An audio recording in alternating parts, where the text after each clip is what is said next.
You don't really need to know anything about rodeo to feel the rhythm of it. Slow mornings, long rides, and work that didn't always announce itself. So I'm glad you're here to sit with it for a little while. We're easing into the quiet history of rodeo and cowboying. Not just the performances, but the everyday routines, small skills, and steady habits that shaped a way of life out on open land. If this calm, slightly boring reflection helps you unwind, feel free to show love and tell me where you're listening from and what time it is for you. If you have one, be sure to turn on a fan for some noise, dim the lights, and lie down. Now, let's get started. Long before rodeo became a spectator sport with bleachers and commentators, it was simply the work that needed doing on horseback across open grasslands. You're about to step into a world where skill with a rope meant the difference between eating and going hungry, and where understanding your horse was as essential as understanding the weather. The sky is barely grey when you wake in your bedroll on the hard ground. The stars are still visible but fading as dawn approaches from the east. You have slept in your clothes because the morning air is cold enough to see your breath. Your boots stood upright beside your head all night to keep scorpions from taking shelter inside them. You shake out each boot anyway before pulling it on. An older vaquero taught you this habit after he once found a small snake coiled in his left boot. He never skipped the shaking ritual after that morning. Neither do you. The campfire from last night is now just white ash and a few glowing embers. You add kindling and blow gently until small flames appear. The fire grows as you feed it larger sticks. Coffee comes next because everything else can wait until it's ready. Your rope hangs coiled on your saddle nearby. The hemp fibres are stiff from dew and will need warming before they become pliable enough for work. You hold the coil near the fire and rotate it slowly. The rope was made by hand in a village south of here, where they still follow the old methods. You visited that village once and watched the craftsmen work. Their hands moved with practiced efficiency that made complex tasks appear simple. The maguey fibre, which grows on plants that resemble enormous succulents, is what the village artisans begin with. They strip the leaves and soak the fibres in water for weeks until the green outer coating rots away. The remaining fibres get beaten with wooden mallets to separate and soften them. They twist the fibres into strands using a simple spinning device that has changed little in hundreds of years. 3 strands are twisted together in the opposite direction to create a rope that will not unravel under tension. This counter-twist is crucial because it creates stability through opposing forces. The rope will stretch slightly under load but will not come apart. The process takes days for a single rope and requires attention to consistent thickness throughout its length. You invested a week's wages in this particular rope, as inexpensive ropes tend to break at the most inconvenient times. A broken rope means a lost cow, and a lost cow means lost money. The mathematics are simple enough that even the most frugal cowboys invest in quality rope. Your horse stands hobbled near a patch of decent grass. Hobbling prevents the horse from wandering too far during the night but still allows grazing. You learn to hobble horses properly after losing a mount that managed to hop half a mile while you slept. You found the horse eventually but wasted an entire morning in the search. The horse lifts its head as you approach. You speak softly and let the animal smell your hands before touching its neck. Some cowboys believe horses cannot understand words, but you know better. The tone of your voice communicates intention more clearly than any verbal commands could manage. You remove the hobbles and run your hands down each leg, checking for heat or swelling. A lame horse is worse than no horse in this country, where distances are measured in days rather than miles. You inspect each hoof and pick out a small stone lodged near the frog. The horse probably stepped on it yesterday afternoon but showed no signs of discomfort. The saddle weighs more than you would like to carry any distance. The leather is dark from years of sweat and oil and weather. Your uncle used this saddle before you, and his uncle used it before him. The tree underneath the leather is mesquite wood, shaped and steamed and fitted together with rawhide. A well-made saddle lasts longer than most marriages. You settle the saddle blanket on the horse's back and smooth out any wrinkles that might cause sores. The saddle goes on next, and you check the position carefully before cinching the girth. Some horses inflate their bellies when being saddled, and then let out the air once you mount. This horse outgrew that trick years ago. The bridle slips over the horse's ears, and the bit slides into the mouth without resistance. This horse accepts the bit willingly, unlike some animals that clamp their teeth and refuse to cooperate.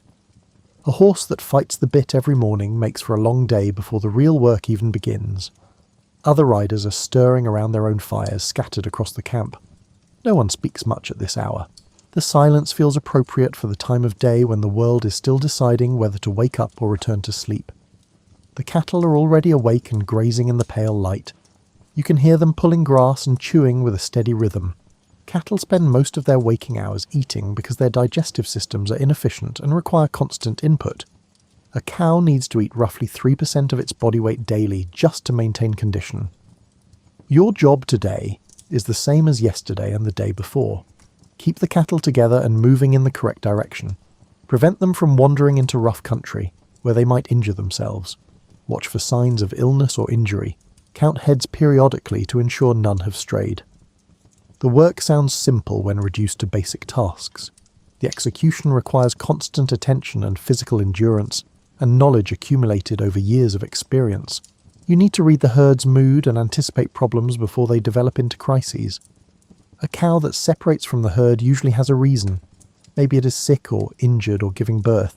Maybe they're just stubborn and want to graze in a particular spot. You need to determine which situation applies and respond accordingly. Pushing a sick cow will make it sicker. Ignoring a stubborn cow will encourage others to follow its example, leading to a situation where more cows may become uncooperative and difficult to manage. You sip your coffee and watch the herd as the sun breaks the horizon. The light comes slowly at first and then rapidly once the sun clears the edge of the world. Colours emerge from the grey landscape. The grass is brown with patches of green where water collects. The cattle are mostly red and white, though a few are solid black. Your horse's coat is the colour of old pennies with a darker mane and tail. The colouring is called bay, and is common enough that no one remarks on it. Some cowboys prefer flashy horses with unusual markings, but you value steadiness over appearance. This horse will work all day without complaint and never spook at shadows or flapping cloth. The morning routine continues with the same actions performed in the same sequence every day. You eat a cold biscuit left from last night's dinner. You refill your canteen from the water barrel. You check your rope one more time and coil it properly on the saddle. The skill with a rope defines a cowboy more than any other single ability. Even if you are an average rider and a mediocre cook, you can still make a living if your rope consistently hits its target. But a cowboy who cannot rope is like a carpenter who cannot drive a nail. You learn to rope by throwing loops at fence posts and mesquite stumps and patient burros that stood still while you practiced. Your early attempts were often embarrassing failures, as the loop either collapsed before leaving your hand or sailed past the target in completely incorrect directions. Muscle memory develops slowly through endless repetition. The motion of throwing a rope involves your entire body rather than just your arm. Your legs provide the foundation, your hips generate rotation, your shoulder and arm direct the energy, your wrist provides the final snap that opens the loop. All these elements must work together with precise timing or the rope will not fly true. Your first successful catch came after 3 months of daily practice. A calf stood in a pen, and you managed to drop a loop around its neck on the 14th attempt. The feeling of the rope pulling tight and the weight of the calf on the other end felt like the most significant achievement of your young life at that moment. Now you can rope a moving target at 30 feet without conscious thought. Your hands know what to do before your mind finishes processing what your eyes are seeing. This automatic response only comes after throwing thousands of loops in every possible condition. The vaqueros in Mexico developed these roping techniques over centuries of working with cattle and horses in rough country. They needed methods that worked quickly and efficiently because their livelihood depended on speed and accuracy. A vaquero who could not rope was unemployed. The word vaquero comes from vaca, which means cow in Spanish. The English word buckaroo is a corruption of vaquero that appeared when American cowboys tried to pronounce the Spanish term. Language evolves through such practical misunderstandings more often than through deliberate decisions, as seen in the transformation of vaquero to buckaroo, which illustrates how cultural exchanges can lead to new linguistic developments. The vaqueros created equipment and techniques that Americans later adopted and claimed as their own inventions. The Western saddle with its high horn for dallying a rope came from vaquero designs. The wide-brimmed hat that sheds rain and blocks sun was standard equipment in northern Mexico long before it appeared in Texas. Even the word lasso comes from the Spanish lazo, which means loop or snare.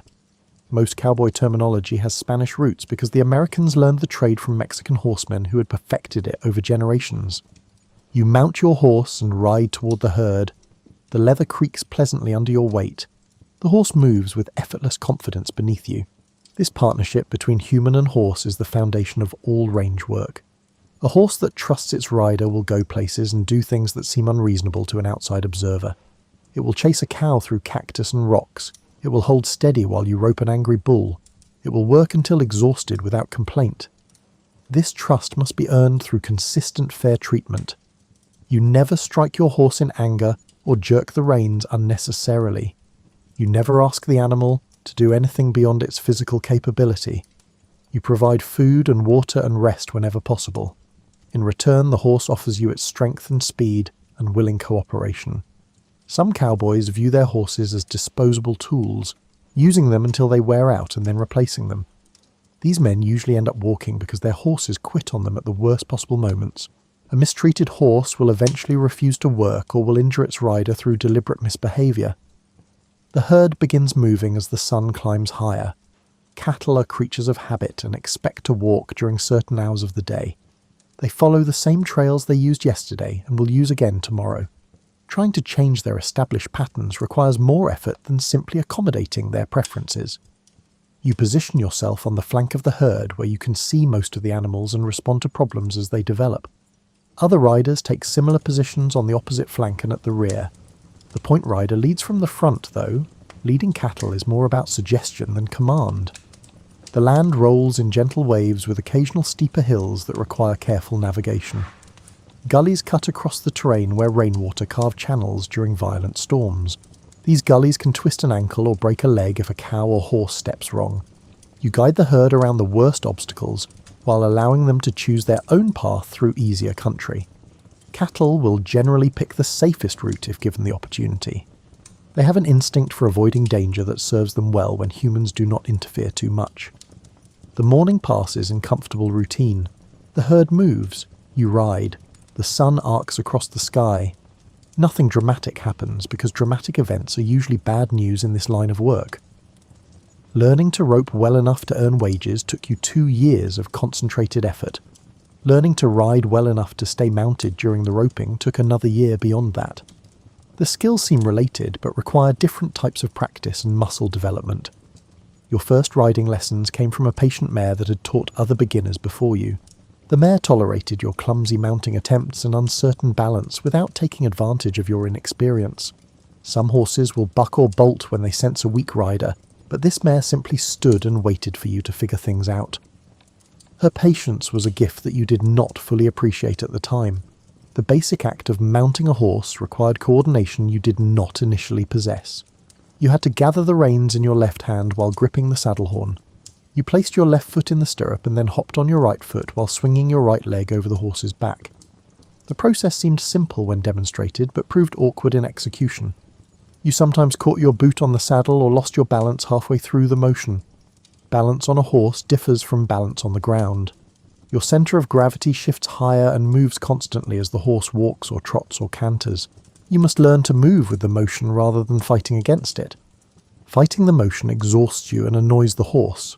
Your instructor rarely explained things with words. He demonstrated a technique and then told you to practice until you could replicate it. When you made mistakes, he would shake his head and demonstrate again. This method seems inefficient, but actually works better than lengthy verbal explanations. The body learns physical skills through repetition more effectively than through intellectual understanding. You can understand the mechanics of riding in theory while still falling off regularly in practice. Your muscles need time to memorize the correct responses to various situations. You spent hours riding in circles at different gaits until your legs stopped gripping too tightly and your hands stopped pulling on the reins. The horse needs freedom to move its head for balance. A rider who holds the reins too short restricts this movement and makes the horse's job harder. Trotting was particularly difficult at first because the bouncing motion threw you out of rhythm. You learn to post, which means rising from the saddle on every other beat. This smooths out the ride and reduces the pounding on your spine. English riders post routinely, but Western riders often skip this refinement and just endure the bouncing. Cantering feels smoother than trotting despite the faster speed. The 3-beat gait has a rocking quality that is easier to follow. You learn to sit deep in the saddle and relax your lower back. Tension travels down through your body into the horse, which then becomes tense in response. Galloping requires trust between horse and rider. The speed feels reckless until you realise the horse knows where its feet are going. Your job is to stay balanced and let the horse run without interfering. Some riders cannot resist pulling on the reins, which confuses the horse and disrupts its stride. You fell off many times during those early years. The ground was always harder than you remembered. You learned to roll away from the horse's hooves and to check for injuries before standing up. Pride gets bruised more often than bones, but both hurt in their own ways. The worst fall came when a rabbit jumped up under your horse's nose and the horse shied sideways violently. You went left while the horse went right. You landed on your shoulder and could not lift your arm for a week. The shoulder still aches sometimes when cold weather moves in. After you could stay mounted during normal riding, your instructor began teaching you to rope from horseback. This added a new layer of complexity because now you had to control the horse, while also managing the rope and tracking a moving target. Your horse needed training too. A good rope horse understands its job and performs without constant direction from the rider. When you throw the loop, the horse should stop or brace automatically. When you catch something, the horse should keep tension on the rope. These behaviours require patient training. Some horses have natural aptitude for rope work and learn quickly. Others never quite understand what is expected and remain mediocre partners. Your current horse falls somewhere in the middle. It does the job competently without being exceptional. The mechanics of roping from horseback differ from roping on the ground. Your motion creates additional variables that affect how the rope flies. The horse's movement adds momentum that you must account for in your throw. Wind becomes a more significant factor when you're moving through it. You practice by roping wooden steers mounted on wheels that other cowboys pulled across open ground. The moving target taught you to lead your throw and to adjust for speed and direction. Static targets like fence posts only teach so much. Your instructor emphasized the importance of the follow-through after releasing the rope. Your arm should continue its motion even after the loop leaves your hand. Stopping abruptly changes the rope's flight path and reduces accuracy. The principle resembles throwing a ball or shooting an arrow. The size of your loop matters depending on what you're trying to catch. A large loop works better for slower targets, but becomes unwieldy in wind. A smaller loop cuts through air more efficiently, but requires more precise aim. You learn to adjust loop size instinctively based on conditions. The rope must be coiled correctly in your non-throwing hand so it feeds out smoothly during your throw. Tangles or kinks will ruin the throw and possibly injure your fingers when the rope jerks tight. You developed calluses on specific fingers from rope burns before learning to manage the coils properly. Building a loop involves several distinct motions that must flow together seamlessly. You create the initial loop and hold it open with your thumb. You swing the loop in a vertical circle to build momentum. You calculate the release point based on target position and speed. You let the loop fly while maintaining your follow-through. Different roping styles exist for different purposes. The overhand throw works well for most situations and provides good accuracy. The underhand throw can slip around obstacles but offers less control. The houlihan throw creates a loop that opens horizontally and can catch targets other methods would miss. You learned the houlihan late in your training after mastering the basic overhand technique. The motion feels counterintuitive at first because you flip your wrist in an unusual way. The loop appears to materialize in front of the target rather than dropping down from above. Roping both front feet of a running horse or cow requires exceptional timing. The loop must reach ground level exactly when both front legs are extended forward in mid-stride. Miss the timing by a fraction of a second, and you catch nothing or snag only one leg, which creates a different problem. You caught your first running horse by both front feet on a dusty afternoon when the wind was calm, and your throw happened to be perfect. The horse went down hard in a controlled tumble that looked more violent than it actually was. Horses are surprisingly resilient when they understand what is happening. Roping back feet is considered more difficult than roping front feet because the target window is smaller. The back legs do not extend as far forward during the stride. You must place your loop precisely in the narrow space where the hooves will be a moment later. The development of these skills happened gradually over seasons and years. Each small improvement built on previous improvements until complex actions became automatic responses. Your hands now know what to do before your conscious mind registers the need.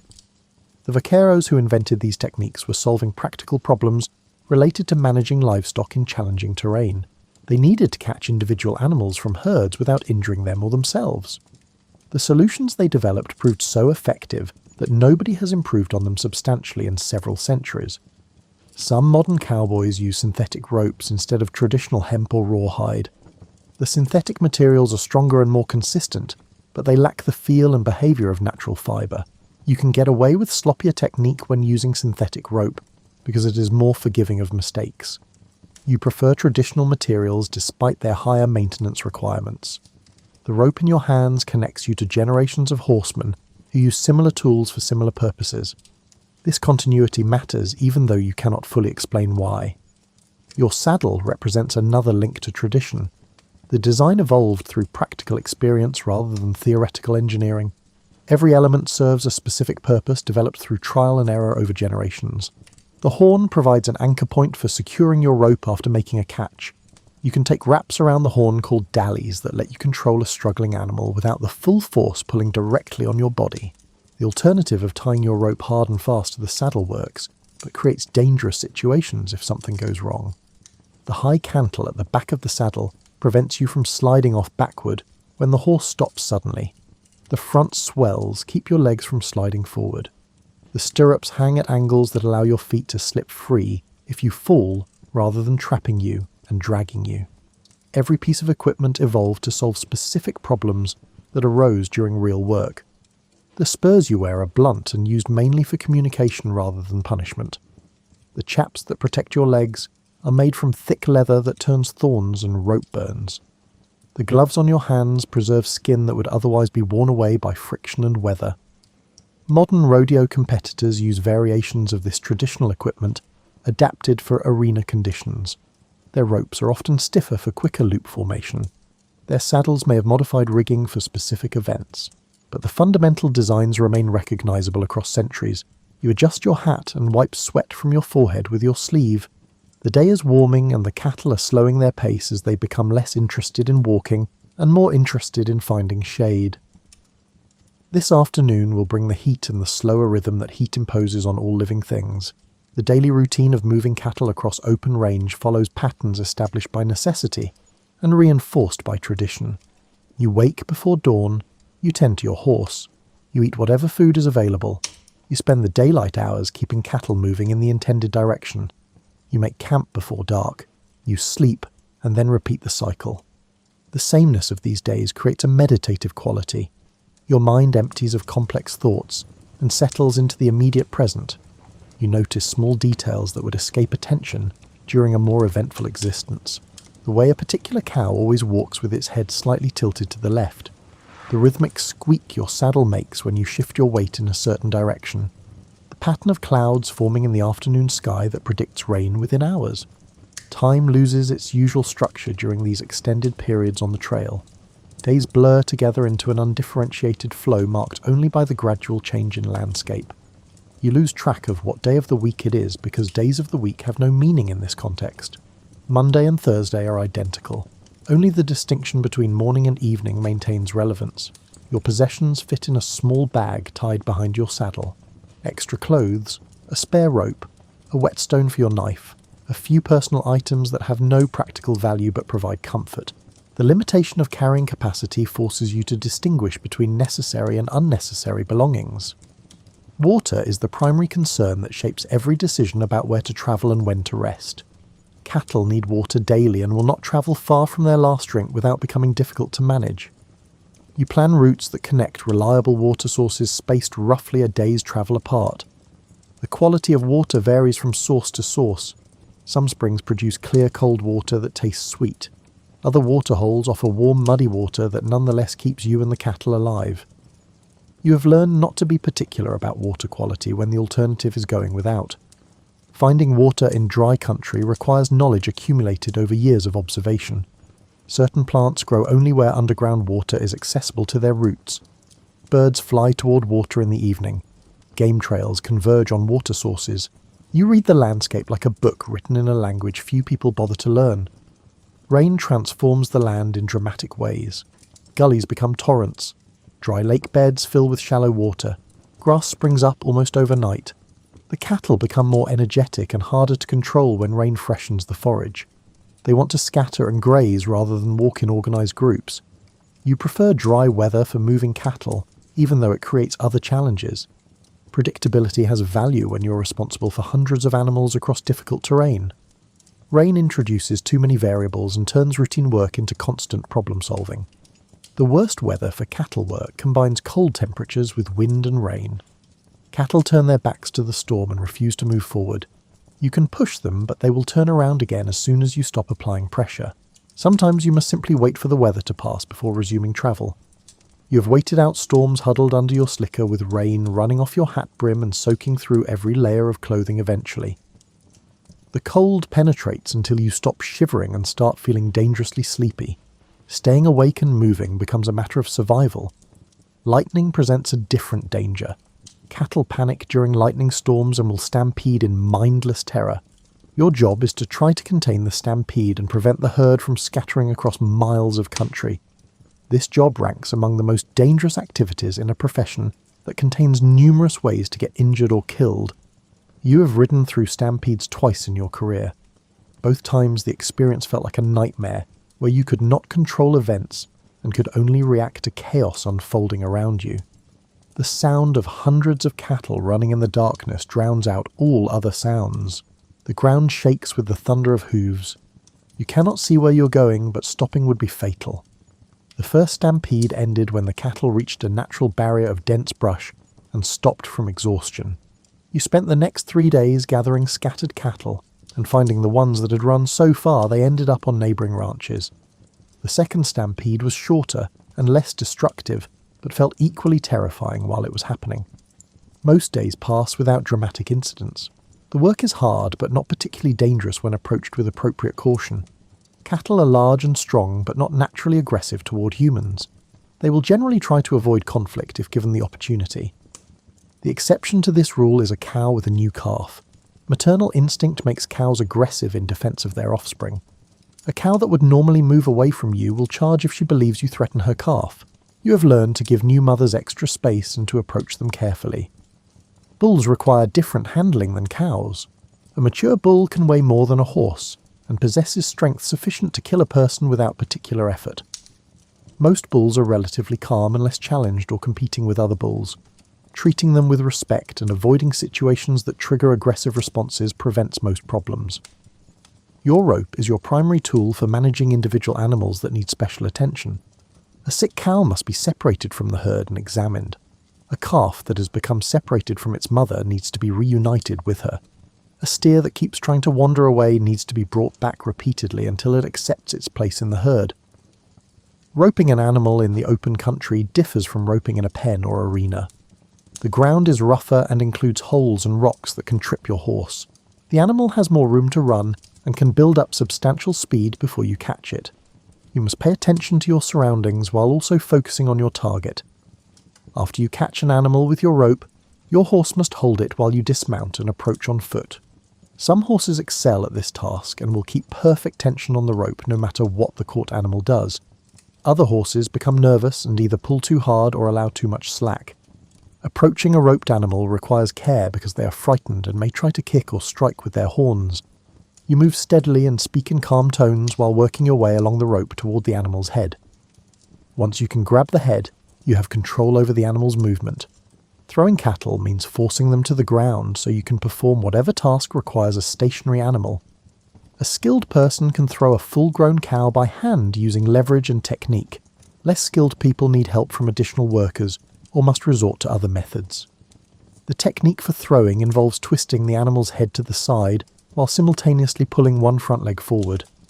This disrupts the animal's balance and causes it to fall in a controlled manner. You must move quickly once the animal is down because they will struggle to stand again immediately. Branding cattle creates a permanent mark of ownership. The process involves heating a metal brand until it glows red and then pressing it against the animal's hide for several seconds. The burned hair and skin leave a scar that remains visible for the animal's entire life. You have branded thousands of cattle over the years. The smell of burning hair and flesh no longer bothers you, though you remember finding it nauseating during your first branding session.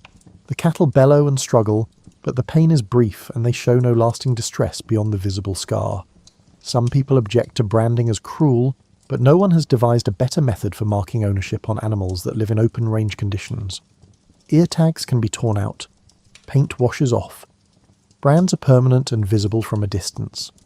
Castrating bull calves is another routine task that seems brutal to outsiders, but serves important purposes. Bulls that are not intended for breeding become more manageable after castration. They gain weight more efficiently. They produce better quality beef.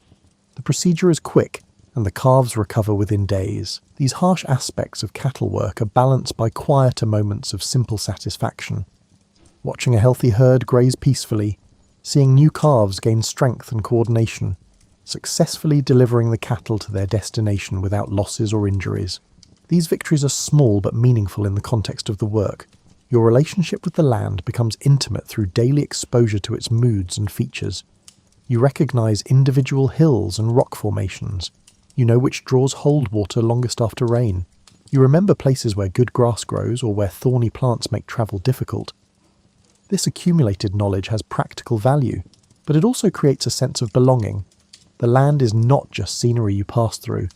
It is your workplace and your teacher and your companion during long solitary hours. You would miss it if you took a job that kept you indoors. The other riders in your crew become your temporary family during the months you spend moving cattle together. You may not particularly like all of them as individuals, but you depend on them and they depend on you. This mutual dependence creates bonds that transcend personal preferences. Some crews work together for years and develop efficient communication and coordinated action. Other crews consist of strangers thrown together for a single job. Your current crew falls between these extremes. You know some of the men from previous jobs and are still learning the capabilities of others. The cook manages the supply wagon and prepares meals for the crew. A good cook makes the difference between tolerable conditions and miserable ones. Food quality matters less than consistency and quantity. You need calories to sustain the physical demands of the work. Your typical meal consists of beans and beef and biscuits, with coffee to wash it down. The menu varies little from day to day. Occasional treats like dried fruit or molasses provide welcome variety but are rare. You eat because your body requires fuel rather than because the food brings enjoyment. Sleeping on the ground becomes normal after the first week despite the discomfort.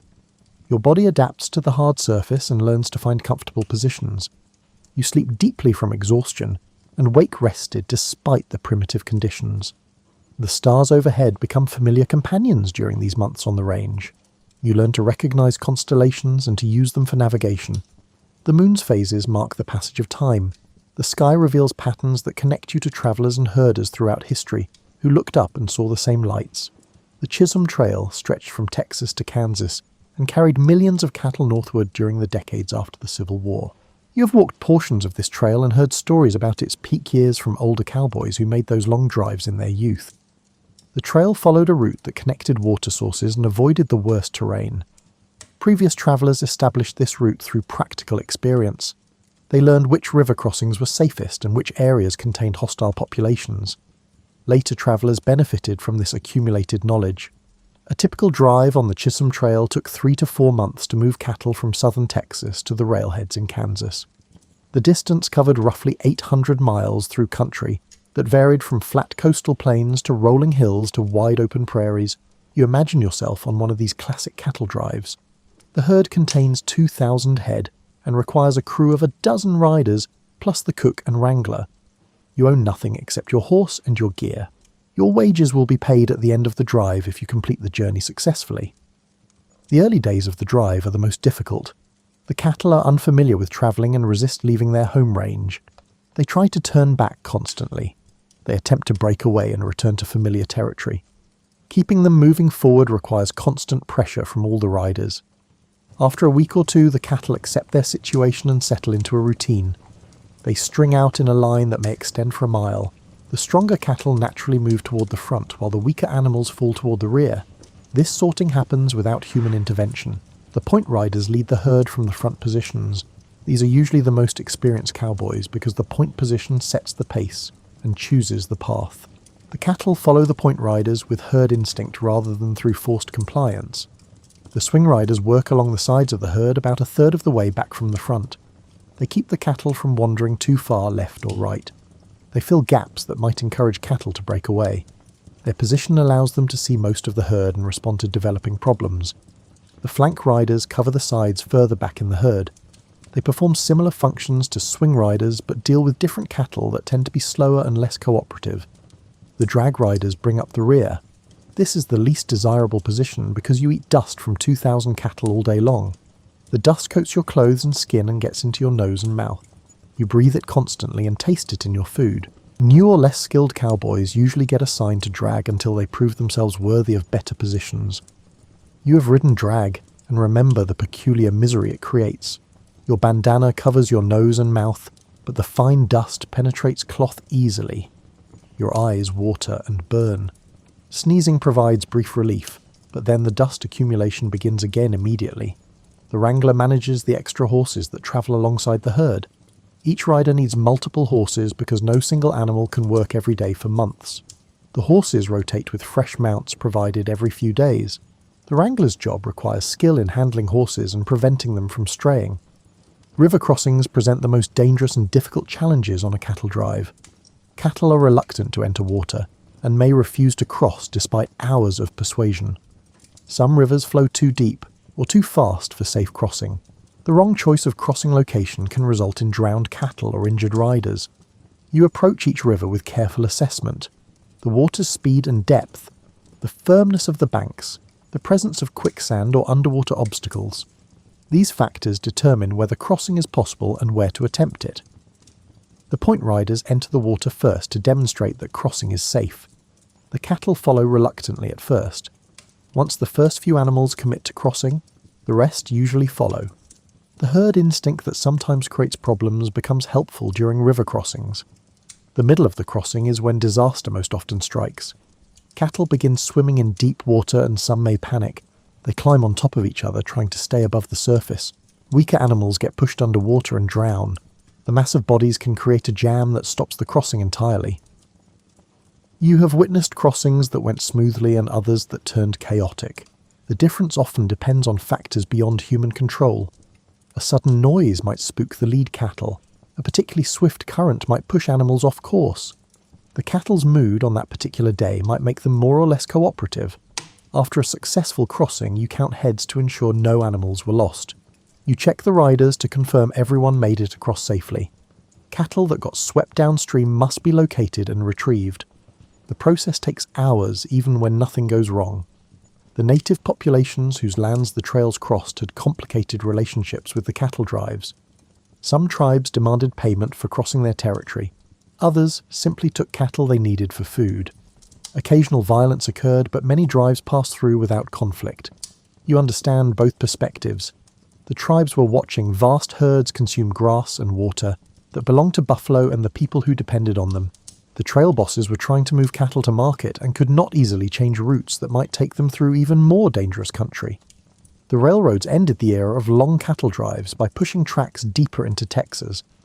Cattle could be loaded near their home ranges and shipped north in days rather than months. The economics of railroads made drives obsolete except in special circumstances. You feel some regret that you never experienced those peak years of the trail drives. The stories make them sound both harder and more adventurous than modern cattle work, but perhaps every generation believes the previous generation had the real experience while they arrived too late. The physical demands of a 3-month cattle drive exceeded what most modern people would consider reasonable. You spend 12 to 16 hours in the saddle daily. You sleep on the ground in all weather. You eat monotonous food prepared under primitive conditions. You endure injuries and illnesses without access to medical care.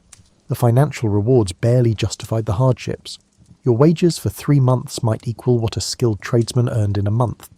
But you took the job because alternatives were limited, and because the work appealed to something in your nature that valued independence and outdoor living. The social dynamics of a trail crew could make the difference between a tolerable drive and a miserable one.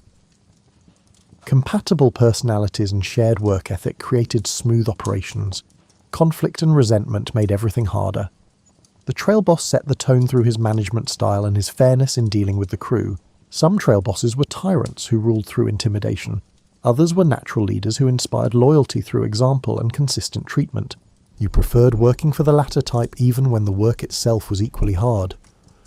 The relationships formed during these drives sometimes lasted beyond the immediate job. Men who worked well together would seek each other out for future employment. Reputations developed based on reliability and skill. Your name became associated with quality work or with problems depending on how you conducted yourself. The evolution of cattle handling techniques reflects changing circumstances and available technology. The vaqueros developed their methods for working in open country with minimal infrastructure. American cowboys adapted these techniques for different terrain and different economic pressures. The basic skills remained constant across these transitions. You still needed to ride well and rope accurately and read cattle behavior, but the applications of these skills shifted as the industry changed around them. The invention of barbed wire transformed Western ranching by making it economical to enclose large areas. Suddenly, cattle could be contained within defined boundaries. This reduced the need for constant monitoring and allowed more efficient land use, but it also reduced the independence that open-range work had offered. You have mixed feelings about barbed wire. It makes some aspects of cattle work easier by limiting how far animals can wander. It also creates new problems when cattle get tangled in the wire and injure themselves.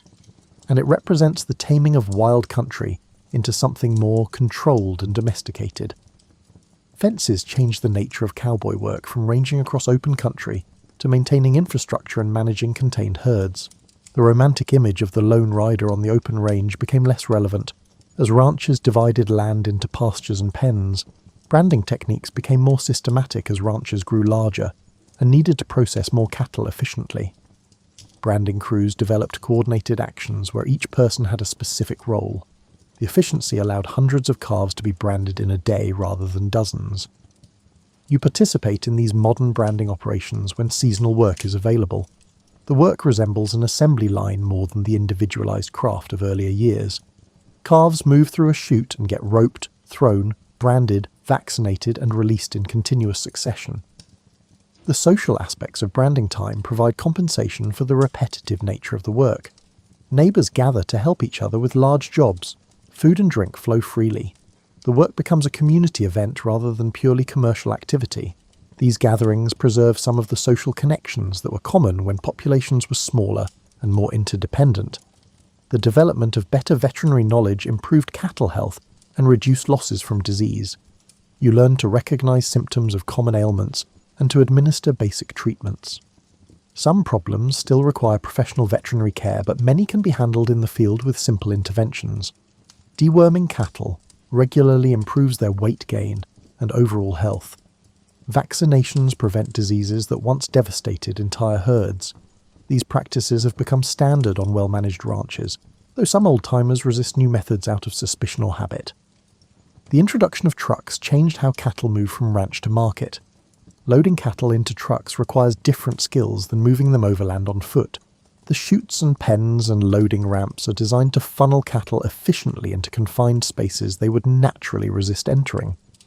You adapted to these changes by learning new techniques while maintaining your foundation in traditional horsemanship. The ability to rope and ride remains valuable even when much of the work happens in pens rather than on open range.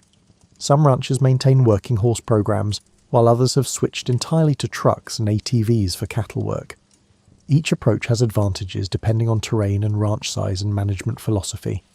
You prefer horses because they provide satisfaction that machines cannot match. The relationship between horse and rider contains elements of partnership that make the work feel less mechanical. A good horse will anticipate your needs and respond with minimal direction. This collaboration creates moments of grace that transcend the purely functional nature of the tasks. Modern rodeo emerged from the skills that working cowboys developed out of necessity. The ranch work provided entertainment when cowboys competed informally to see who could rope fastest or ride most difficult horses. These casual contests eventually evolved into organized events with rules and prizes. The first formal rodeos appeared in the late 1800s as Wild West shows and frontier celebrations. Buffalo Bill's touring show featured trick riding and roping that introduced Eastern audiences to cowboy skills. Small towns began hosting annual rodeos that combined competition with community celebration. Early rodeo had few safety measures and injuries were common. Cowboys competed in their working clothes using their everyday equipment. The events tested skills that had direct application to ranch work. Bronc riding demonstrated ability to handle unbroken horses. Calf roping showed speed and accuracy in catching livestock. You attended your first rodeo as a spectator, and watched with fascination as riders performed feats you were still struggling to master. The best competitors made difficult tasks look effortless. Their ropes flew with precision. Their horses responded instantaneously. The cattle seemed to cooperate through some invisible communication. You competed in small local rodeos after several years of working on ranches. Your results were mediocre because rodeo requires specialized skills beyond what daily ranch work provides. Arena conditions differ from open country. The time pressure creates stress that interferes with smooth execution. The riders who excel at rodeo typically grew up competing and have developed techniques specifically suited to arena performance. They practice the same motions thousands of times until they can execute them flawlessly under pressure. This specialization has created a gap between working cowboys and rodeo cowboys. Some working cowboys look down on rodeo as artificial and disconnected from real cattle work. They point out that ranch conditions rarely require the speed and showmanship that rodeo emphasizes. Rodeo cowboys counter that their skills translate directly to ranch work, and that competition simply adds time pressure to existing abilities. You see value in both perspectives. Rodeo preserves traditional cowboy skills and keeps them visible to modern audiences. It provides financial opportunities for skilled riders and ropers. But it also creates unrealistic expectations about what cowboy work actually involves daily. The equipment used in rodeo has evolved to meet the specific demands of competitive events. Ropes are stiffer for quicker loop building. Saddles have modifications that help riders during bucking events. Protective gear like vests and helmets reduces injury rates. Traditional cowboys sometimes criticize these innovations as departures from authentic practice. Rodeo competitors view them as practical adaptations to the specific requirements of their profession. The debate reflects larger tensions between preservation of tradition and evolution toward efficiency. Bull riding became one of rodeo's most popular events, despite having almost no connection to actual ranch work. Few working cowboys ever need to ride bulls. The event exists purely as a test of courage and balance and tolerance for pain. You tried bull riding once at a small amateur event. The experience lasted approximately 3 seconds before the bull threw you with casual contempt. You landed hard enough that everything hurt for days afterward. You gained deep respect for riders who compete regularly in bull riding events.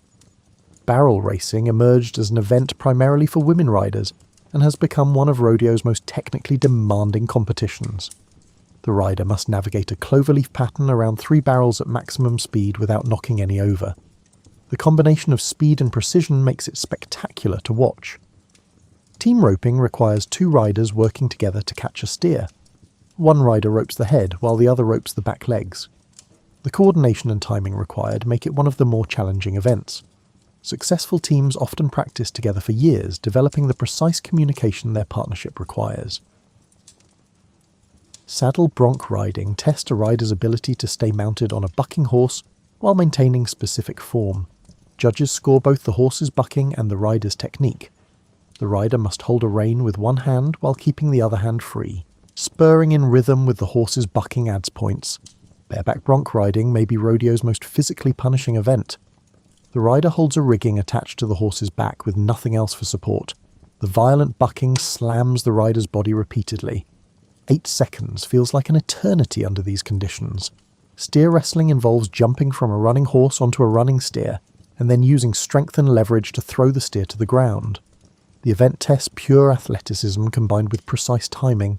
Injuries are common when the timing is slightly off. These modern rodeo events grew from practical skills into specialized competitions that require dedication and training beyond what working ranch life provides. The best rodeo competitors are athletes who happen to use traditional cowboy tools and techniques, rather than cowboys who occasionally compete. You respect their abilities while recognizing that your own interests lie more in the practical application of these skills on working ranches. The satisfaction you derive from successful cattle work differs from the satisfaction of competitive achievement. The transformation of functional skills into sport reflects broader cultural changes in how people relate to the Western landscape and the ranching tradition. Rodeo allows urban audiences to experience a sanitized version of cowboy culture without the hardship and tedium that characterize actual ranch work. The arenas where rodeos occur bear little resemblance to the open country where these skills developed.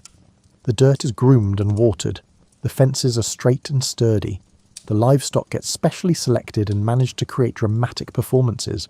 These controlled conditions produce consistent entertainment but sacrifice authenticity. You appreciate rodeo's role in keeping traditional skills visible and relevant in a culture that has mostly moved beyond agrarian life. Without rodeo, roping and riding might become purely historical curiosities. The competitive structure maintains communities of practice that preserve knowledge across generations. The economics of rodeo create a professional class of competitors who earn their living through prize money and sponsorships. The top competitors in each event can make substantial incomes, though the vast majority of rodeo participants barely cover their expenses. The economic structure resembles other individual sports where a few stars capture most of the rewards. The rodeo circuit follows a seasonal pattern with major events in summer and fall. Competitors travel constantly from one event to the next, accumulating points and prize money. This lifestyle appeals to people who value independence and competition, but it provides little stability or security. Some competitors transition from rodeo to other careers as their bodies break down from accumulated injuries. Others become stock contractors who provide animals for rodeo events, or work as judges and officials. The rodeo community provides opportunities beyond riding and roping, though they tend to be limited. The animals used in rodeo receive attention from animal welfare advocates who question whether forcing livestock to buck or wrestle is ethical. Rodeo organisations have implemented rules designed to protect animal welfare, including veterinary oversight and restrictions on equipment that might cause unnecessary stress or pain. You have opinions on both sides of this debate. The animals are livestock rather than pets, and most receive better care than cattle destined for slaughter.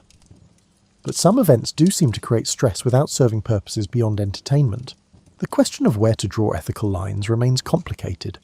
The bucking horses and bulls used in rodeo are often specifically bred for their tendency to buck. These animals are athletic specimens that perform behaviour they would naturally engage in when humans attempt to ride them. The debate centres on whether encouraging this behaviour for entertainment is fundamentally different from using animals for agricultural work. The physical dangers of rodeo are undeniable. Riders get thrown and stepped on and kicked regularly. Serious injuries including broken bones and concussions are common. A few riders die every year from rodeo-related trauma. The participants accept these risks in exchange for the opportunity to compete. You understand the appeal of testing yourself against dangerous challenges. The adrenaline and focus required during brief, intense competition creates feelings that normal life rarely provides. But you prefer the sustained challenge of long-term ranch work to the concentrated drama of rodeo events. The cultural significance of rodeo extends beyond the actual competitions. The clothing and music and social atmosphere create a distinctive subculture. People who might never actually ride a horse or rope a calf still identify with cowboy imagery and values. Rodeo provides a focal point for this cultural identity. The fashion associated with rodeo has become increasingly elaborate and expensive. Pearl snap shirts and fancy boots and ornate belt buckles signal participation in the culture, even when worn by people whose connection to actual ranching is minimal. You find this trend mildly amusing, but mostly harmless. The music performed at rodeos tends toward country and western styles that celebrate themes of independence, hard work, and rural values. Some of this music accurately reflects cowboy experience, while some romanticizes it beyond recognition. You appreciate the honest songs and ignore the shallow ones. The announcers who provide commentary during rodeo events play an important role in educating audiences about what they are watching. Good announcers explain the technical aspects of each event while maintaining energy and entertainment value. Poor announcers rely on cliches and fail to help audiences understand the skills being demonstrated. The rodeo clowns who protect riders during bull riding events combine comedy with genuine courage. These individuals position themselves between dangerous bulls and vulnerable riders who have just been thrown. They use timing and agility to distract the bulls and prevent injuries. Their work is dangerous despite the humorous presentation. The pageantry of rodeo includes opening ceremonies with flags and patriotic displays. These elements connect the sport to broader American cultural narratives about frontier heritage and self-reliance. The symbolism sometimes oversimplifies complex history, but serves its purpose of creating emotional connection. The youth rodeo programs that introduce children to competitive events serve as talent pipelines for professional rodeo. They also teach skills and values that parents believe are important regardless of whether children pursue rodeo careers. The programs emphasize hard work, animal care, and respectful competition. You have watched young riders progress from beginner events to more challenging competitions. Some show natural talent that suggests potential for professional careers. Others participate for the experience and social connections without reaching elite levels. Both outcomes have value in developing capable, confident individuals. The geographic distribution of rodeo culture concentrates in western and southwestern states, where ranching traditions remain strongest. But rodeo events occur nationwide, including in areas with minimal connection to historical cattle culture. This spread reflects rodeo's evolution from regional tradition to commercial entertainment. The professional rodeo organizations that govern major competitions maintain rules and safety standards while marketing the sport to sponsors and television audiences. These organizations balance competing interests between preserving tradition, maximizing entertainment value, and ensuring animal and human welfare. The sponsorships that support professional rodeo come from companies selling products related to Western lifestyle. Boot manufacturers, feed companies, truck manufacturers, and Western wear retailers see rodeo audiences as prime consumers for their products. This commercial structure sustains rodeo as entertainment, while changing its character in subtle ways. The television coverage of major rodeo events brings the sport to audiences who might never attend in person. The camera work and editing create a version of rodeo that emphasizes drama and spectacular moments, while downplaying the routine aspects and slower periods.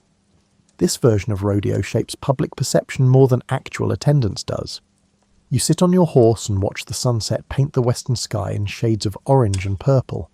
The cattle are bedded down for the night and your work is finished until tomorrow's dawn. This moment of quiet satisfaction makes the day's effort worthwhile. The skills you practice daily connect you to a tradition that stretches back through generations of horsemen who worked livestock across open country. The specific techniques may have evolved, but the fundamental relationship between human and horse and cattle remains recognizable across centuries. You wonder sometimes about the future of this work and whether it will continue in recognizable form. Technology changes how cattle are managed, and markets drive efficiency that may eliminate traditional methods. But as long as cattle exist and grass grows, and some people prefer working outdoors on horseback, these skills will likely persist. The younger generation shows less interest in cowboy work than previous generations did. The pay is low relative to what can be earned in less physically demanding jobs. The lifestyle lacks the comfort and security that modern culture values. Yet some young people still choose this path drawn by factors that resist easy explanation. You recognize in them the same impulses that led you to this work: the appeal of outdoor life, the satisfaction of physical competence, the connection to animals and land. These motivations matter even in a world that increasingly dismisses them as outdated or impractical. The ranchers that still employ traditional cowboy methods do so partly from practical necessity, and partly from commitment to preserving heritage. Some terrain remains inaccessible to vehicles and requires horse-mounted workers. Some owners value the cultural continuity that traditional methods represent. You feel grateful to have found work that suits your temperament and abilities. Not everyone discovers a profession that feels like a natural expression of who they are. The physical challenges and modest financial rewards seem acceptable prices for daily engagement with work that matters to you. The modern rodeo circuit preserves aspects of cowboy culture while adapting them for contemporary audiences. This transformation serves purposes beyond mere entertainment. It keeps traditional skills visible and valued. It provides economic incentive for people to maintain competence in activities that might otherwise fade into history. You have complicated feelings about rodeo's relationship to working cowboy culture. The sport both honors and distorts the traditions it claims to represent. The best rodeo competitors possess genuine skill worthy of respect. The commercialization and spectacle sometimes obscure the practical origins of the events. The debate about authenticity seems less important than the fact that young people continue learning to rope and ride. Whether they apply these skills on ranches or in arenas matters less than the preservation of knowledge and technique. Both paths have legitimacy. Your own identity incorporates both working cowboy and occasional rodeo competitor, though you excel at neither. You take satisfaction from steady competence rather than exceptional performance. This approach suits you better than striving for recognition or achievement beyond your natural abilities. The community of people who share your interests remains small but widely distributed. You encounter them at brandings and rodeos, and occasionally on the ranches where you find work.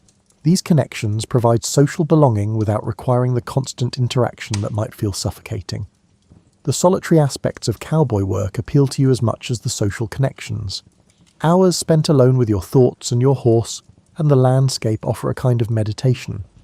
The repetitive nature of the work allows your mind to wander, while your body executes familiar patterns. You think about the vaqueros who developed these techniques centuries ago in Mexico.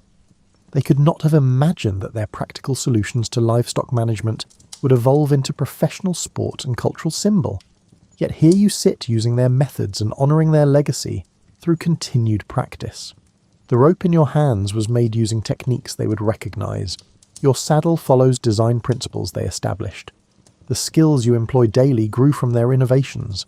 This continuity across time and culture seems remarkable when you pause to consider it. The horse beneath you descends from Spanish horses brought to the Americas hundreds of years ago. These horses escaped or were released and formed wild herds that adapted to the landscape. Cowboys captured and trained them, creating bloodlines that still produce capable working horses. Your particular horse has ancestors from multiple continents and centuries of selective breeding.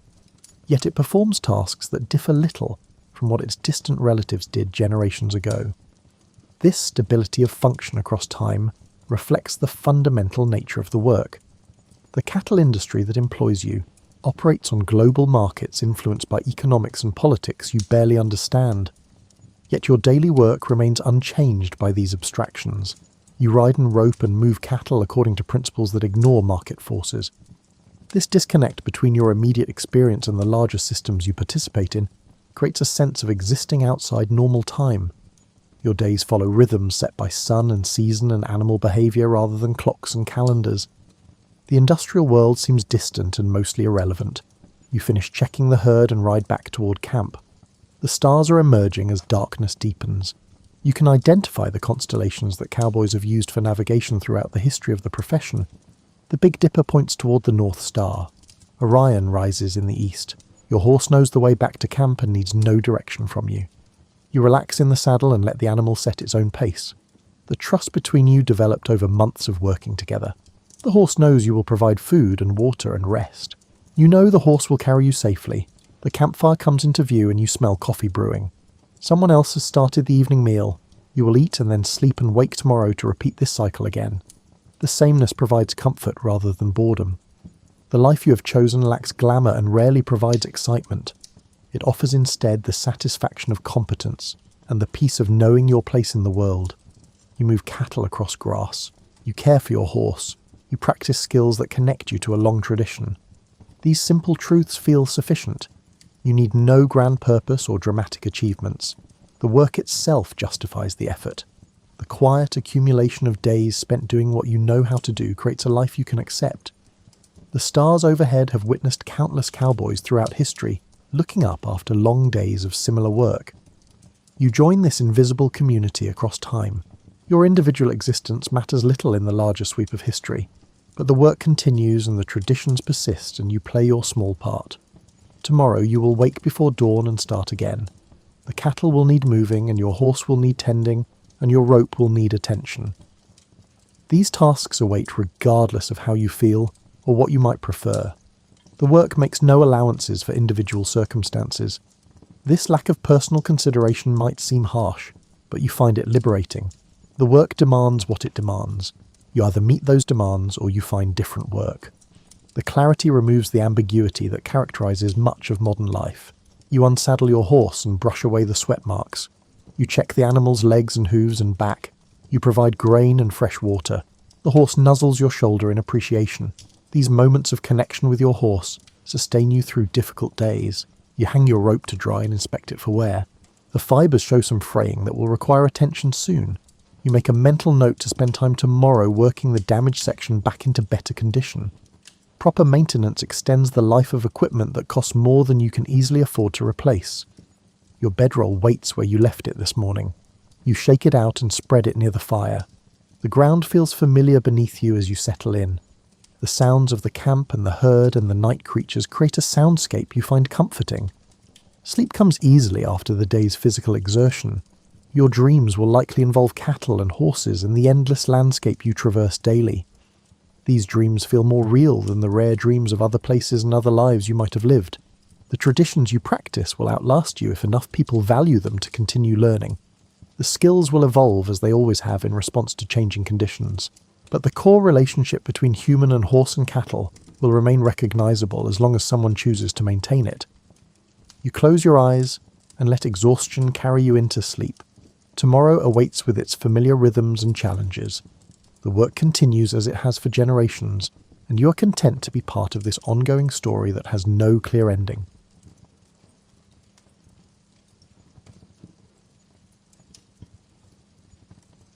Welcome into a little history journey through more than 1,000 years of English history, told not through battles and bloodshed, but through the quiet evolution of power itself. Tonight, we'll follow the crown from shadowy Saxon halls to modern ceremonial splendour, watching how authority transformed from something seized by force into something inherited, then shared, and finally reimagined. Settle in as we trace the long winding path of England's monarchy. A story less about individual rulers than about how a nation slowly learned to govern itself. Now imagine, if you would like, you're standing in a drafty hall somewhere in 10th century England, and the word king doesn't mean what you think it means. Not yet. The man sitting in the carved chair at the far end isn't wearing a crown. Those are rare, expensive things saved for special occasions. He's wearing wool, probably dyed an expensive purple or deep blue, and he's surrounded by armed men who look more like business partners than subjects. Because that's essentially what they are. The early English kings, those Saxon rulers whose names run together in a blur of Ethels and Edgars, weren't absolute monarchs in any meaningful sense.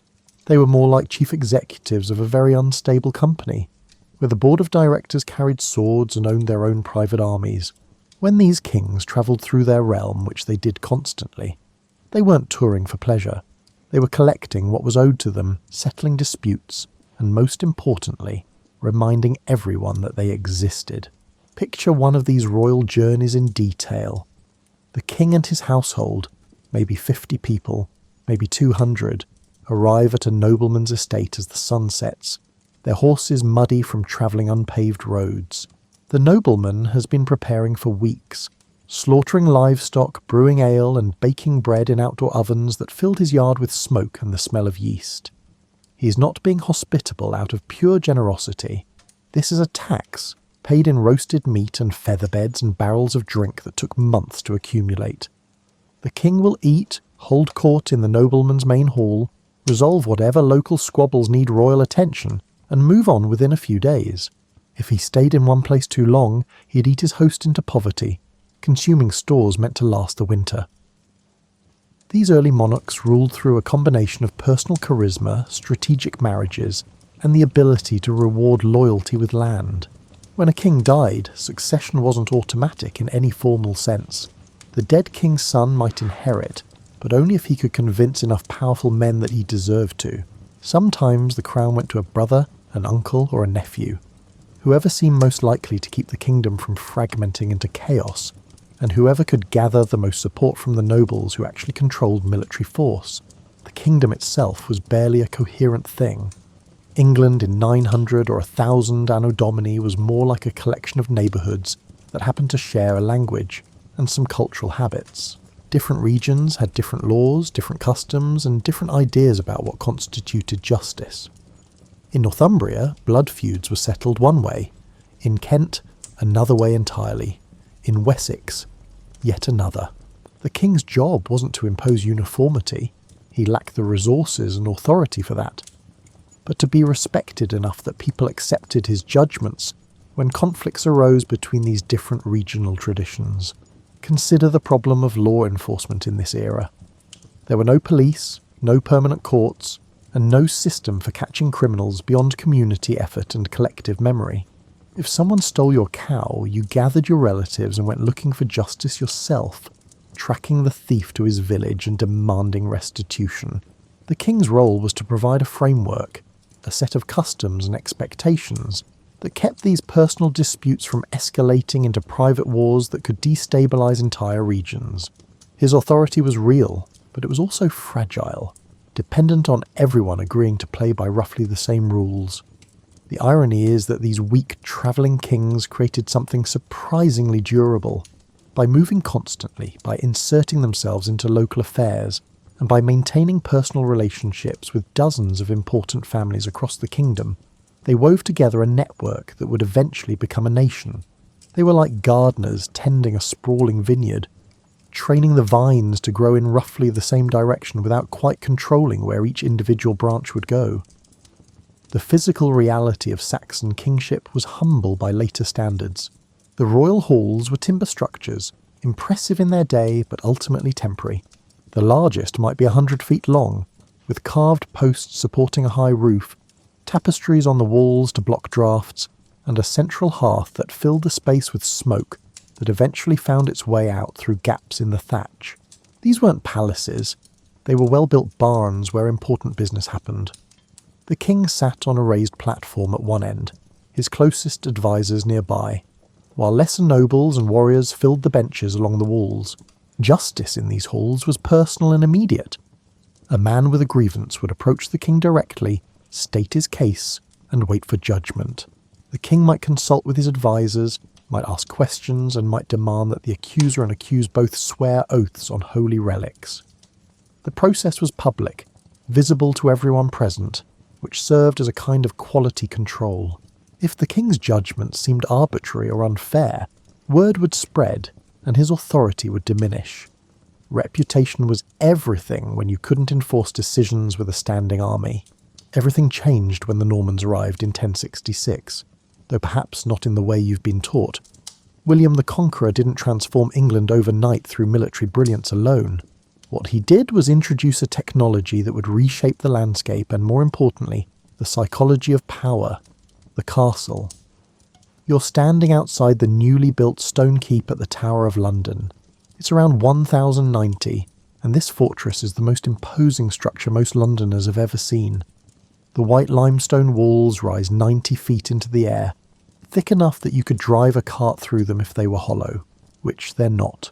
These walls are solid stone, quarried in Normandy and shipped across the Channel at enormous expense, then hauled from the riverbank and assembled by craftsmen who'd spent their lives learning how to stack rocks so they wouldn't fall down. These walls say something very clear. The people inside cannot be removed by force. Before the Normans, English nobles lived in wooden halls, impressive but ultimately burnable. A determined enemy with enough men and enough torches could destroy any seat of power given enough time and determination. But castles, these massive stone declarations of permanence, changed the equation entirely. Now a relatively small force could hold out against a much larger army almost indefinitely, as long as supplies lasted.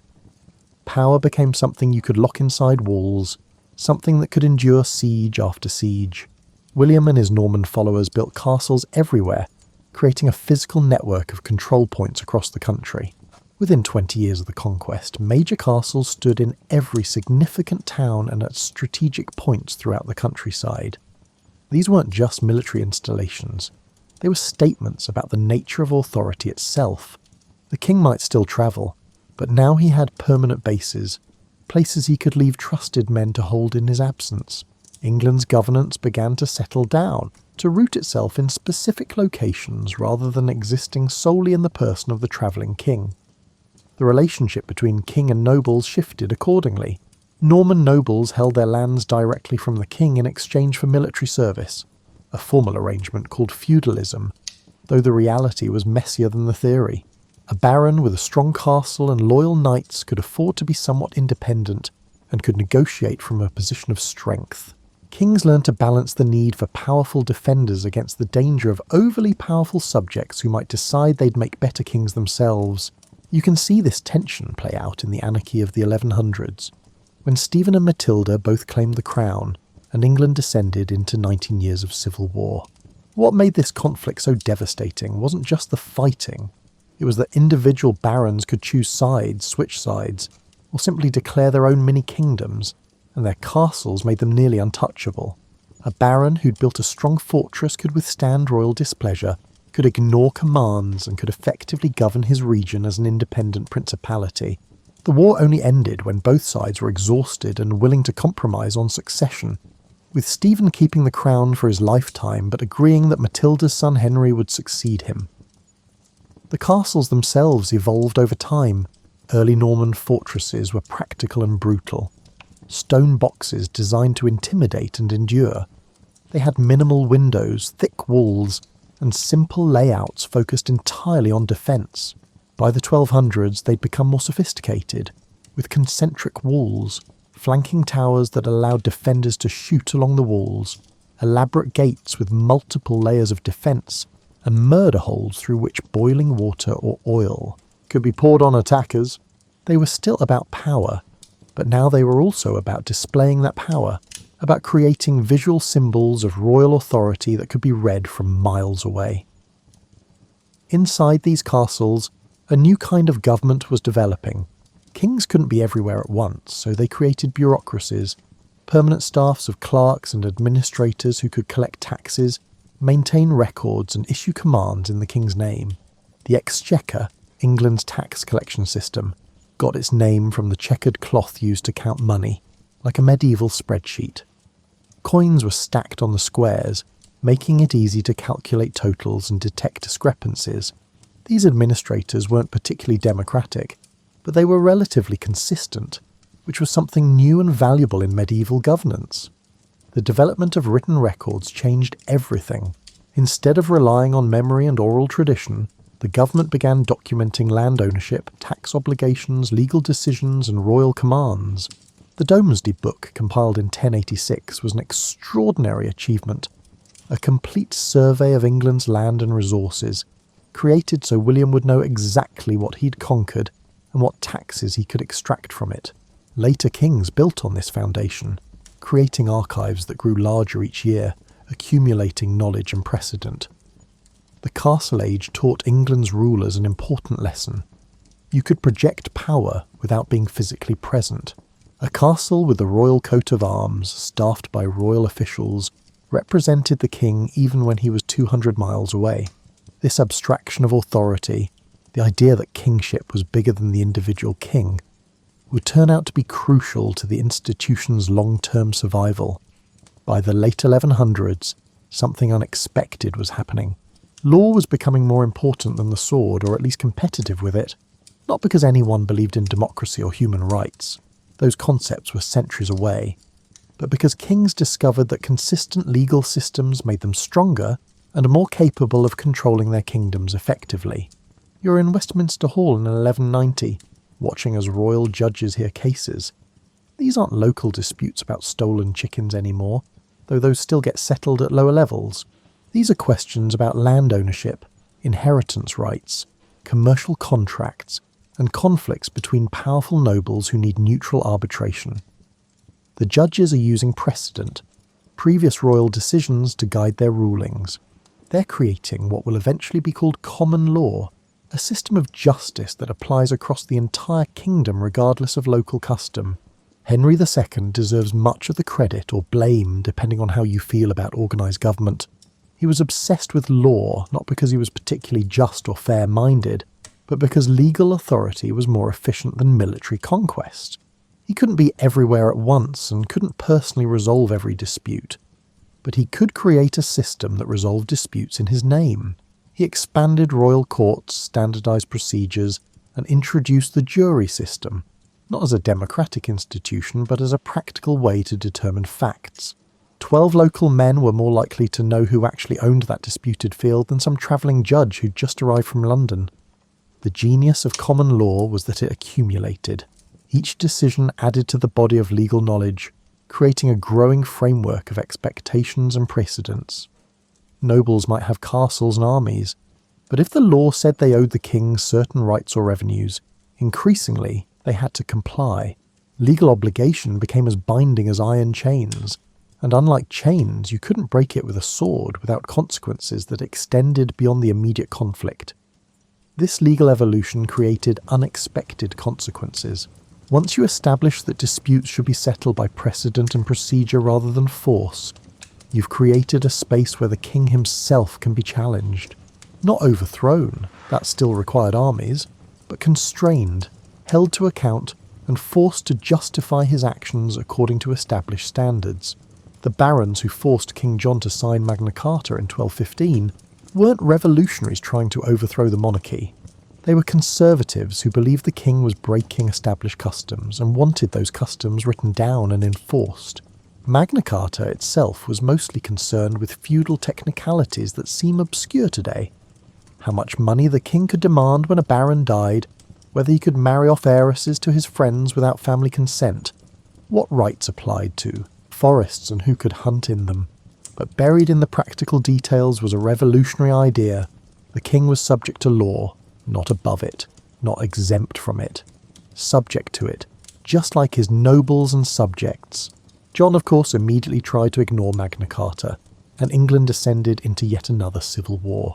But the document survived, copied and recopied, cited in later disputes, gradually transforming from a specific peace treaty into a general statement of principles. By the 1300s, English lawyers could point to Magna Carta and say with confidence that certain things were simply not allowed, even for kings. The document became a touchstone, a reference point, and a limit on royal power that couldn't be entirely ignored. The legal system also changed how England was governed day to day in practical terms. Royal justices travelled circuits, hearing cases in every county on a regular schedule. Sheriffs, originally just local strongmen loyal to the king, became official administrators responsible for executing court orders, collecting taxes and maintaining order. The whole apparatus of government became more predictable, more bureaucratic and more impersonal. You might never see the king, but you definitely encounter his legal system at some point in your life. This legal framework didn't make England peaceful or just by modern standards. Trial by combat was still a legitimate way to settle certain disputes until the 1300s, based on the belief that God would ensure the righteous party won the fight. Torture was used to extract confessions from accused criminals. Poor people had far fewer legal protections than the wealthy, and often couldn't afford to bring cases to royal courts. But the system established something crucial: the expectation that power should operate through rules rather than pure force. The development of legal education formalised these changes. By the 1200s, aspiring lawyers studied at the Inns of Court in London, learning procedures, studying precedents, and forming professional networks. These lawyers became a new kind of elite. Not warriors or clergy, but specialists in navigating the increasingly complex legal system. They advised nobles, represented clients in court, drafted documents, and generally served as intermediaries between royal authority and local reality. Nobody set out to invent Parliament. It emerged gradually, yet almost accidentally, from the practical problem of how to govern a complex kingdom without modern communication technology. The story of Parliament isn't a story of democracy, that comes much later, but of kings discovering that consulting with their subjects made certain tasks much easier and more effective. You're sitting in Westminster in 1295, attending what would later be called the Model Parliament. You're not here because you're important. You're here because you represent a borough, a town that the king needs money from. Around you are lords, bishops, and knights from every county, maybe 300 men total, gathered in a large hall that echoes with conversation and the shuffling of feet. The king hasn't gathered you to ask your opinion exactly. He's gathered you to explain why he needs another tax and to get your agreement to collect it from your communities. This is the birth of representative government, though nobody uses those words. The king needs money for wars in France and Scotland. He can't just take it. The legal system that makes his authority legitimate also constrains his ability to seize property arbitrarily. So he summons representatives from across the kingdom, explains his needs through his ministers, and asks them to convince their communities to pay up. In exchange, these representatives get to air grievances, suggest improvements, and occasionally negotiate the terms of taxation. The genius of this system is that it distributes responsibility. When taxes are raised, they're not imposed by royal decree alone. The kingdom's representatives have agreed to them, or at least appeared to agree in a public forum. This makes collection easier and rebellion less likely. It also creates a forum where different regions and interest groups can communicate with each other and with the royal government, building networks that transcend purely local interests. Parliament in the 1300s looks nothing like a modern legislature. Sessions are infrequent and brief, sometimes lasting only a few days. The king calls Parliament when he needs something, not on any regular schedule. The representatives have no permanent meeting place, no staff, and no real institutional memory beyond what individual members carry with them. But slowly, almost imperceptibly, Parliament becomes a fixture of English government, something kings summon as a matter of course rather than as an emergency measure. The crucial moment comes during the 100 Years' War, when English kings need enormous sums to fight in France.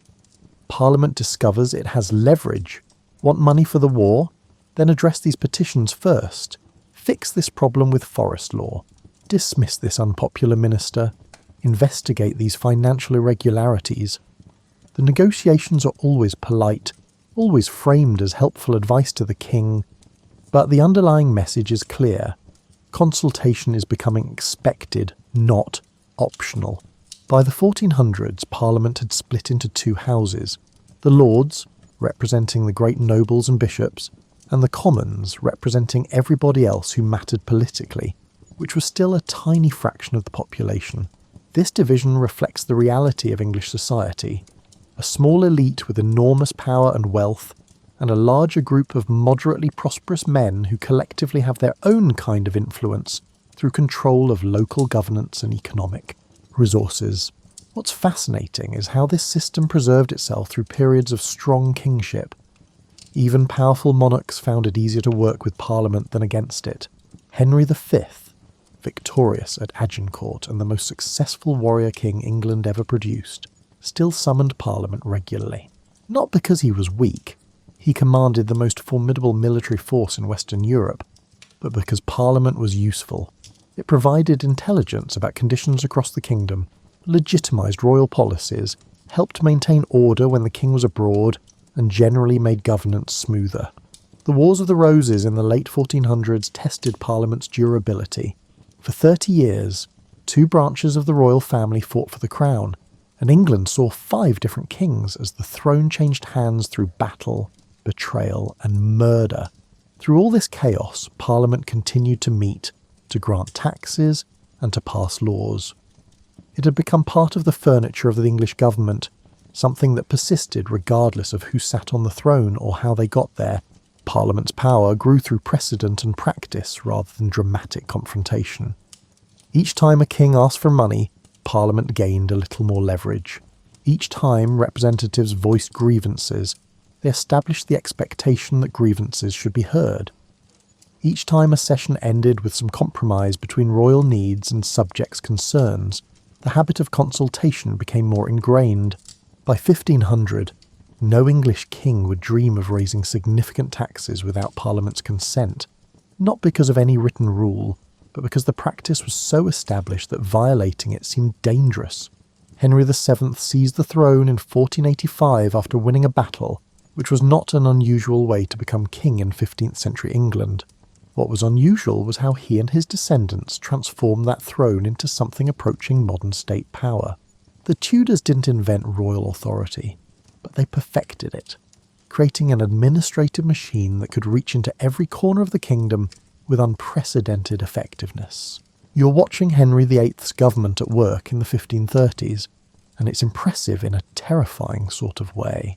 The king has ministers who oversee every aspect of national life, collecting taxes, enforcing religious conformity, managing foreign relations, administering justice, controlling what gets published, and even regulating trade and prices.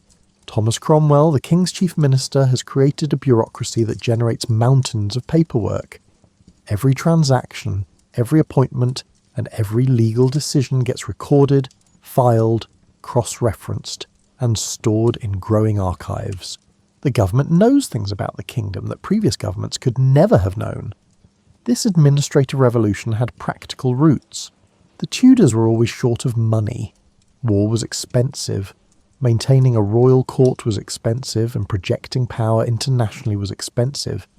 An efficient tax collection required detailed knowledge of who owned what and how much they could pay.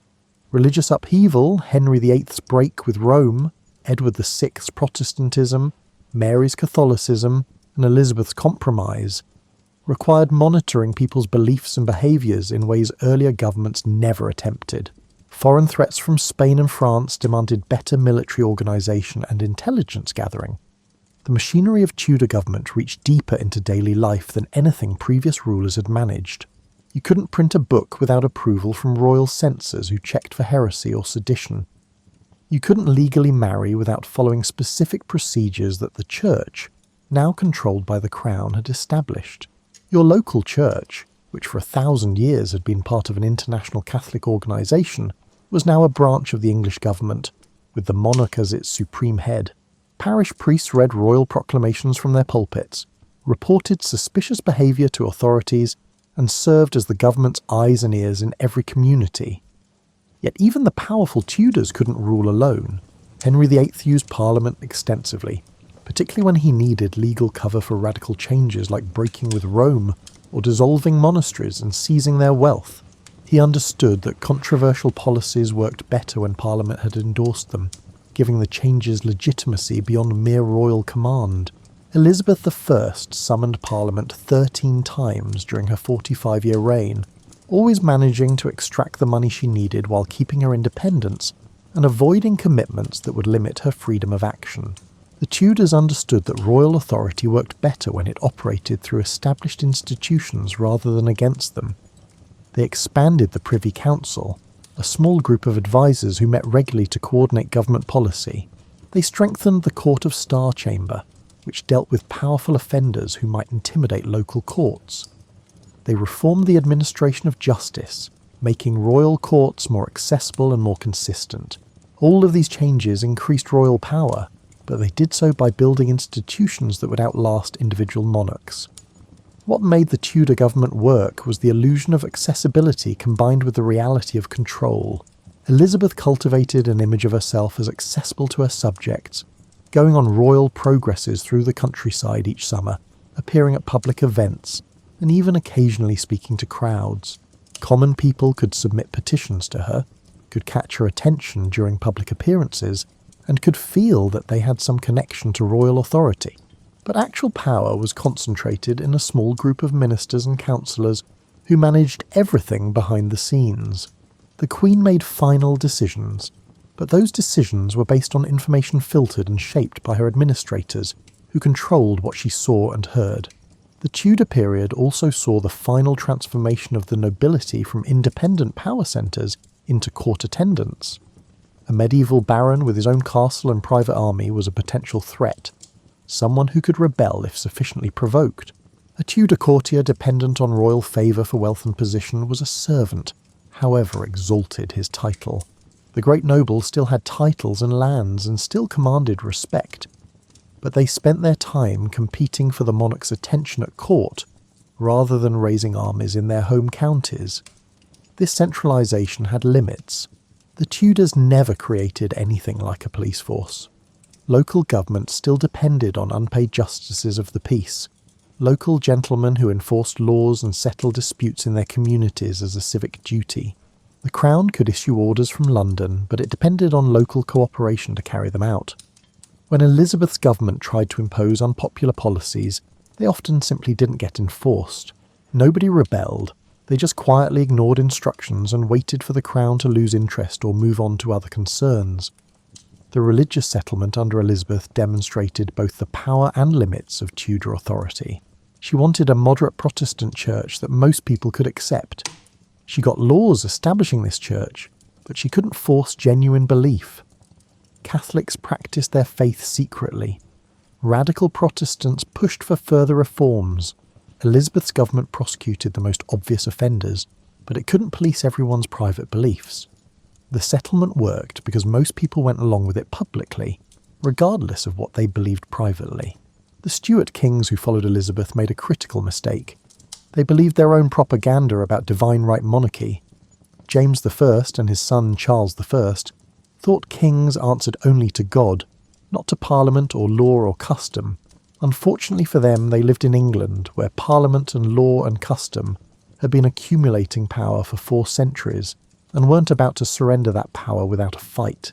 You're watching the House of Commons in 1642, and the atmosphere is electric with tension. Parliament has been battling Charles I for years over money, religion and power. The king keeps trying to rule without Parliament, imposing taxes by royal decree, imprisoning critics without trial, and enforcing religious uniformity through courts that bypass common law.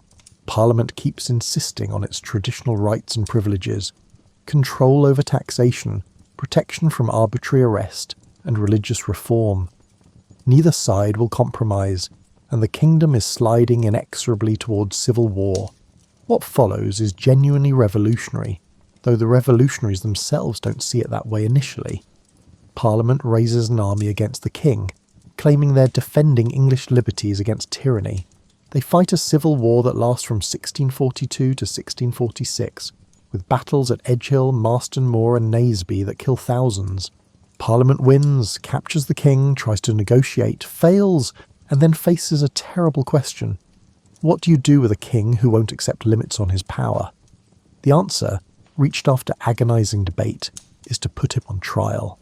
In 1649, Charles I stands before a specially created court and hears himself accused of treason against his own kingdom. He refuses to recognise the court's authority, refuses to plead, and insists that kings are accountable only to God. The court finds him guilty anyway and sentences him to death. On a cold January morning, Charles steps through a window of the banqueting house in Whitehall onto a scaffold, says a few words to the crowd, and places his head on the block. For the first time in English history, the people, or at least the armed representatives of some of the people, have formally rejected the principle that kings are above law. The republic that follows, led by Oliver Cromwell, is short-lived and unpopular. Turns out that military dictatorship is even less appealing than monarchy, especially when the dictator closes theatres, bans Christmas celebrations, prohibits dancing and most forms of entertainment, and generally tries to enforce Puritan morality on an unwilling population. Cromwell rules effectively enough. He conquers Ireland and Scotland, wins a war with the Dutch, and makes England feared abroad. But he can't create legitimate institutions to replace the ones he destroyed. When Cromwell dies in 1658, his son briefly takes over, fails to command military loyalty, and within 2 years England has invited Charles II, son of the executed king, to return from exile and take the throne. But the crown that Charles II receives is fundamentally different from the one his father lost. Everyone understands now that monarchs rule with Parliament's consent, not by divine right alone. Charles is careful not to push too hard, accepting Parliament's authority over taxation, avoiding controversial religious policies, and generally trying to keep everyone happy. The balance of power has shifted permanently, even if nobody wants to admit it too explicitly. Kings can still make decisions, appoint ministers, and conduct foreign policy, but they need Parliament's cooperation for money and legitimacy. James II, who succeeded his brother in 1685, either didn't understand this or didn't care. He was Catholic in a Protestant kingdom, authoritarian in a country that had learned to resist authoritarianism, and absolutely convinced of his divine right to rule however he pleased. He appointed Catholics to military commands and university positions, suspended laws against Catholic worship, and generally behaved as if Parliament didn't exist. Within 3 years, the political class had had enough.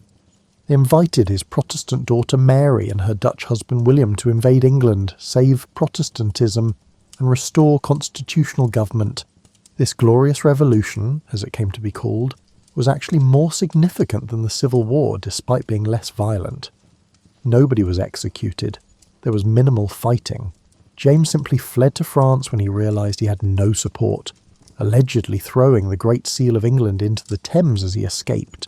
Parliament then invited William and Mary to become joint monarchs, but only after they agreed to specific conditions laid out in writing.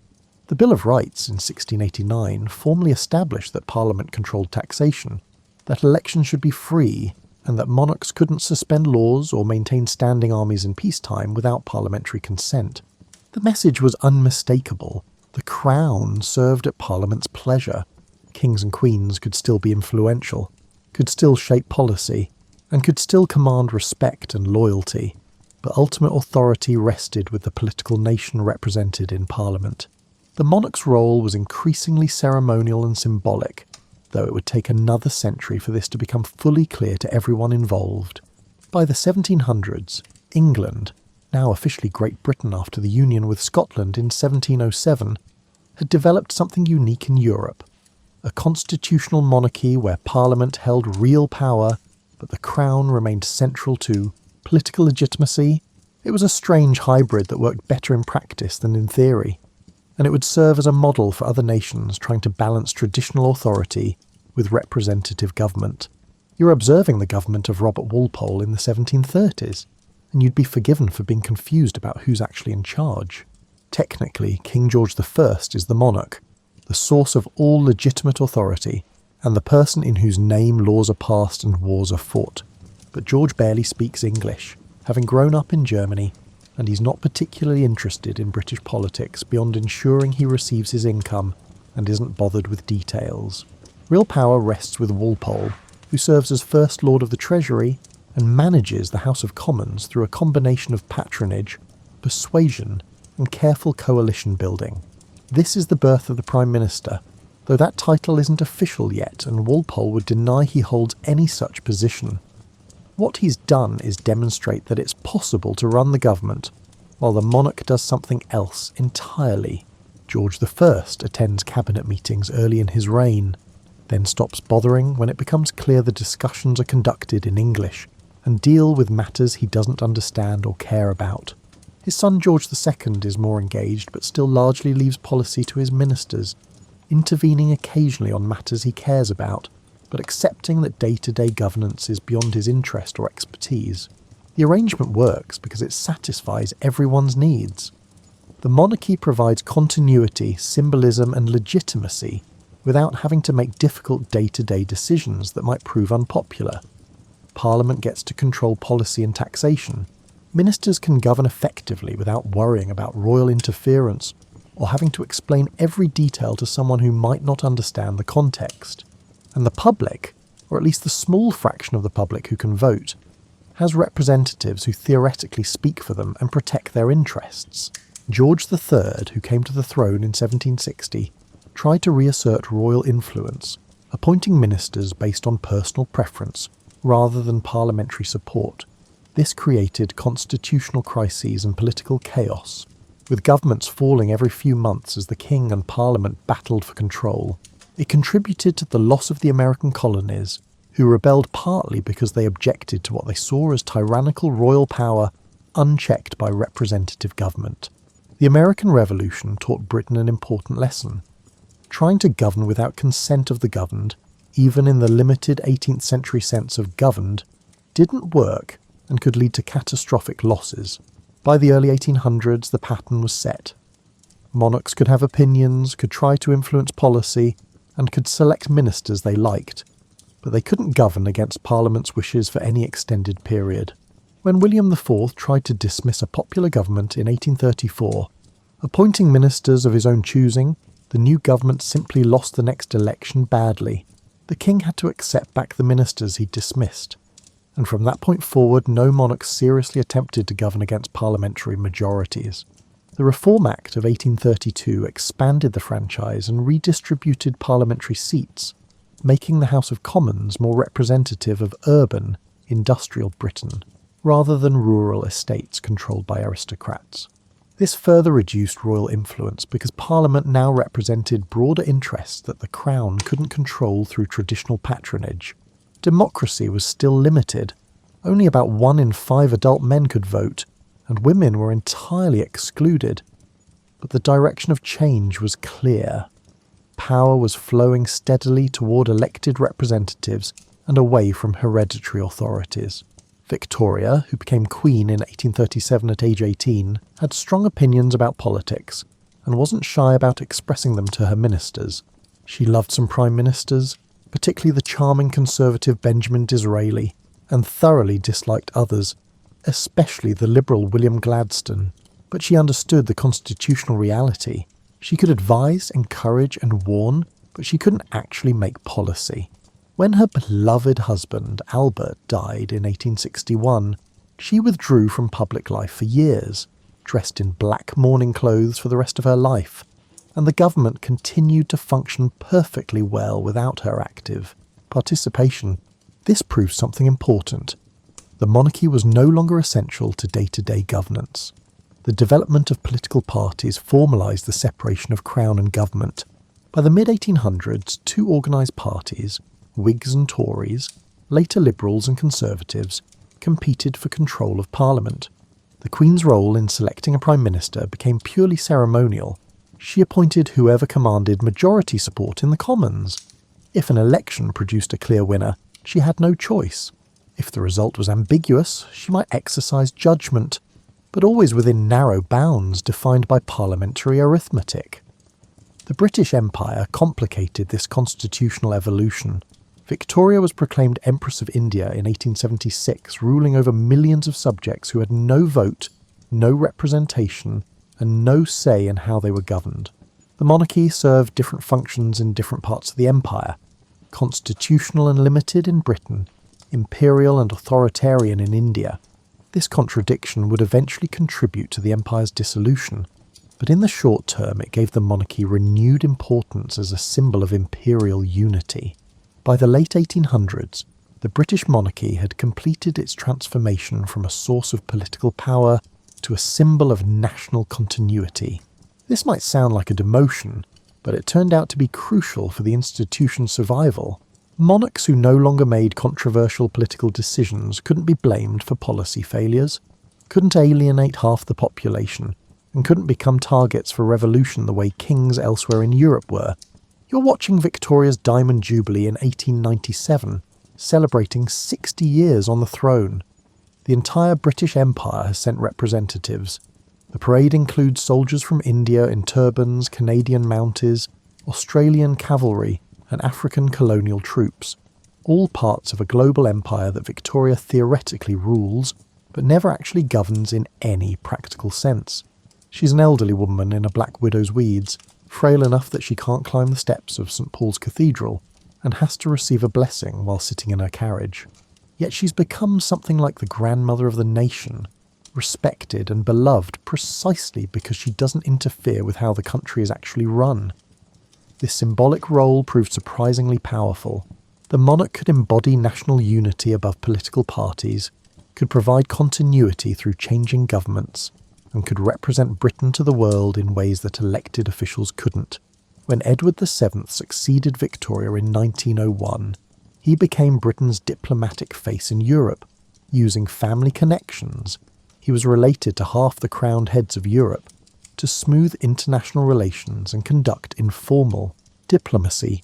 He had no power to make treaties or declare war, but his conversations with foreign monarchs helped ease tensions and build relationships.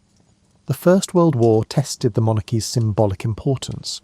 George V, Edward's son, couldn't prevent the war, couldn't direct military strategy, and couldn't make peace.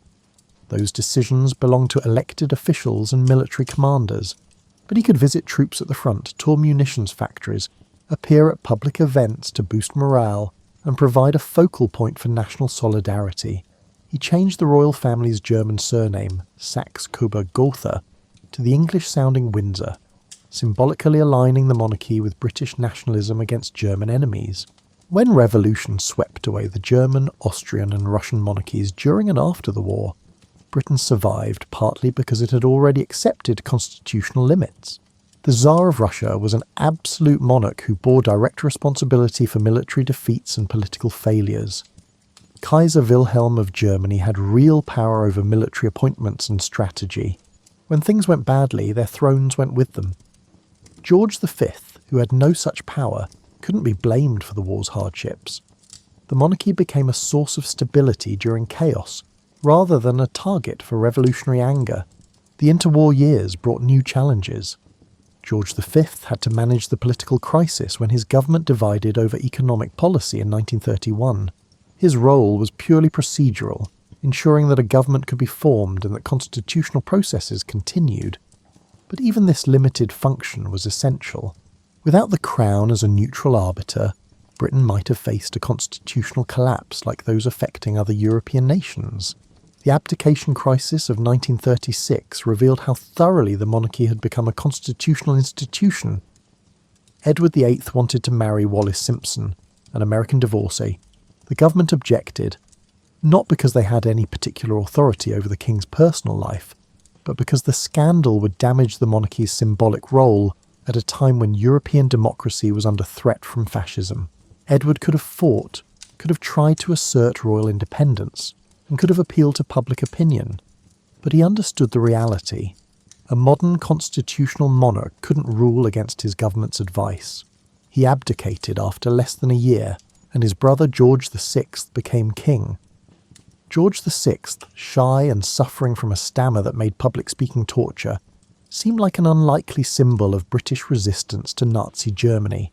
But during the Second World War, he and his wife, Elizabeth, refused to leave London during the Blitz, visited bombed neighbourhoods still smoking from night raids, and generally embodied the idea that Britain would endure whatever Hitler threw at it.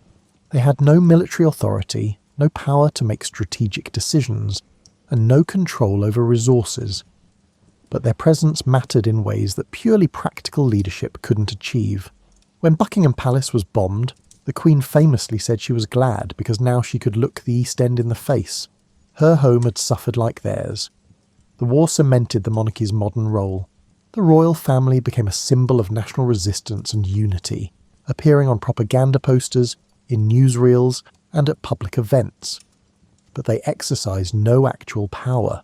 Churchill made the strategic decisions, Parliament voted the money, and military commanders directed the fighting. The Crown's contribution was entirely symbolic, but symbols matter, especially during existential struggles. Elizabeth II became Queen in 1952 and reigned for 70 years, presiding over the complete transformation of Britain and its relationship with the world. Her reign demonstrated both the durability and the limitations of constitutional monarchy in an age of democracy, mass media, and rapidly changing social values. You're observing the Queen's role in government, and it's both more and less than you might expect. She meets with the Prime Minister every week when they're both in London.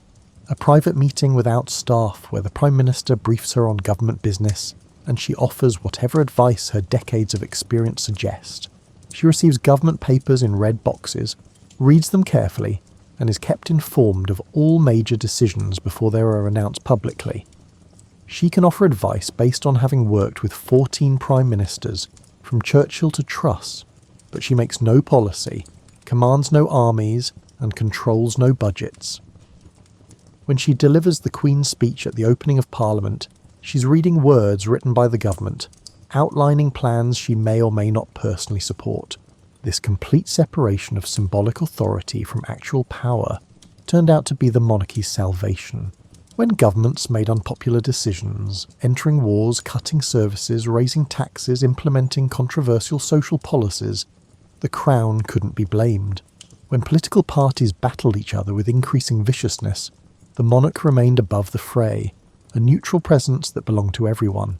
The Queen met with prime ministers from across the political spectrum, from the Conservative Churchill to the Labour Wilson to the Conservative Thatcher, to the Labour Blair to the Conservative Johnson, and maintained cordial working relationships, with all of them regardless of her personal views, which she kept scrupulously private. The monarchy's role became largely ceremonial and cultural.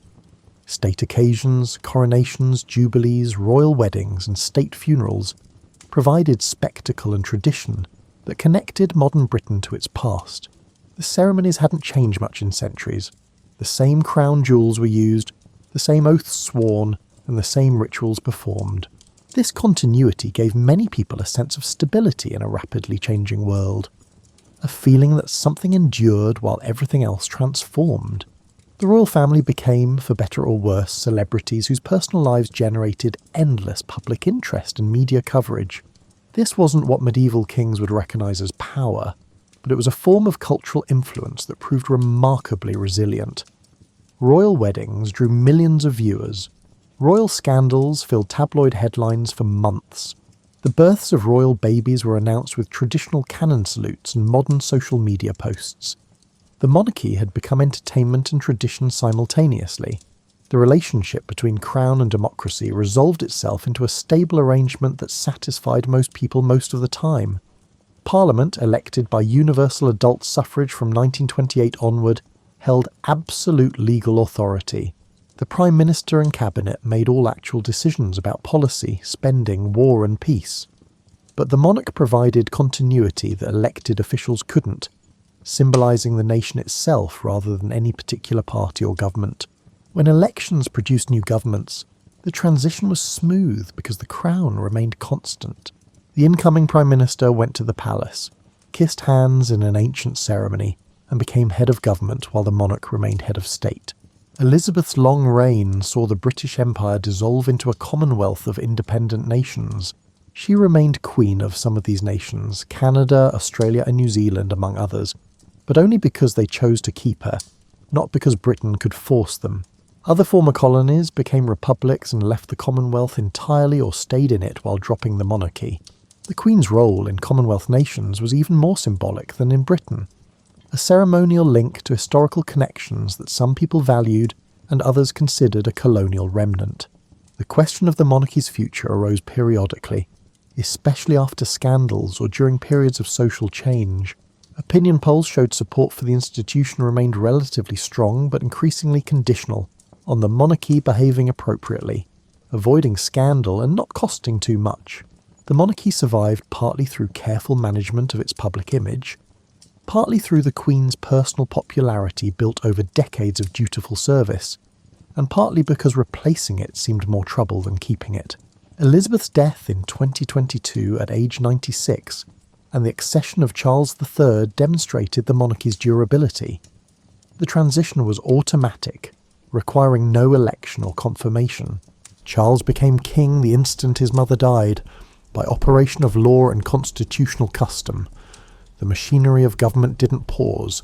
The symbolism shifted to a new person, but the institution persisted, its practices and limitations unchanged. Here's what the long story of England's monarchy actually reveals. Authority is a story people agree to believe. The crown has no inherent power. It only has the power that law and custom and collective agreement give it. What changed over 1,000 years wasn't the crown itself, but the story England told about the crown, and, crucially, who got to tell that story. You're standing in Westminster Abbey, where monarchs have been crowned since William the Conqueror, and you can see the layers of accumulated history physically present in the space. The chair used for coronations was built in 1300, commissioned by Edward I to hold the stone of Scone he'd stolen from Scotland, and it still serves its purpose more than 700 years later. The regalia, crown, sceptre and orb, combine medieval craftsmanship with modern symbolism. Some pieces date back centuries, while others are relatively recent additions. The ceremony itself mixes ancient ritual with contemporary meaning, creating a sense that this moment connects to something larger than the present. This is what the monarchy became, a repository of accumulated stories about nationhood, continuity and shared identity. The stories aren't necessarily accurate. Much of what we think of as ancient tradition was actually invented in the Victorian era, when the monarchy needed to reinvent itself for an industrial age. But they're powerful because people agree to treat them as meaningful. The crown connects modern Britain to Anglo-Saxon kingdoms, the Norman conquest, medieval law, Tudor centralisation, Stuart conflict, the Victorian Empire and 20th century democracy. Whether that connection is real or imagined matters less than the fact that people believe it and find value in it. The genius of the British constitutional monarchy is that it preserved the form of kingship while draining it of arbitrary power. This satisfied conservative instincts for tradition and continuity while allowing progressive development of democratic institutions. Instead of a revolution that swept away the old order completely, Britain experienced an evolution that adapted old forms to new purposes. The result was stability that let other institutions develop without constant disruption. Other countries tried different paths with varying success. France executed its king in 1793 and became a republic, then an empire under Napoleon, then a constitutional monarchy after his defeat, then a republic again in 1848. Then an empire again under Napoleon III, then another republic after 1870. Each transition involved upheaval, violence, and constitutional crisis. Germany unified under a powerful emperor in 1871, tried parliamentary democracy after the First World War, suffered totalitarian dictatorship under Hitler, then split and eventually reunified after the Cold War. Russia's Tsars clung to absolute power until revolution swept them away in 1917, leading to communist dictatorship and everything that followed. Britain's monarchy survived by surrendering power gradually, reluctantly, but ultimately completely. Each surrender made the institution safer. Medieval kings who commanded armies could be overthrown by rivals. Tudor monarchs who enforced religious conformity created enemies. Stuart kings who claimed divine right triggered civil war, but constitutional monarchs who reigned without ruling, who symbolised without commanding, who embodied tradition without enforcing it. These monarchs were hard to oppose because they threatened nobody's freedom or welfare. The story isn't finished. Charles III became king in an era when monarchies seem archaic to many people. When the very idea of inherited privilege conflicts with democratic values, and when the royal family's wealth and status appear increasingly difficult to justify in a society that claims to value merit and equality. The monarchy's future depends on whether the stories it tells, about national identity, historical continuity, ceremonial dignity, and charitable service, continue to resonate with enough people to maintain the collective agreement that keeps the institution alive. What we can say is that England's monarchy succeeded by becoming unnecessary. When kings were essential, when they led armies, administered justice, made laws and collected taxes, their power was also dangerous, arbitrary, and often tyrannical. Individual rulers could be brilliant or incompetent, just or cruel, and wise or foolish, and the kingdom's fate depended on which you got. By accepting constitutional limits and by becoming symbolic rather than actual rulers, the crown paradoxically became more stable and durable. It no longer threatens anyone's freedom or welfare, so there's less reason to abolish it. It provides symbolic functions that some people value without exercising power that might provoke resistance. The long story of England told through its monarchs is really a story about how societies organise power, how they create legitimacy, and how they balance continuity with change. The crown began as something seized by force from rival claimants, became something inherited by custom within royal families, then something limited by law and precedent, then something shared with parliamentary institutions, and finally something purely symbolic that represents without ruling. Each transformation preserved the institution while fundamentally changing what it meant and how it functioned. The relationship between physical spaces and royal authority changed dramatically over this 1,000-year journey. Early Saxon kings ruled from wherever they happened to be, their authority existing in their person rather than in any building. Norman and medieval kings built castles that projected power through stone walls and military force. Tudor monarchs created bureaucracies that governed from offices in Westminster. Modern monarchs inhabit palaces that are museums and symbolic spaces rather than centres of actual power. The buildings remain, carefully preserved, but their function has shifted from practical to ceremonial. The story of documents parallels this evolution. Early law existed in memory and custom, transmitted orally and enforced personally. The development of written law, from Magna Carta to the Bill of Rights to countless acts of Parliament, created authority that existed on parchment and paper, independent of any individual. The monarch's role gradually became defined by these documents rather than by personal power. Today, the monarch's powers are almost entirely formal, defined by constitutional conventions that aren't even written down, but exist as shared understandings about how things should work. As you drift towards sleep, consider this. Every stable system of government is built on collective stories about who has authority and why. Those stories change slowly, adapting to new circumstances while maintaining enough continuity that people can recognise themselves in the tradition. England's monarchy survived 1,000 years not because kings were powerful, but because the kingdom learned to constrain power, while preserving the ceremonies and symbols that make authority feel legitimate.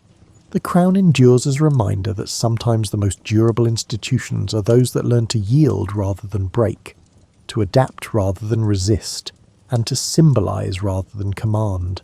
What began as the personal authority of warlords who could gather armed followers became the constitutional authority of a state that governs through law, custom, and democratic consent. The crown remained constant through this transformation, but everything it meant changed. That paradox, continuity through change, might be the most English thing of all, and perhaps the real secret of the monarchy's survival.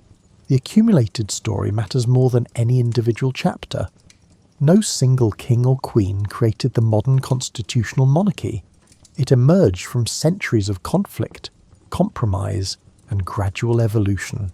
The institution learned from each crisis, adapted to each challenge, and survived by becoming something different while remaining recognisably the same. That long, slow transformation from power to symbol, from command to ceremony, from ruling to reigning, that's the story of England's crown, and in many ways the story of England itself.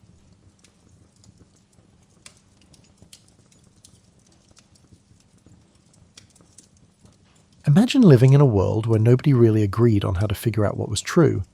Not just disagreeing about the facts, that happens all the time, but fundamentally disagreeing about the process itself. Should you trust your senses, or are they lying to you? Should you rely on logic and mathematics, or should you look at the actual world around you? Can you even trust that the world around you is real? This was Greece in the 5th century BCE, and it was having something like an intellectual identity crisis. For most of human history, people had explained the world through stories about gods and heroes. Thunder wasn't a meteorological phenomenon, it was Zeus having a bad day. Disease wasn't about germs and immune systems, it was divine punishment, or maybe a curse from that neighbour who gave you the evil eye last Tuesday. But then something remarkable happened. A group of people in the Greek world started asking a revolutionary question. What if we could understand the world without resorting to supernatural explanations? What if there were natural causes for natural effects? What if, instead of just accepting that things happen because the gods will it, we could actually figure out how the world works? These early thinkers, we call them the pre-Socratics because they came before Socrates, which is a bit like calling everyone who lived before Shakespeare pre-Shakespeareans, came up with wildly different theories. Thales thought everything was made of water. Heraclitus believed everything was constantly changing. Like a river you can never step in twice.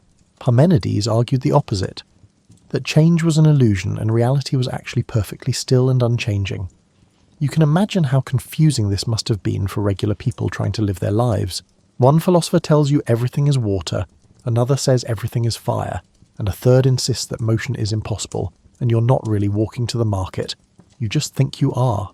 It was like having too many fortune cookies with contradictory advice, except these philosophers were dead serious and would debate these points for hours.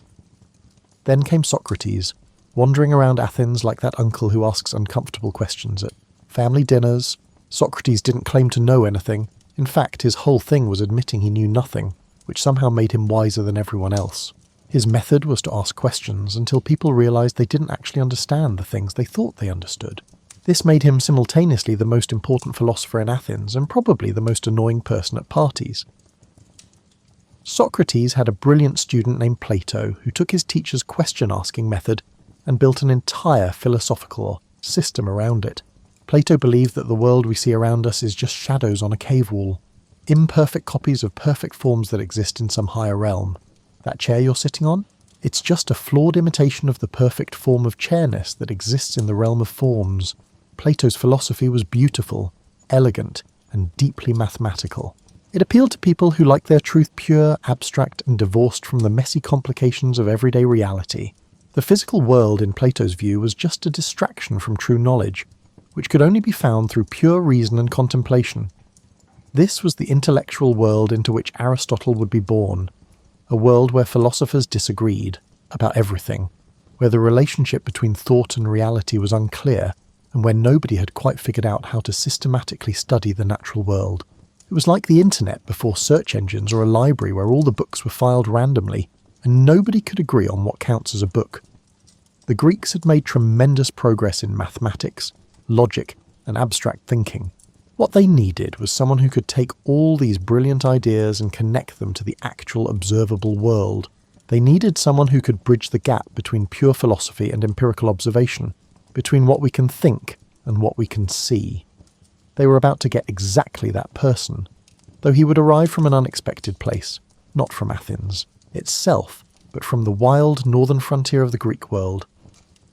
In 384 BCE, in a small town called Stagira on the Macedonian peninsula, a child was born to a family that straddled two worlds. His name was Aristotle, Aristoteles in Greek, which means something like the best purpose or excellent end, a name that turned out to be remarkably prophetic, even if his parents couldn't have known it at the time. Aristotle's father, Nicomachus, was the court physician to the Macedonian king. This was no small thing. Imagine being the personal doctor to royalty in an era when medicine was part science, part guesswork, and part hoping really hard that your treatments worked before the patient died. Nicomachus apparently did well at it, which suggests he had a combination of observational skills, empirical knowledge, and the bedside manner necessary to keep nervous monarchs calm. Growing up in a physician's household meant young Aristotle was exposed to a very different way of thinking than most Greek philosophers of his time. While Plato and his students in Athens were debating abstract forms and mathematical perfection, Aristotle was probably watching his father dissect fish, examine symptoms, and make careful notes about which treatments worked and which ones didn't. This early exposure to empirical observation, to the idea that you learn by looking, touching, measuring, and recording, would shape everything Aristotle would later do. Medicine in ancient Greece wasn't about applying perfect theoretical principles. It was about noticing patterns, testing treatments, and learning from experience. It was messy, practical, and grounded in the physical world. Tragically, both of Aristotle's parents died when he was young, probably around 10 years old. This must have been devastating for the boy, but it also set in motion events that would change the course of intellectual history. His guardian, a man named Proxenus, took responsibility for the orphaned child and continued his education. Young Aristotle grew up in Macedonia, which was considered the backwoods of the Greek world. Athenians looked down on Macedonians the way sophisticated urbanites have always looked down on rural populations. They saw them as rough, unsophisticated, and not quite civilized. The Macedonian accent was apparently a source of mockery in Athens, like speaking with a strong regional accent in a place that prides itself on its sophistication. But being from the provinces gave Aristotle something valuable, a certain independence, from Athenian intellectual fashion. He wasn't raised in the echo chamber of elite Athenian thought. He'd seen how people lived in different places, under different systems. He'd been exposed to the practical, empirical approach of medicine, rather than just the abstract reasoning of philosophy. When Aristotle was 17, an age when most of us were trying to figure out who we were and what we wanted to do with our lives, his guardian made a decision that would alter the course of philosophy forever. He sent the young man to Athens to study at Plato's Academy, the most prestigious philosophical school in the Greek world.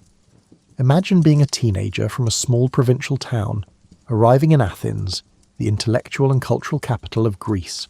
It would be like moving from a rural town to the most exciting city you can think of, except instead of worrying about where the good coffee shops are, you're suddenly surrounded by the greatest minds of the ancient world debating questions about the nature of reality. Athens in the 360s BCE was extraordinary. It was recovering from the devastating Peloponnesian War, but still retained its status as the centre of Greek intellectual life. The agora, the marketplace, wasn't just where people bought vegetables and sandals. It was where philosophers held forth, where politicians debated, and where ideas collided and combined in fascinating ways. Plato's Academy sat just outside the city, walls, in a grove sacred to the hero Academus, which is where we get the word academy. It wasn't a school in the way we think of schools today, with classrooms and curricula and final exams.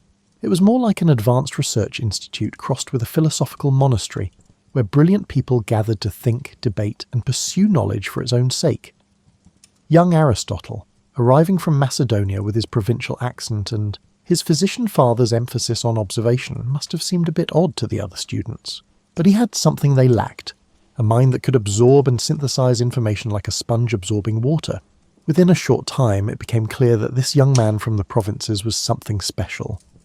You know how in university some students just coast through, doing the minimum required to get by, while others become completely absorbed in their studies to the point where they forget to eat or sleep?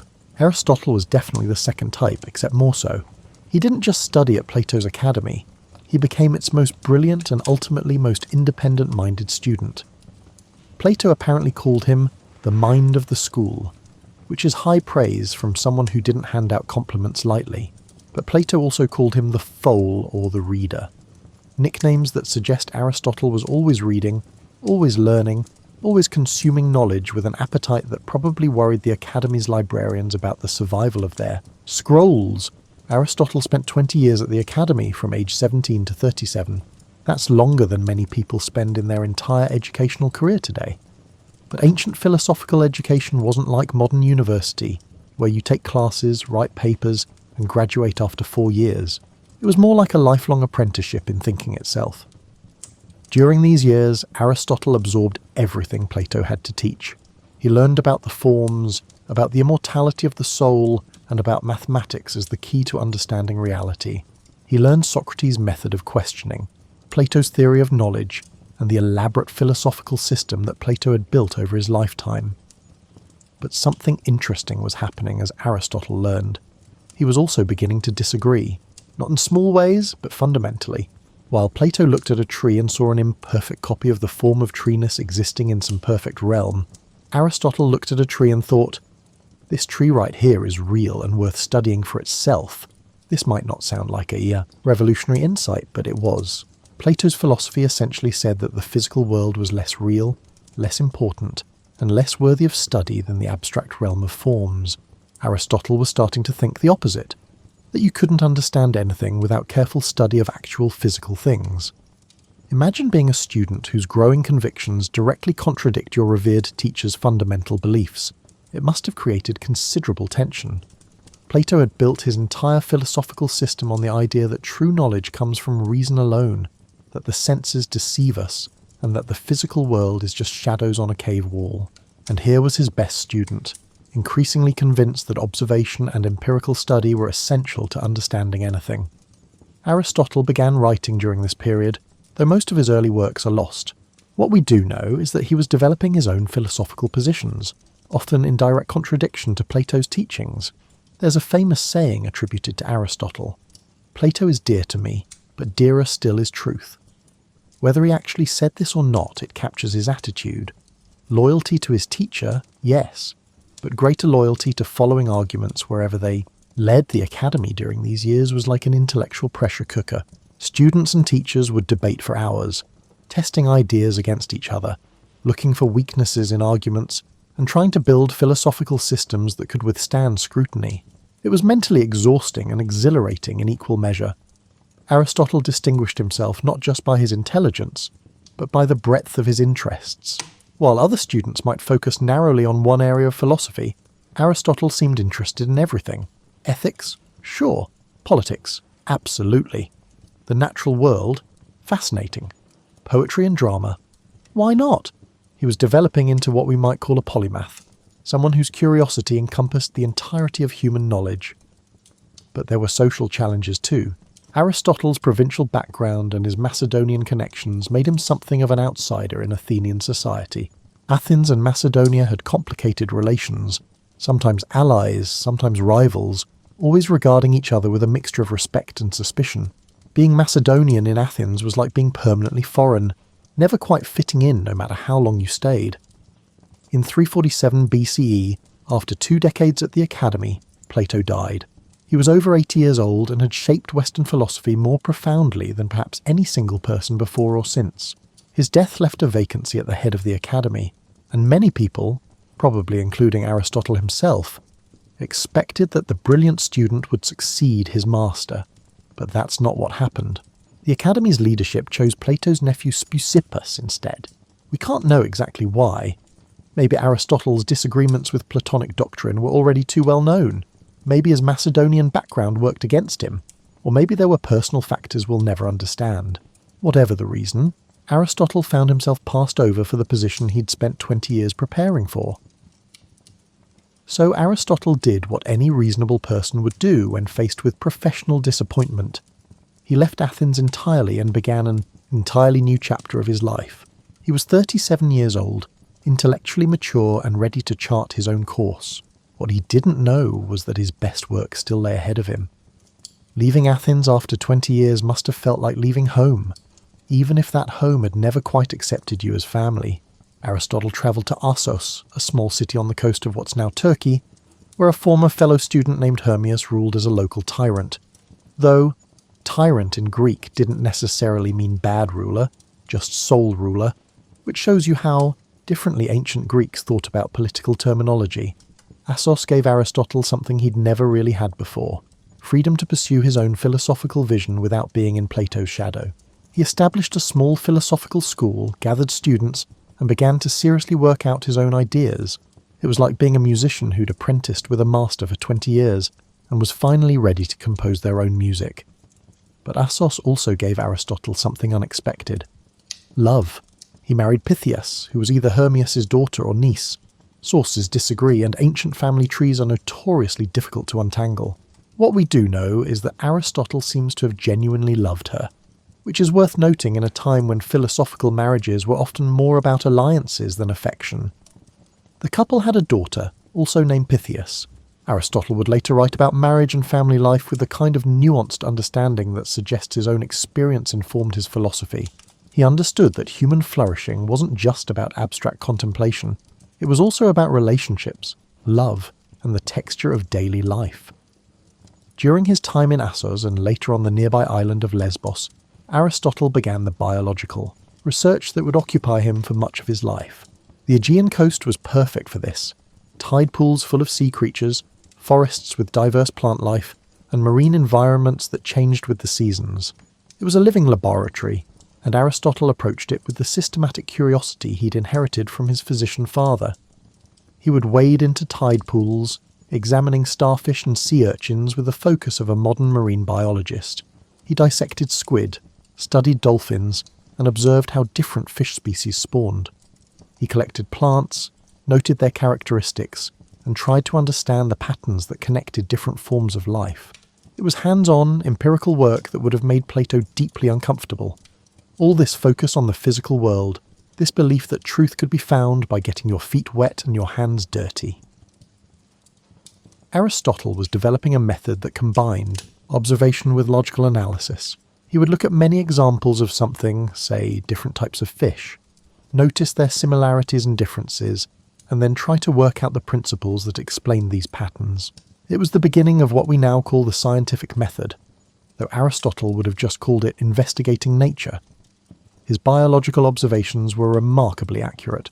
He correctly described the development of chick embryos inside eggs, noted that whales and dolphins are mammals rather than fish, and documented hundreds of species with precision that wouldn't be matched until centuries later. Some of his observations were so detailed that modern biologists who've gone back to check have found them essentially correct.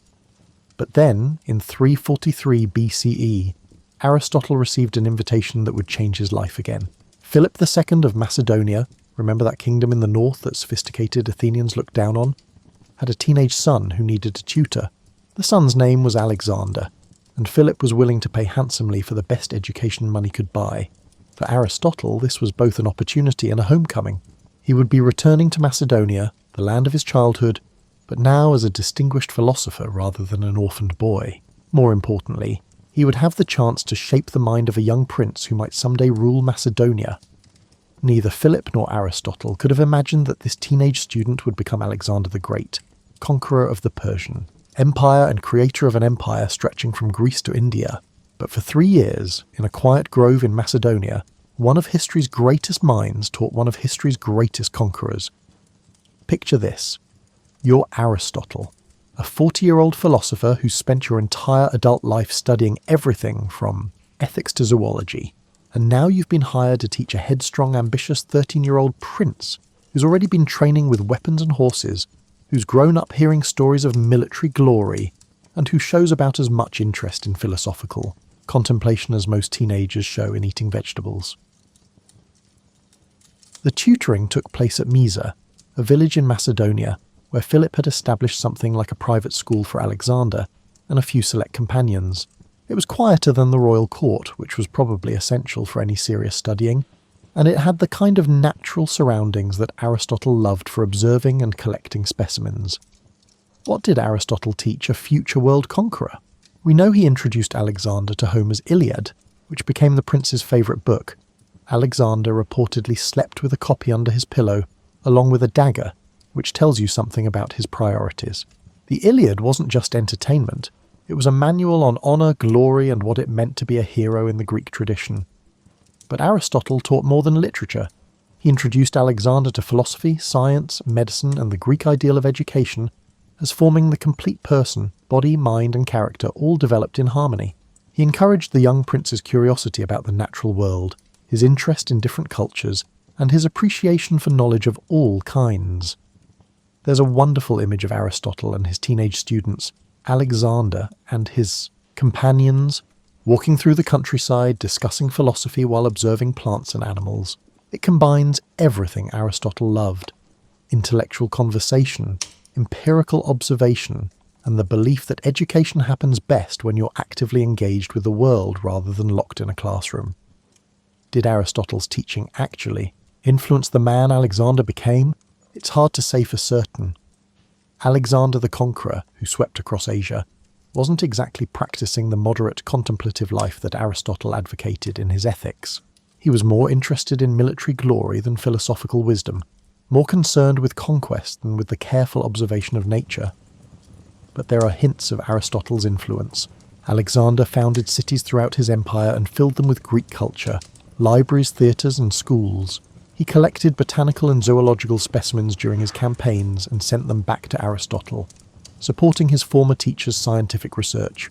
He showed curiosity about the peoples he conquered, trying to understand their customs and incorporate them into his empire rather than simply destroying them.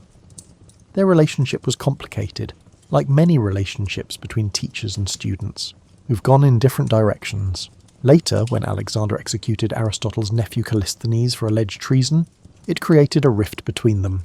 Aristotle had shown Alexander how to think, but he couldn't control what the young man thought about or what he chose to do with his power. After 3 years, when Alexander was 16, Philip decided his son was ready for more practical education, namely learning to be a warrior and leader. Aristotle's job was done. The tutor and his student would go their separate ways, one to conquer the known world, the other to found a school and revolutionize human understanding. In 335 BCE, at age 49, Aristotle returned to Athens. Alexander was now king, Philip had been assassinated, and beginning his conquest of Persia. Athens was nervous about Macedonia's growing power, but Aristotle's connection to the Macedonian court actually gave him resources and protection that few other philosophers enjoyed. It was time for Aristotle to do what he'd been preparing for his entire adult life: establish his own school, develop his own philosophical system, and teach students according to his own vision rather than Plato's. The intellectual adventure was about to enter its most productive phase. When Aristotle returned to Athens in 335 BCE, he couldn't return to Plato's academy. It had its own leadership and its own Platonic tradition that Aristotle had largely rejected. So he did what any philosopher with ambition and resources would do. He founded his own school. The Lyceum, named after the nearby temple of Apollo Lyceus, became Aristotle's intellectual home for the next 12 years. Located in a grove just outside Athens, it was similar to the academy in being a place where philosophers gathered to study, debate, and pursue knowledge. But in crucial ways, it was completely different. For one thing, the Lyceum was far more empirically focused. Where the academy emphasized mathematics and abstract reasoning, the Lyceum collected specimens, dissected animals, gathered data, and built what was essentially the ancient world's first research library. Aristotle wanted his students to study the actual world, not just contemplate perfect forms. The school got the nickname peripatetic, which comes from the Greek word for walking around. This wasn't because they were wanderers or couldn't sit still. It was because Aristotle liked to teach while strolling through the covered walkways of the Lyceum. There's something about walking that helps thinking, as if the physical movement somehow facilitates intellectual movement as well. Imagine morning lectures where Aristotle and his advanced students would walk slowly through the colonnade discussing complex philosophical questions while the less advanced students listened and tried to keep up, both physically and intellectually. In the afternoons, Aristotle would give public lectures on more accessible topics, drawing crowds of interested Athenians who wanted to hear what this brilliant Macedonian philosopher had to say. The Lyceum became a centre for what we might call systematic research. Aristotle organised his students to collect and organise information on an unprecedented scale. They gathered constitutions from 158 different Greek city-states, analysing how different political systems worked. They collected biological specimens, built up a library of books and scrolls, and created charts and diagrams to organise information. This was revolutionary. Before Aristotle, philosophy was largely about individual thinkers developing their own systems. Aristotle turned philosophy into something more like a research enterprise, with multiple people working together to gather data, test hypotheses, and build cumulative knowledge. The library at the Lyceum was apparently extraordinary for its time. Aristotle collected not just philosophical works, but texts on every subject: history, medicine, drama, politics, and natural science. He understood that to think clearly about any topic, you needed to know what others had thought before you. It was an early version of the research library concept that would become essential to universities centuries later. During his morning sessions, Aristotle would address the more technical aspects of his philosophy. These weren't casual conversations, they were rigorous, systematic explorations of difficult questions. How do we gain knowledge? What is the nature of reality? What makes an action ethical? How should societies be organised? Aristotle approached these questions differently than Plato had. Instead of starting with abstract principles and deducing conclusions, he would often start with observations and work his way toward principles. He believed that philosophy should be grounded in how the world actually works, not in how we might wish it to work in some perfect realm of forms. His teaching method involved what we might call collaborative inquiry. He would raise a question, examine what previous thinkers had said about it, identify the difficulties with their answers, and then work toward his own solution, always testing his ideas against observations and common sense. The atmosphere at the Lyceum must have been intense but also collaborative. Students weren't just passively absorbing Aristotle's wisdom, they were actively engaged in research, debate, and the collective pursuit of knowledge. Some were dissecting animals and examining their organs, others were studying plant life or collecting information about different governments. Still others were working through logical problems or ethical questions. Aristotle himself was incredibly productive during these years. He wrote on an astonishing range of topics: physics, metaphysics, ethics, politics, poetics, rhetoric, biology, and psychology. His works weren't written in the polished literary style of Plato's dialogues. They read more like lecture notes or research papers, dense with argument and packed with observations. This wasn't because Aristotle couldn't write well. His lost dialogues were apparently beautifully written.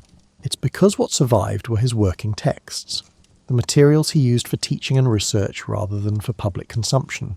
It's like the difference between a professor's polished textbook and their lecture notes. The notes are rougher, but often contain more of the real thinking. The Lyceum attracted students from throughout the Greek world and beyond. Some came because of Aristotle's connection to Alexander, who was now conquering the Persian Empire and making Macedonia the dominant power in the Mediterranean world. Others came because the Lyceum represented something new in education. Not just learning to think, but learning to observe, analyse and understand the natural and human world. For 12 years, Aristotle led the Lyceum in this systematic investigation of reality. It was the most productive period of his intellectual life, when he synthesized everything he'd learned into comprehensive philosophical and scientific systems that would influence human thought for the next 2 millennia. But this productive period was about to end in a way that must have felt painfully familiar to Aristotle. Once again, political events would force him to leave Athens, once again demonstrating that philosophers, however wise, cannot escape the tumultuous currents of history. Before we discuss how Aristotle's time in Athens ended, let's explore what made his approach to knowledge so revolutionary, because this is really the heart of Aristotle's legacy, not any single discovery, but a whole new way of thinking about how we understand the world. Settle back into your cushions as we dive into philosophy, but I promise to keep it relaxed and avoid the kind of dense jargon that makes most people's eyes glaze over. Aristotle's ideas at their core are actually quite practical and grounded in common sense. Remember how Plato believed that true knowledge came from contemplating perfect, eternal forms that exist in some realm beyond the physical world? Aristotle looked at this theory and essentially said, "That's beautiful, but it doesn't help us understand the actual world we live in. If you want to understand horses, you don't contemplate the perfect form of horseness.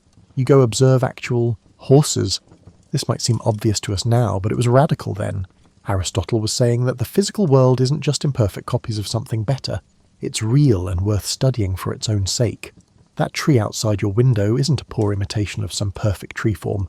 It's an actual tree with its own nature, and you can learn about trees by examining it. Aristotle developed what we call an empirical approach to knowledge. Empirical just means based on observation and experience. He believed that knowledge begins with our senses, what we see, hear, touch, taste, and smell. These sensations give us raw data about the world, which our minds then process into understanding. But Aristotle wasn't naive about this. He knew that senses can be deceived, and that appearances can be misleading. His solution was to combine observation with reason, to look carefully at many examples, notice patterns, and use logic to work out the principles underlying what we observe. His biological work shows this method perfectly. He didn't just look at one dolphin and declare he understood all dolphins. He examined many dolphins, dissected them, observed their behaviour, talked to fishermen about what they'd seen, and gradually built up a comprehensive understanding. It was painstaking, systematic work that required patience and attention to detail. Aristotle organised knowledge in ways that still influence how we think. He created the first system for classifying living things, grouping organisms by their shared characteristics.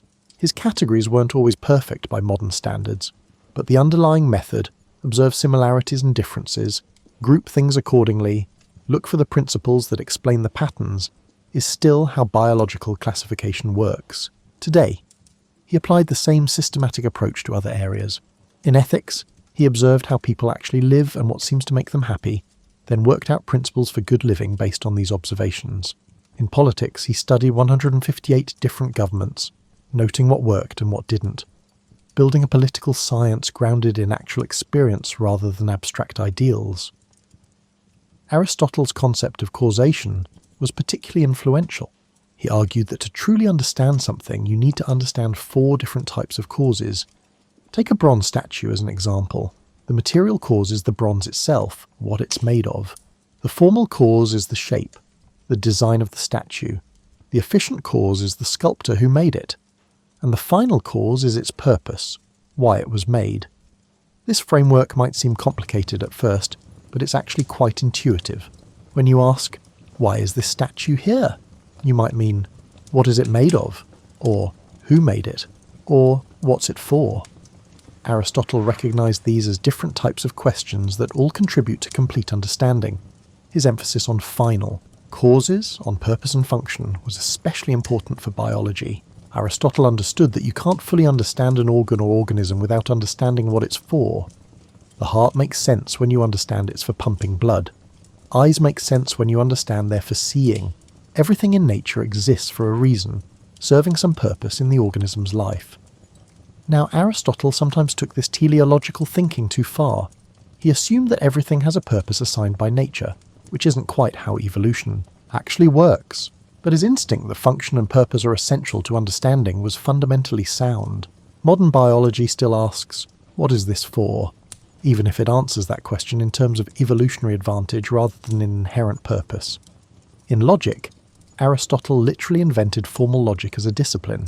He developed the syllogism, that method of reasoning where you start with 2 premises and derive a conclusion.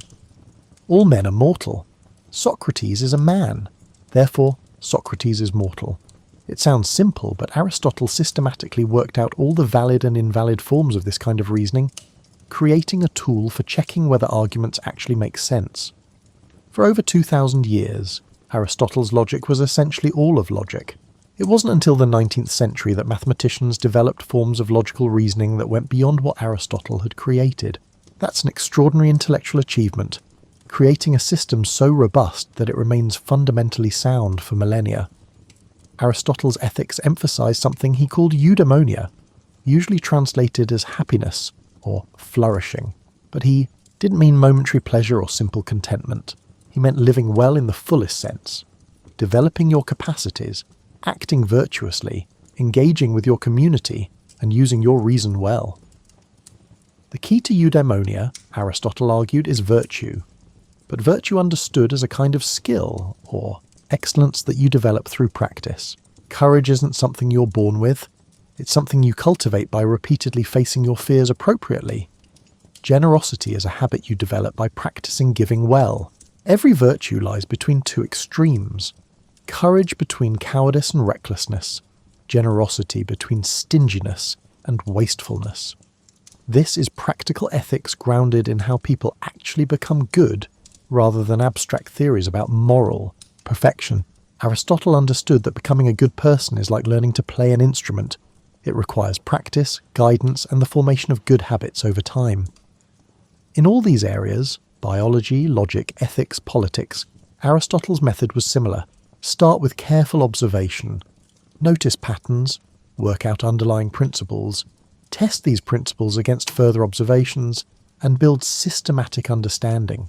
It was the birth of organized science and systematic philosophy, even though Aristotle wouldn't have recognized those as separate disciplines. What made Aristotle's approach so revolutionary was this combination of respect for empirical observation, with confidence in human reason. He believed we could understand the world, not through divine revelation, not through pure mathematics divorced from reality, but through the careful, systematic application of our observational and rational faculties. This was optimistic without being naive, empirical without being merely fact-collecting, and systematic without being rigid. It was a vision of human knowledge as something we build gradually, collectively, through careful attention to reality and rigorous thinking about what we observe. And now, with your tea perhaps growing cold and your eyelids perhaps growing heavy, we need to see how Aristotle's story ends, because even the greatest philosophers cannot entirely control the historical currents that sweep them along. In 323 BCE, news reached Athens that would change everything. Alexander the Great had died in Babylon. At the age of 32, the empire he'd built with astonishing speed was already fracturing as his generals fought over the pieces, and in Athens, anti-Macedonian sentiment that had been simmering for years suddenly boiled over. Aristotle found himself in an impossible position. He was Macedonian by birth, had been Alexander's tutor, and maintained close connections to the Macedonian court. For 12 years, Athens had tolerated his presence because Macedonia's power made it necessary. But with Alexander dead and Macedonia temporarily weakened, old resentments surfaced.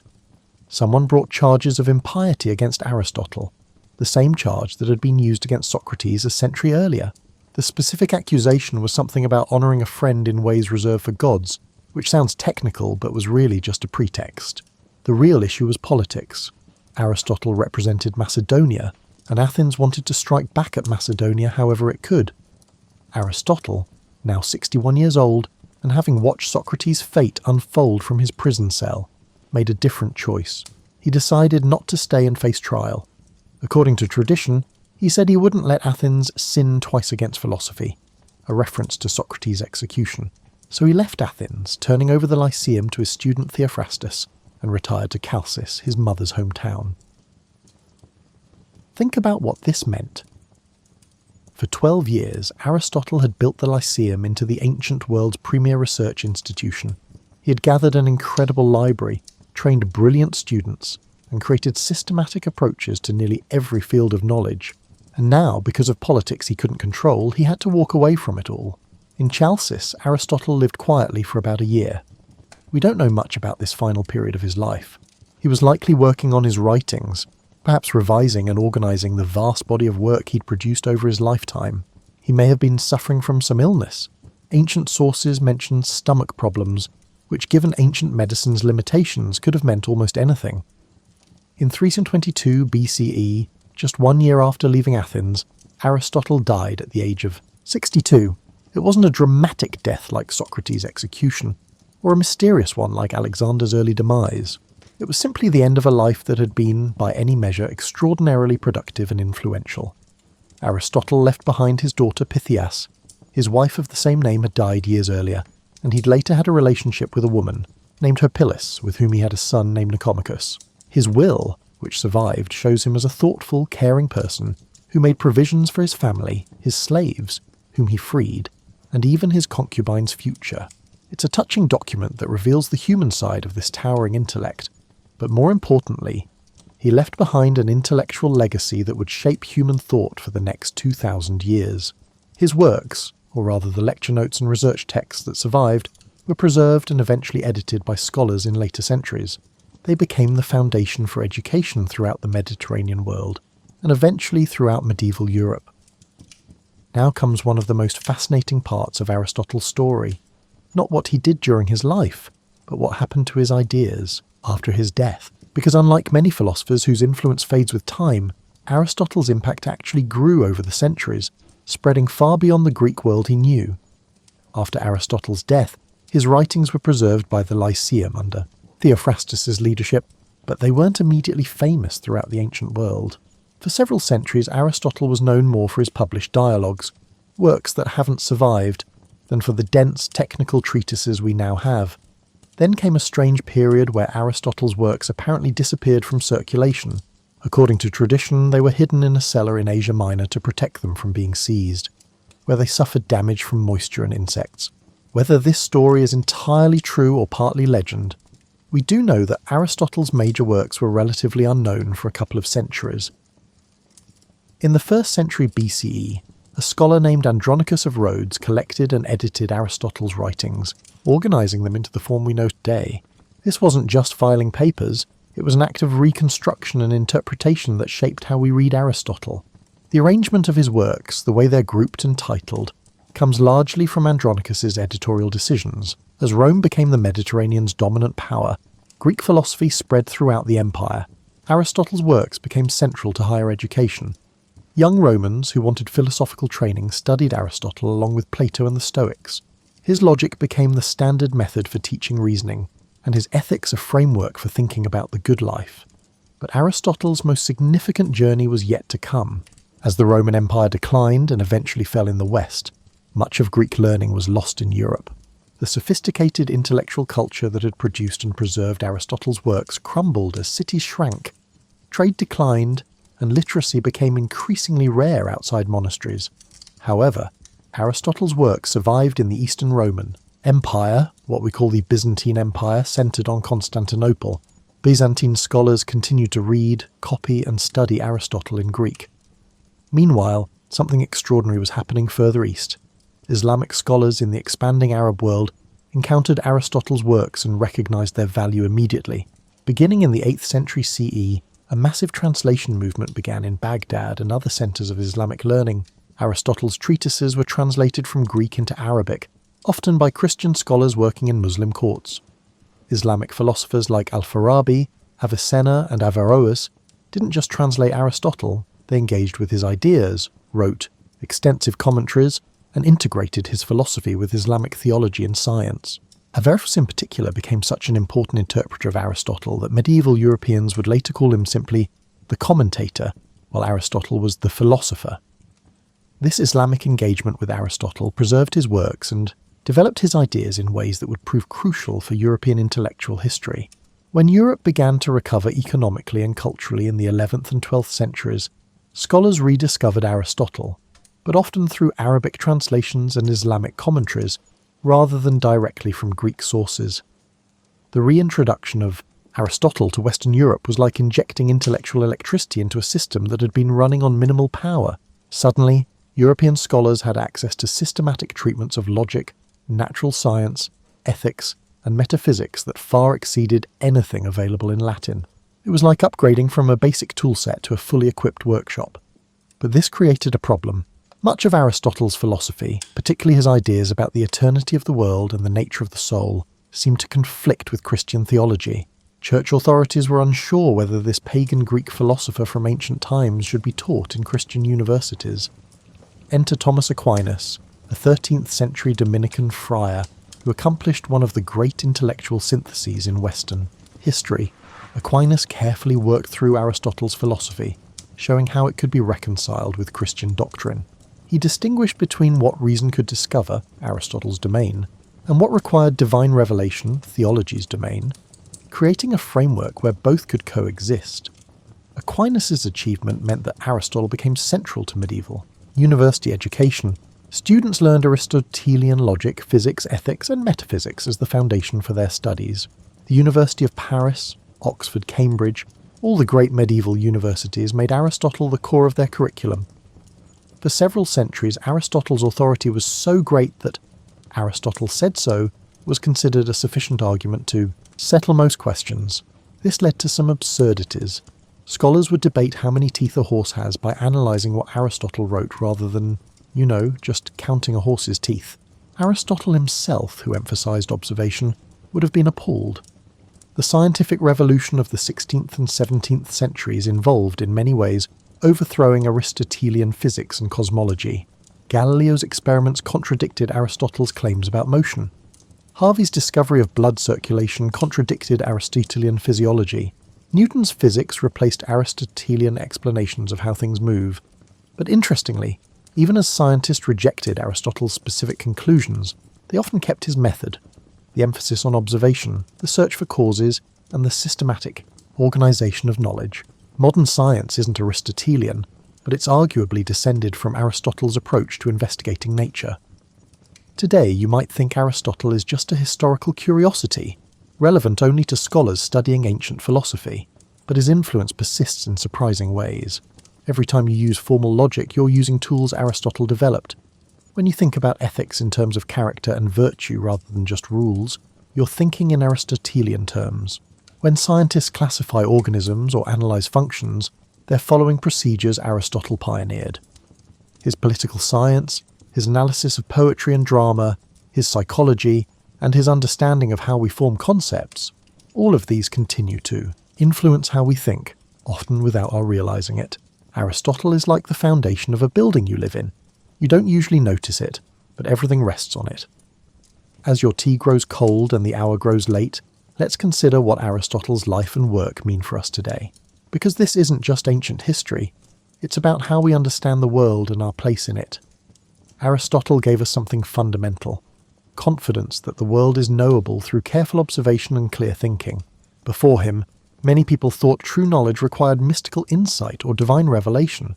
After him, it became possible to believe that ordinary human beings, using their senses and their reason, could genuinely understand reality. This is such a basic assumption for us that we barely notice it. When you wonder how something works and decide to look it up or experiment to find out, you're operating on Aristotelian principles. The idea that we can figure things out by observing carefully and thinking clearly, that's Aristotle's legacy. His emphasis on studying actual things in the actual world rather than abstract perfections influenced the entire development of science. Yes, scientists have rejected many of his specific conclusions. His physics, his astronomy, and his chemistry were wrong in important ways. But his method of systematic observation, careful classification, and looking for underlying principles, that's still how science works. Aristotle's virtue ethics has seen a remarkable revival in recent decades. Modern philosophers rediscovered that his approach to ethics, focusing on character, habits, and human flourishing rather than just rules and duties, addresses aspects of moral life that other ethical theories miss. How do we become good people? What does it mean to live well? These Aristotelian questions feel more relevant to many people than abstract debates about moral principles. His political science, with its careful analysis of different forms of government and what makes them work or fail, still informs political theory. His understanding that politics isn't about implementing perfect systems, but about finding arrangements that work for actual human beings with all their flaws, that's a lesson every generation needs to relearn.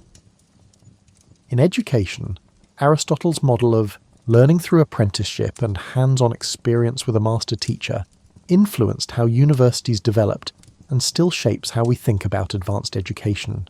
The idea of gathering students around a wise teacher to pursue knowledge collectively, that's the Lyceum's legacy, still alive in graduate seminars and research groups. But perhaps Aristotle's most important legacy is something less tangible, his demonstration that human knowledge is cumulative, that we can build on what previous thinkers discovered, and that intellectual progress is possible. Before Aristotle, philosophers tended to create their own complete systems from scratch. Aristotle showed that you could start with what others had learned, identify their insights and errors, and build something better. This is how knowledge actually grows, not through lone geniuses inventing everything themselves, but through communities of thinkers building on each other's work. Every scientific paper that begins with a literature review, every philosopher who engages with previous traditions, every scholar who stands on the shoulders of giants, they're all following the model Aristotle established at the Lyceum. Aristotle also showed us that intellectual breadth matters. In our age of specialization, when experts know more and more about less and less, Aristotle reminds us that understanding anything fully requires understanding its connections to everything else. His interests spanned from marine biology to literary criticism, and from formal logic to political science, because he understood that reality doesn't come neatly divided into academic departments. There's something profoundly human about Aristotle's approach to knowledge. He wasn't interested in abstract perfection divorced from lived experience. He wanted to understand the world we actually inhabit, messy, complicated, full of purposes and functions and constant change. He believed that ordinary things, plants, animals, human relationships, political systems, were worthy of serious systematic study. This might sound obvious now, but it was revolutionary then and remains important today. How often do we dismiss the everyday as uninteresting, searching for something more exotic or dramatic to hold our attention? Aristotle teaches us to look closely at what's right in front of us, because ordinary reality is actually extraordinary when you examine it carefully. His life also reminds us that intellectual work happens in communities. Aristotle didn't develop his ideas in isolation. He learned from Plato, taught Alexander, collaborated with students at the Lyceum, and engaged with other philosophers. Knowledge is social, built through conversation, debate, teaching, and collaborative investigation. And yet Aristotle's story also carries a cautionary note.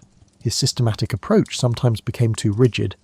His confidence in human reason sometimes led to speculation beyond what observation could support, and his influence eventually became so great that it stifled rather than stimulated inquiry. Aristotle said so became an excuse to stop thinking rather than a starting point for further investigation. This tension between respect for tradition and openness to new discovery is something every field of knowledge must navigate. We need to learn from the past without being imprisoned by it, to respect previous thinkers without treating their words as sacred scripture. Aristotle himself would have understood this. He honoured Plato while departing from Platonic philosophy, and learned from his predecessors while correcting their errors. As we near the end of our journey with Aristotle, imagine him in those final months in Chalcis, looking back on his 62 years. What did he think about when he reflected on his life? We can't know for certain, but we can imagine. Perhaps he thought about his childhood in Macedonia, watching his father practice medicine with careful attention to symptoms and treatments. Those early lessons in observation stayed with him throughout his life, shaping his entire approach to knowledge. Perhaps he remembered arriving in Athens as a young man, feeling provincial and out of place, but discovering at Plato's academy an intellectual home that would shape him for 20 years.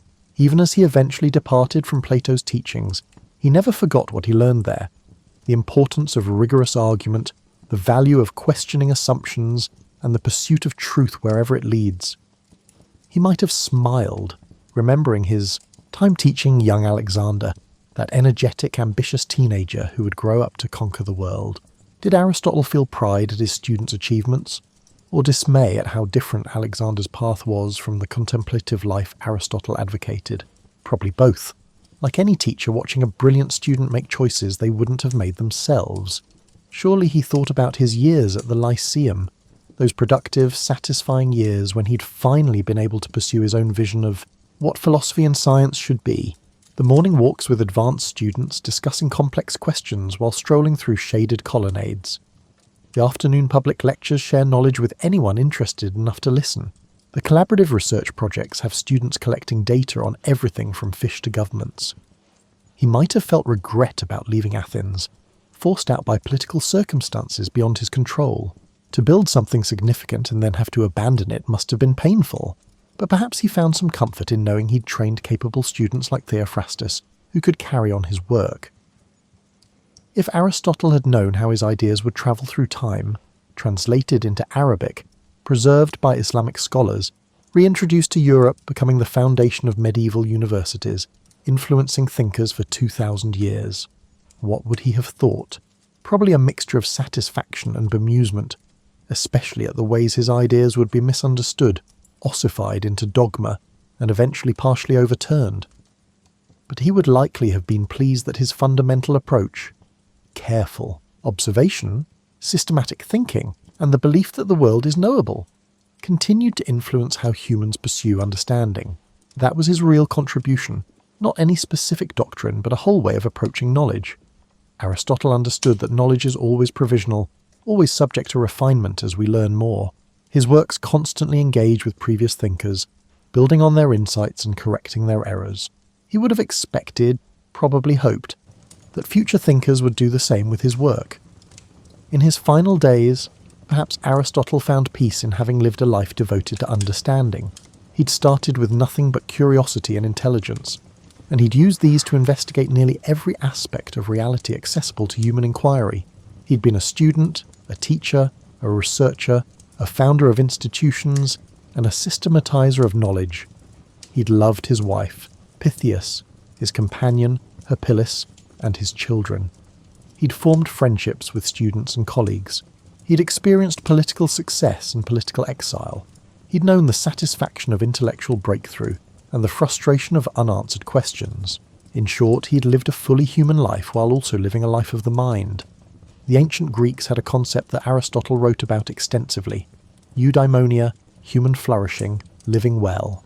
By his own account, this came from developing your capacities, acting virtuously, engaging meaningfully with others, and using your reason well. By these measures, Aristotle had indeed achieved eudaimonia, even if his life ended in exile rather than triumph. When he died in 322 BCE, Aristotle probably had no idea that he was, in a sense, immortal. His body would decay like all physical things. He understood biology too well to imagine otherwise. But his ideas, his methods, and his approach to understanding the world, these would outlast empires and influence civilizations he'd never heard of. That's a legacy worth reflecting on as you drift towards sleep. A single person, through careful thought and systematic inquiry, can influence how millions of future people understand reality. The questions Aristotle asked, the methods he developed, and the knowledge he systematized, these became tools that countless others would use to build their own understanding. As you settle into that space between waking and sleeping, where thoughts become less linear and more dreamlike, consider this. Aristotle's greatest achievement wasn't any single discovery, but showing that the world is comprehensible. Before him, many people thought that true understanding required mystical revelation or abstract mathematics divorced from physical reality. After him, it became possible to believe that ordinary people could understand the world by looking carefully, thinking clearly, and building knowledge systematically. Every time you try to understand something by observing it carefully, you're following Aristotle's path. Every time you classify things by their similarities and differences, you're using Aristotle's method. Every time you ask, "What is this for?" or "How does this work?" you're asking Aristotelian questions. You might never have studied Aristotle in school. You might not be able to name a single one of his books, but his influence is in the very air you breathe intellectually, in how you think about causes, in how you understand living things, in how you reason about ethics, and in your assumption that the world makes sense and can be understood. This is what it means to be a foundational thinker. Not that everything you say is correct. Aristotle was wrong about many things, but that you change how people think about thinking itself. You create tools that others can use, methods that others can follow, and frameworks that others can build upon. Aristotle showed us that knowledge is not something revealed from above, but something built from below, starting with simple observations and building toward comprehensive understanding. He demonstrated that you don't need mystical insights or mathematical perfection to understand reality. You need careful attention, clear thinking, and the patience to work through problems systematically. This optimistic view of human knowledge, that we can figure things out, that the world is knowable, that reason and observation together can lead us toward truth, remains one of civilization's most important assumptions.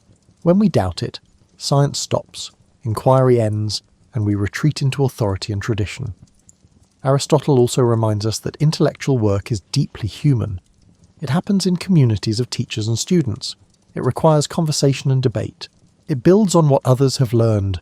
It connects to the practical concerns of living well. Knowledge isn't just abstract information. It's part of how we flourish as human beings. As sleep approaches and this story ends, remember that the quiet philosopher from Stagira, who spent his life observing, thinking, and teaching, changed the world, more profoundly than many conquerors.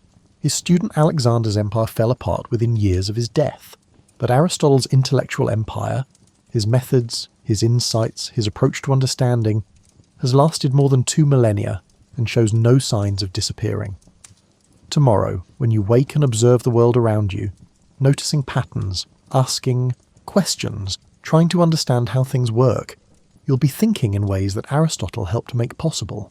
The morning light streaming through your window illuminates a world that Aristotle taught us could be studied and understood, rather than merely feared or worshipped.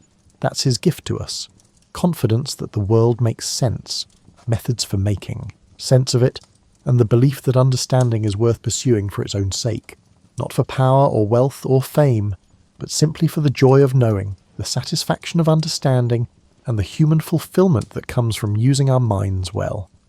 Sleep now, with gratitude for this ancient Greek physician's son who devoted his life to helping humanity wake up to the intelligibility of the world.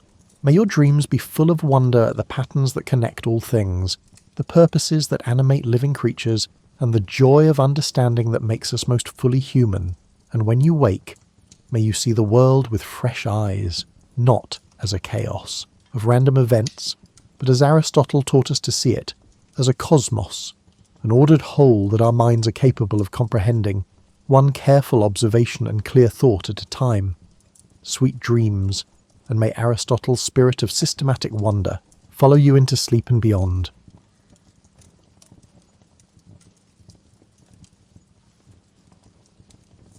Now, shut your eyes and visualize yourself floating slowly through centuries of history until you gently land in what is now Iraq, circa 2100 BCE. The smell is what hits you first, not the sight. Baking bread, river water, and yes, a lot of livestock. Welcome to the first real neighbourhood in civilization, where people made the decision to settle down and stop aimlessly wandering around like lost tourists. The Tigris and Euphrates are two rivers that would make any real estate agent cry with delight. These rivers are not just any rivers. They are the ancient world's version of having fresh groceries delivered to your door and Amazon delivery. This area was known to the Mesopotamians as the land between rivers, which sounds far more poetic in their language than it does when you're trying to explain it to a dinner party guest. You may be asking yourself why anyone would decide to live in what is effectively a massive floodplain. Imagine having soil that is so dark and rich that, with a little encouragement, you could probably grow tomatoes. Every year when these rivers flood, they leave behind a thick layer of the most fertile mud on the planet. It took the rest of us millennia to realise what the locals had discovered. Sometimes the greatest things in life have a small mess associated with them. You wouldn't recognise the cities that are rising all around you from contemporary urban planning. This place lacks tidy suburban grids and straight lines. Rather, visualise organic growth, akin to a coral reef composed of human ambition and mud bricks. Narrow streets wind between houses like old hiking trails, and houses cluster together as if they are having a never-ending neighbourhood conversation. Another thing that strikes you as being very antiquated is the lack of electrical hums, the quiet of engines, and the absence of any traffic that resembles rush hour. Rather, there's the soft splatter of irrigation channels, the steady thud of grain being ground, and the sporadic snarling of a donkey that's obviously upset about something. Modern people spend a lot of money to experience this type of tranquility at wellness retreats. However, this quiet does not imply inactivity. The first large-scale urban living experiment in history is what you're seeing. In essence, these individuals are inventing as they go along, resolving issues that have never been encountered by any human. How do you manage thousands of people in one location? How do you ensure that everyone eats? When your neighbour's goat keeps eating your barley, how do you keep things from going completely out of control? As you will see, the answer combines a remarkable amount of ingenuity, practicality, and what can only be called the first bureaucracy in history. Yes, paperwork was a part of paradise. As you become more accustomed to this ancient world, you start to notice something that would cause any contemporary city planner to either run screaming back to their zoning maps or cry with envy. These Mesopotamians have produced a system of ordered chaos that somehow manages to keep everyone fed, housed, and comparatively content, even though it shouldn't work. Let's begin with the irrigation system, which is the most amazing engineering achievement you will ever witness that does not require electricity. Imagine a vast system of canals connecting every field, garden, and drinking well, nature's equivalent of the internet. You know what? Instead of just accepting this water when you feel like giving it to us, we're going to convince you to share it on our schedule, the Mesopotamians said. glancing at their rushing rivers. The end effect is a network of watery highways that would make the roads of ancient Rome appear straightforward. Individual fields are directly irrigated by water flowing from the main rivers into primary canals, secondary channels, and smaller ditches. It's similar to having running water, but it goes to your barley patch rather than your kitchen sink. In addition, unlike your contemporary plumbing, if this system fails, the city as a whole loses lunch in addition to water pressure. Massive collaboration is needed to manage this liquid lifeline, which has never been done before in human history. One farmer cannot choose to use more water for his fields, while his neighbour's crops are dying. It is impossible for someone upstream to construct a dam without taking downstream residents into account. People must look beyond their immediate needs, their tribe and their family for the first time in human history. Things start to get interesting at this point. The water schedule must be overseen by someone. Who gets what and when must be decided by someone. When Farmer B insists his irrigation ditch was there first, and Farmer A accuses Farmer B of stealing water, someone has to resolve the inevitable conflicts, presenting the first middle management in history. Since clipboards won't be invented for several thousand years, these water managers are more than just bureaucrats with clipboards. They combine elements of weather forecasting, engineering, diplomacy, and refereeing. They must comprehend not only the flow of water but also human thought, crop growth, and how to stop neighbours from igniting generation-long feuds. The good news is that it does work. You're witnessing thousands of people successfully arranging their daily schedules around common resources. Every year, the harvest arrives, the fields turn green at the appropriate times, and the irrigation ditches run according to plan. When the irrigation schedule becomes complicated, everyone is contributing labour, water rights, and a willingness to not strangle their neighbours. It's like watching a huge, antiquated version of a neighbourhood potluck, except instead of bringing casseroles. This system's success has a significant impact on human society. Some people are able to quit farming when they can consistently produce more food than they require for survival. Additionally, some people can start doing other things once they are able to stop cultivating food full-time. Interesting things. Revolutionary actions. This is how your first devoted priests, your first full-time artisans, and your first qualified administrators come to be. It's how you get people who don't have to worry about whether there will be enough grain for the next harvest to spend their days thinking about astronomy, mathematics, or how to make better beer. You're seeing the emergence of expertise along with specialization. People can now become exceptionally skilled at one thing for the first time in human history, as they are no longer forced to be mediocre at everything in order to survive. You might be surprised to learn that these Mesopotamians are born business people as you continue your leisurely exploration of this ancient world. They have established what may be the first startup culture in history, complete with competition, creativity, and the occasional spectacular failure from which everyone gains knowledge. For example, metalworking. You see people who have discovered that they can create bronze, a more durable and practical metal than anything they have ever used, by heating specific rocks to the ideal temperature and combining them with other rocks. This is the beginning of the technology industry, not just a development in technology. There is collaboration among the bronze makers. They require traders who can transport tin and copper from hundreds of miles away because they are necessary. They require individuals who specialize in the production of charcoal because they require fuel for their furnaces. They require a market that is sophisticated enough to discern between a mediocre bronze tool and a truly exceptional one in order to attract clients who value quality metalwork. Before you know it, supply chains are in place, you have quality control. Yes, the best metalworkers build reputations, and people begin to request tools made by particular artisans, so you have brand recognition. It's the antiquated version of Yelp reviews, except instead of posting them online, people tell their neighbours which blacksmith produces harvest season tools that don't break. However, the true innovation taking place here is economic rather than technological. The modern concept of commerce is being created by these individuals. They are determining how to fairly trade goods and services between people who have different needs, how to plan for future needs while managing current resources, and how to assign value to goods and services. Think about the difficulties. You need a new plough because you grow barley. The toolmaker needs copper for his next project, not barley, but he wants payment. In order to trade up north, the copper trader needs wool, not barley. The shepherd needs barley, but he has wool. How can this be made to work? Their solution is sophisticated in its intricacy. Like water through their irrigation channels, They establish a system of credit and debt that enables value to move throughout the community. In exchange for your promise to pay him with barley after the harvest, which he can then exchange for supplies for his next project with the copper trader, the toolmaker agrees to make your plough right away. It's credit without credit cards and banking without banks, and it all depends on reputation and trust. Writing is a seemingly straightforward but revolutionary requirement for this system. Not just any writing, but every day. Useful writing that can document who is responsible for what, when payment is due, and what happens when someone fails to fulfill their end of the agreement. You're witnessing the creation of business records, receipts, and contracts. In addition to being works of ancient literature, the cuneiform tablets found throughout the cities are the earliest business documents ever created. Purchase orders, tax records, loan agreements, employment contracts, and inventory lists. All of it is here, compressed into clay with marks in the shape of wedges that symbolize the beginning of bureaucracy. Indeed, you're also witnessing the development of accounting. All of these promises, transactions, and credits and debts moving through the community must be monitored by someone.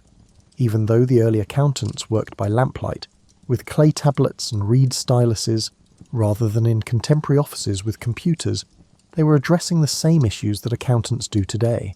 The inventiveness of these solutions is astounding.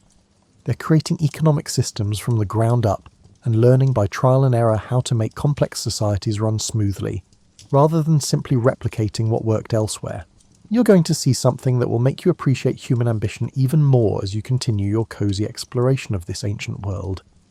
These Mesopotamians aren't satisfied with merely resolving pragmatic issues like trade and irrigation.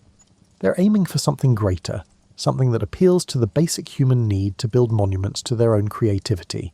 You're witnessing the construction of ziggurats, which are enormous stepped pyramids that resemble old-fashioned skyscrapers and rise out of the level terrain. However, referring to them as buildings is an understatement. These are assertions, proclamations, and architectural justifications for human potential. People say, we can move mountains of earth, and we can do it one basket at a time, when you watch one being constructed. The logistics alone are astounding. Millions of mud bricks must be made, dried, and transported to the construction site for a large ziggurat. No trucks, cranes, or mechanized equipment are present. Everything is propelled by animal strength, human muscle power, a complex network of ramps and levers, and unwavering willpower. The planning, however, is what really sets it apart. To prevent the entire project from collapsing into a heap of costly debris, someone must determine how many bricks they will need, where to obtain the raw materials, how many workers are needed, how to feed all of those workers, where they will sleep, and how to coordinate their efforts. You're witnessing a level of project management that won't be seen again until the building of medieval cathedrals. With hundreds of workers, dozens of specialized trades, and supply chains spanning the entire known world, the ziggurat builders are effectively managing the biggest construction company in the ancient world. Contrary to what Hollywood may have taught you, the workers themselves are not slaves. Consider it the most complex community service project in the world. They are citizens carrying out their civic duties, seasonal workers, and skilled artisans. People donate their time to building projects that benefit everyone during the agricultural off-season, when the fields don't need to be tended. This desire to create something greater than any one person could on their own has a very human quality. In addition to their utilitarian functions as temples, administrative hubs, and grain storage facilities, the ziggurats are also symbolic. Look what we can do when we work together. Look how high we can reach, they say. Surprisingly complex engineering is needed. The builders must comprehend the structural integrity, weight distribution, and composition of the soil. They create methods for building sturdy foundations in muddy ground, avoiding water damage, and guaranteeing that the structure will endure for many generations. These are not archaic individuals fumbling through building projects. Rather, they are demonstrating extraordinary ingenuity in resolving intricate engineering problems. Consider the challenge of producing millions of identical bricks. To guarantee uniformity throughout large production runs, they create standardized molds, quality assurance protocols, and drying methods. They determine the ideal brick sizes that strike a balance between handling ease and structural strength. They develop production techniques for assembly lines that will not be used again until the Industrial Revolution. Even more impressive than the engineering is the coordination that is needed. Consider overseeing a project in which some employees are producing bricks, others are moving them, and still others are arranging them in progressively intricate designs as the building rises. Everyone needs to be motivated, supervised, supplied, and in sync. It's similar to conducting an orchestra, except that hundreds of construction workers are used in place of musicians, and architecture that will outlast empires is used in place of music. You come across something that may appear less dramatic than enormous construction projects, but is actually far more revolutionary as you continue your peaceful journey through this amazing civilization. You're seeing the beginning of formal education, mathematics, and what we might call science. The point at which humans started to think methodically about thinking itself. Something extraordinary is taking place in tiny buildings dotted across the cities. Young adults and children are congregating to learn rather than to labour in workshops or fields. The lessons they are learning at the first schools in history will have a lasting impact on human civilization. These are not informal teachings that parents impart to their children. This is formal education, complete with learning objectives, standardised curricula and qualified teachers. In addition to learning mathematics, astronomy, literature and law, students also practice writing by copying out traditional texts. They are becoming literate in the art of knowledge acquisition, as well as in their native tongue. Your high school algebra teacher would be ecstatic about the mathematics being developed here. These individuals are dealing with ideas that appear to be nearly contemporary. Geometric principles, place value notation, and mathematical relationships that are still utilised by architects today. They're finding abstract mathematical truths that exist apart from any real-world applications, not just counting things. What's amazing, though, is that they're using a number system based on 60 rather than 10. They're thinking in base 60 while you're counting on your fingers and working with powers of 10. This sounds really strange until you realise that 60 is more divisible by numbers than 10 is. For many mathematical operations, their system is actually more adaptable. It's similar to learning that a better wheel was created, but thousands of years later, we're still using the subpar one. There is more to this mathematical sophistication than meets the eye. The same individuals who divide circles into 360 degrees, yes, that's where that originates, are also conducting astronomical observations, which call for exact measurement and documentation. They're making calendars that align agricultural activities with astronomical events, tracking the motions of planets, and forecasting eclipses. It is truly astounding how much astronomical knowledge is being amassed here. These observers have discovered that there are recurring patterns in the movements of the planets. They can predict when Venus will show up as an evening star as opposed to a morning star. They have developed mathematical models to forecast astronomical events and identified zodiacal constellations. Most impressive, though, is the way they're tackling these issues. They are searching for underlying patterns, formulating hypotheses, and testing predictions in addition to merely gathering observations. For another few thousand years, they would not refer to what they are doing as science, but they are. This methodical approach to knowledge is not limited to astronomy and mathematics. Students are learning how to evaluate court cases, write poetry in accordance with formal guidelines, and comprehend historical precedents in the classroom. They are discovering that knowledge itself can be methodically arranged, classified, and passed down from one generation to the next. You're witnessing the creation of intellectual life as we know it today. For the first time in history, some people are able to devote their lives to comprehending the fundamentals of the world's functioning, rather than just finding solutions to pressing practical issues.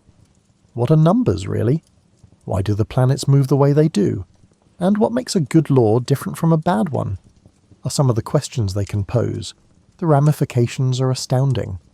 People whose job it is to think about abstract problems begin to draw connections between various fields of knowledge. The mathematician understands that architecture is governed by geometric principles. The astronomer learns that natural events can be predicted by mathematical models. The legal scholar is aware that using reason to settle disagreements is a more equitable approach than merely adhering to custom. Let's take a break from our travels and become accustomed to the mild routines of this amazing society. You're about to learn that revolution can sometimes be whispered through the everyday moments that comprise human existence, rather than always being announced with great fanfare. A typical Mesopotamian family wakes up as the small, high windows of their house let in the first rays of the day. The first thing that strikes you is how different their everyday worries are from yours, yet they feel surprisingly similar. The mother is organising meals that will stretch resources throughout the week and keeping an eye on the household's grain supplies. The father is going over his to-do list in his head. including which irrigation channels require upkeep, which tools require repair, and which neighbours he needs to work with in preparation for the harvest. Their kids are getting ready for school, and yes, they probably whine about it as much as kids do. Young Enlil claims he already knows enough mathematics to assist with the family business, and little Shamet refuses to practice her cuneiform writing exercises. It appears that certain aspects of human nature never go out of style. However, these everyday occurrences contain innovations that continue to shape our lives to this day. In order to trade fairly with her neighbours, the mother uses standardised weights and measures when she measures out grain for breakfast. The father uses a filing system that arranges data in ways that any contemporary office worker would recognise when he looks through his business records from the previous day. The breakfast itself demonstrates the sophistication of technology. Yeast cultures, a biological technology that turns simple grain into sustenance that can support complex societies, have been preserved and passed down through the generations to make the bread. The beer, yes, they have beer for breakfast, which makes sense given the dubious quality of ancient water supplies, represents fermentation processes that call for exact timing and temperature control. You're watching the infrastructure of civilization in action as the family go about their morning routines. Thousands of people are served by the distribution system that provides them with the water they use. Sewage disposal stops disease outbreaks that would otherwise render big cities uninhabitable. Agricultural systems that can sustain populations much larger than the actual workers in the fields are the source of the food. You're witnessing the beginning of expert craftsmanship when the father leaves for his workshop. He's not just producing, he's also upholding standards, creating methods, and establishing a reputation for excellence that goes well beyond his local area. His goods will be traded over great distances, spreading the fame of his city to locations he will never be able to visit. Mother's Day is equally noteworthy. She's in charge of a household that serves as both a place of residence and a business. She's handling family finances, preserving social ties that are the foundation of community life, and processing food for preservation. She's teaching kids not only useful skills, but also social norms, cultural values, and the information they will need to navigate a complex society as adults. You're seeing something that would be entirely familiar to any modern family when the evening rolls around, and they all sit down to their main meal. But it's also utterly revolutionary for its time. They are sharing food that has been prepared, preserved, and processed in ways that enable them to eat healthily, even in the absence of fresh ingredients. They're talking about the day's activities in a way that helps kids comprehend how they fit into the larger community. Most astonishingly, though, they're at ease. They are not fighting for basic survival, even though they live in what we might consider primitive conditions. People can now enjoy their lives, plan for the future, and pursue interests beyond their immediate needs thanks to advancements in agriculture, commerce, and social organisation. There may be games, storytelling, or music after supper. Another revolutionary idea is that people have leisure time. Human culture can thrive in previously unthinkable ways when survival is safe enough for people to devote their time to pursuits that have no immediate practical value. In addition to sleeping off the day's labour, the family is refuelling for tomorrow's involvement in humanity's first complex urban living experiment. They will awaken tomorrow and once more play a part in preserving the systems that enable thousands of people to coexist in harmony, prosperity, and productivity. One of the most remarkable accomplishments of Mesopotamian civilization is revealed as you delve deeper into this ancient world. They managed to manage sizable, diverse populations without everything collapsing in anarchy and conflict.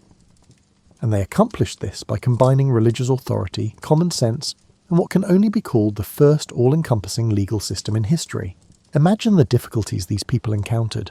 There are thousands of people, each with their own goals, passions, and unavoidable conflicts with their neighbours.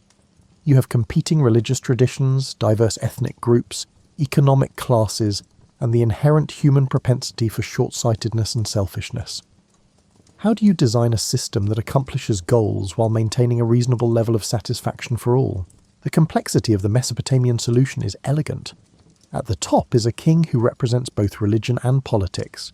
His authority has a weight that purely political power could not match, because he is not only making executive decisions, but is also channeling the will of the gods. The king is expressing divine will when he issues a law, not just his own preferences. However, this is not a tyrant's capricious rule. The king's authority is limited by custom, religious law, and the pragmatic requirement to retain the backing of the different factions that sustain society. The priests, merchants, artisans, and farmers who truly govern the society will find a way to replace a king who continuously makes poor choices, so he won't hold the position for long. You have an advanced administrative structure beneath the king that would astound any contemporary bureaucrat. Tax collection, irrigation management, trade regulation, military organisation, and legal disputes are all handled by officials. Every administrative level has clear duties and accountability to both superior and subordinate authorities. Perhaps their most remarkable governmental innovation is the legal system they create. These individuals draft thorough legal codes that aim to cover every potential conflict or offence. Nearly 300 laws, ranging from business disputes to marriage contracts to property rights, are included in the publicly visible Code of Hammurabi. However, the sophistication of these laws is even more impressive than their comprehensiveness. They distinguish between various property types and social classes. They make a distinction between accidents and deliberate crimes. Instead of just exacting retribution, they offer proportionate penalties meant to bring the world back into balance. To a degree that would be progressive in many societies thousands of years later, they defend the rights of women, children, and even slaves. Unprecedentedly, a professional judicial system is needed to enforce these laws. Records that keep track of court rulings, judges who are knowledgeable about the law, and court procedures that guarantee fair hearings. You're witnessing the emergence of jurisprudence, the belief that disagreements can be settled by logic and facts, rather than solely by the person with the most military might or political clout. Most significantly, though, this legal system is open to the public. The laws are visible to everyone because they are engraved in stone. This indicates that people are aware of their rights, expectations, and the repercussions of different behaviours. Law ceases to be arbitrary and becomes predictable for the first time in human history. This government is backed by an equally advanced tax system. There are set rates, collection processes, and even provisions for tax relief during hard times, as opposed to just taking whatever the king wants. People are aware of their obligations, when they are due, and what they get in return, including public works projects, military protection, infrastructure upkeep, and judicial services. The result is something that can be identified as the rule of law, a system that treats people fairly in accordance with established standards, offers procedures for settling conflicts amicably, and fosters incentives for collaboration rather than conflict is probably more desirable than perfect justice, which is probably unachievable. Stability is the outcome. Due to their reasonable confidence in the stability of the legal and social framework, people are able to make long-term plans. Because they believe they will be able to reap the rewards when those projects mature, they are willing to put time and effort into endeavours that won't yield results right away. The intricate irrigation systems, intricate trade networks, educational institutions and architectural projects that take generations to complete are all made possible by this stability, which in turn lays the groundwork for everything else we have been investigating. Without governmental structures that can uphold continuity and order over decades or even centuries, none of these would be feasible. As you continue your exploration of ancient Mesopotamia, you may be surprised to learn that these pragmatic, engineering-minded individuals are profoundly spiritual, but not in a way that separates the sacred from the secular. They don't practice their religion during special ceremonies or on the weekends. It permeates every part of their lives, from how they plan their cities to how they go about their jobs. However, this is a faith that sanctifies practical activity and finds the divine in human achievement, not the kind of spirituality that demands people reject the material world. Mesopotamian gods are strikingly human-like, but in the most positive sense. They are individuals with preferences, knowledge, and continuous engagement in worldly matters, rather than impersonal abstract ideals. Enlil is in charge of the wind and storms, which bring fertility as well as destruction. For those whose civilization relies on both intelligence and irrigation, Enki's rule over fresh water and wisdom makes perfect sense. Since passion and conflict are essential components of the human experience, Inanna stands for both love and war. The most fascinating thing about these gods, though, is how they serve as examples of the kind of collaboration that enables civilized life. The myths describe gods cooperating on cosmic building projects, exchanging resources and expertise, and reaching mutually beneficial agreements. People who take part in religious rituals are not only worshipping, they are also honing the social skills necessary to maintain the smooth operation of their own communities. Each city is dominated by temples that are much more than just places of worship. They are a combination of social service agencies, educational institutions, and economic hubs. In addition to carrying out rituals, the priests who work in these temples also oversee agricultural estates, run educational institutions, care for libraries, and offer welfare assistance to members of the community who are struggling. A society where religious life supports rather than contradicts the values required for successful urban living is the result of this remarkable fusion of spiritual and practical functions. A good worshipper possesses the same qualities as a good neighbour, such as honesty, dependability, and a willingness to help out with community projects. There is no conflict between serving the community and the gods, or between being pious and succeeding in business. The religious calendar organises daily life in ways that promote economic activity, rather than interfere with it. Religious celebrations take place during agricultural seasons, offering opportunities for communal gatherings when people have the means and leisure to take part. In addition to providing funds for public works projects, the religious mandate to support temple operations establishes a social safety net that supports people during trying times. Most significantly, this religious system offers purpose and meaning that transcends personal achievement or failure. Contributors to the construction of a ziggurat are not merely taking part in a building project. They are also helping to construct a monument that will benefit their community for many generations and a place of worship for the gods. Maintaining the irrigation channels is more than just routine maintenance. It's a way to contribute to the divine order that sustains life. Ordinary labour becomes sacred when it has this sense of purpose. The merchant facilitating trade between distant cities, the farmer producing food that feeds the community, and the craftsman crafting beautiful objects are all part of the divine plan that creates civilization out of wilderness, abundance out of scarcity, and order out of chaos. However, this spirituality is also incredibly useful.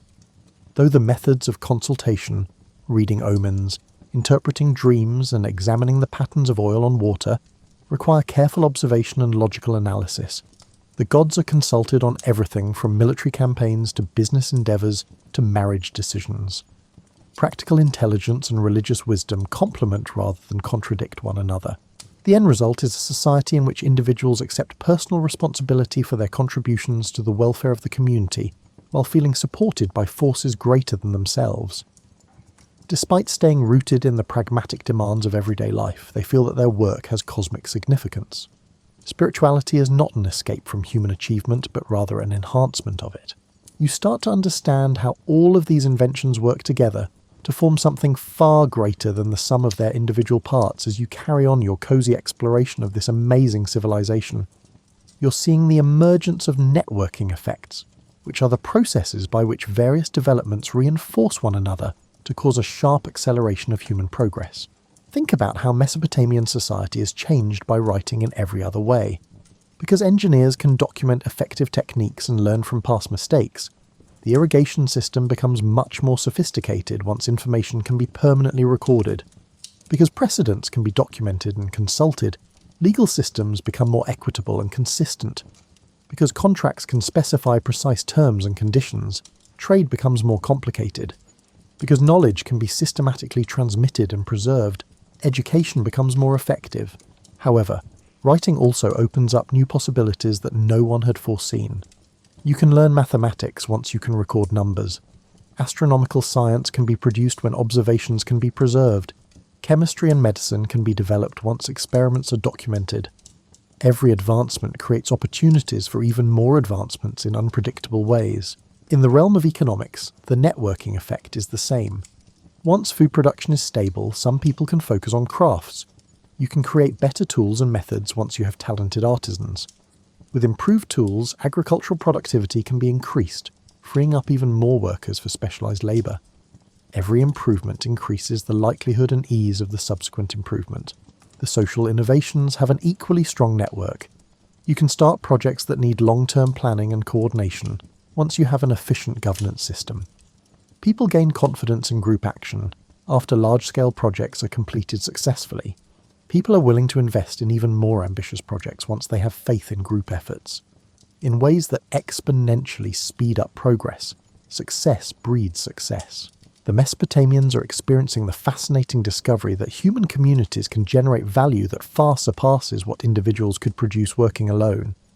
You're witnessing what contemporary economists refer to as increasing returns to scale. Every new member of society increases the productivity, security, and ability of everyone else to accomplish their objectives. The networking of technology is equally impressive. Mining, transportation, and trade networks are all necessary for the production of bronze in addition to metallurgy. The effectiveness of the entire system increases with each advancement in any of these areas. Mining is more productive with better tools. Raw materials are less expensive when transportation is more efficient. Access to better quality inputs is made possible by expanded trade networks. However, the cultural networking effect may be the most significant. People start to have bigger dreams after realizing that prosperity and security can be achieved through human effort. They are more inclined to trust strangers and engage in larger communities once they realize that collaboration can produce outcomes that are impossible for individuals to accomplish alone. They are more inclined to rely on others for products and services that they could potentially produce themselves once they have seen the advantages of specialization. This is a revolutionary change in culture. People are choosing to become interdependent instead of self-sufficient for the first time in human history. They're coming to the conclusion that working together is more advantageous than relying on other people. They're risking everything that human societies can be more than short-term convenience alliances. You're seeing networking effects that extend beyond the borders of specific cities or geographical areas. Mesopotamian innovations influenced events throughout the ancient world by way of trade routes, diplomatic contacts, and migration patterns. Greek philosophy is shaped by the mathematical ideas created in Babylon. Roman law is influenced by the legal precepts developed in Ur. From Egypt to India, population growth is made possible by Mesopotamian agricultural innovations. You're witnessing the emergence of what contemporary academics refer to as world systems, networks of influence and interaction that link far-flung societies and enable innovations to proliferate well beyond their original locations. For the first time, human advancement turns into a cooperative endeavour in which several civilizations cooperate, often unknowingly, to address shared problems. You are left with a deep respect for the accomplishments of these extraordinary people as our leisurely tour of ancient Mesopotamia comes to an end. You return to the comforts of the present with a fresh perspective on how much we owe these pioneers of the past. The golden age you have witnessed was golden not because it was flawless, but because it was the first time that humanity had successfully attempted to build sophisticated societies that boosted rather than depleted human potential. With creativity, teamwork, and an incredible belief in human potential, these individuals overcame obstacles that no other generation had ever faced. Their solutions weren't coincidental or short-term fixes. Thousands of years later, we are still using modified versions of the institutions, systems, and ways of thinking they established because they were so successful. You are building on the foundations established by these ancient pioneers each time you use mathematics, read a written contract, engage in democratic governance, or profit from specialization and trade. Perhaps most significantly, however, they illustrated a feature of human nature that still holds true today. When people are confident enough to look beyond their immediate survival, when they have incentives to work together rather than engage in destructive competition, and when they have faith that their efforts will be fairly rewarded, they collaborate to create amazing things.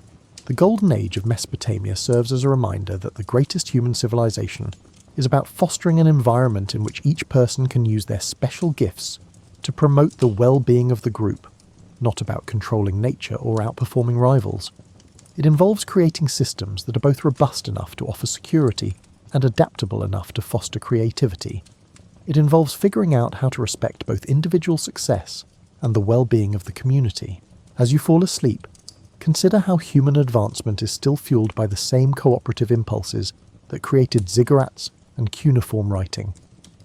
The spirit of ancient Mesopotamia endures every time individuals decide to work together rather than fight, every time someone lends their expertise to projects bigger than themselves, and every time communities make investments in infrastructure that will benefit coming generations. Even though the cities are now covered in desert sand and the irrigation channels are dry, the human ability to bring order out of chaos, abundance out of scarcity, and meaning out of life's basic materials still flows like those ancient rivers between the Tigris and Euphrates. Rest easy knowing that you're a part of a story that started with the first cities and goes on with every technological advancement, every act of human cooperation, and every instance in which people decide to build rather than destroy. Mesopotamia's golden age serves as a reminder that our best times are never truly over. Rather, they are always just getting started, and are waiting to be shaped by the next generation of people who are prepared to cooperate in order to achieve common goals. The same mathematical patterns that the ancient astronomers found still govern the way the stars wheel overhead. The human urge to create, collaborate, and strive for something bigger than personal survival is still as strong as the fires in those old bronze workshops. And tomorrow we carry on the work they started, the never-ending optimistic endeavour of creating civilizations deserving of human potential, in both minor and major ways. Sweet dreams, fellow time traveller. Take comfort in the fact that you are a part of the greatest success story in human history, one that is still being written, one day at a time, by people who recognise that the greatest monuments we can erect are those that enable others to rise just a little bit above their own potential. Imagine those old voices carried on the wind during the quiet moments before sleep really sets in. Farmers in Mesopotamia discovered that a floodplain could become a paradise if they banded together. The artisans who realised that specialised work could elevate simple survival to creative success. The administrators demonstrated that, at its best, bureaucracy is just structured to serve the interests of the community. Even though their ziggurat has fallen apart, their wisdom can still be heard in every public library, contemporary hospital, and infrastructure project that enhances the lives of people the builders have never met. Even though their cuneiform tablets are now museum artefacts. Their belief that knowledge should be shared and preserved endures in every book, website, and classroom where new information is learned. Their understanding that abundance comes from cooperation rather than competition is evident in every successful business partnership, community garden, and instance where neighbours choose to support one another rather than compete. The irrigation channels they dug have long since filled with sand. Above all, they introduced us to the radical notion that people can build societies that are superior to the sum of their parts, that chaos, conflict and scarcity are not necessary for human existence, that we can create worlds where everyone has enough food, enough security, enough purpose, enough beauty to make life worthwhile, if we are patient, creative, and willing to trust one another. Therefore, as you drift off to sleep, remember not only the accomplishments of these ancient people, but also the quiet assurance that the same inventive, collaborative spirit that created the first cities is still creating a better world today. Every tiny deed of compassion, every instance of putting empathy ahead of judgment, and every contribution to a cause greater than yourself keeps the good work going. Mesopotamia's golden age was a beginning rather than a destination. The story's most lovely aspect is that it isn't yet over. It persists in every heart that selects cooperation over rivalry, hope over fear, and building over destruction. Rest easy knowing that you are both the inheritor of their wisdom and a part of its continuous development. Maybe you will hear the soft splatter of old irrigation channels in your dreams, delivering vital water to gardens that will reopen tomorrow. Good night, civilization builder. Good night, ancient dream heir. Good night, participant in the world's greatest ongoing endeavour, the patient, optimistic endeavour to build a world that lives up to our highest hopes. As a reminder that some things, beauty, truth, and the human capacity for wonder, really are eternal. The stars that led those early astronomers continue to shine down on you in the same timeless patterns they found. Get enough sleep. Have a lovely dream. Wake up tomorrow prepared to carry on the never-ending joyful task of bringing the world closer to the paradise they saw between two rivers so long ago.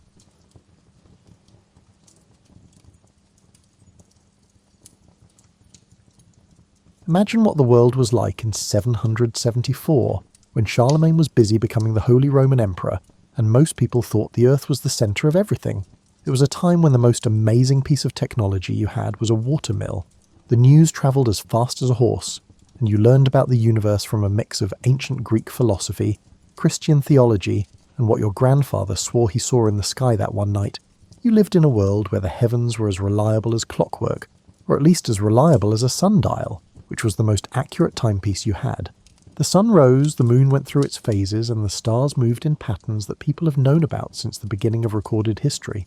In a time when so much of life was uncertain, this celestial reliability was more than just useful, it was very comforting.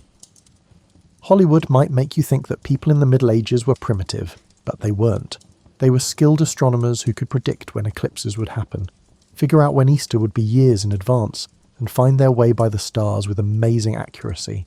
Monastery libraries kept careful records of comets, the movements of planets, and other strange things that happened in the sky for hundreds of years.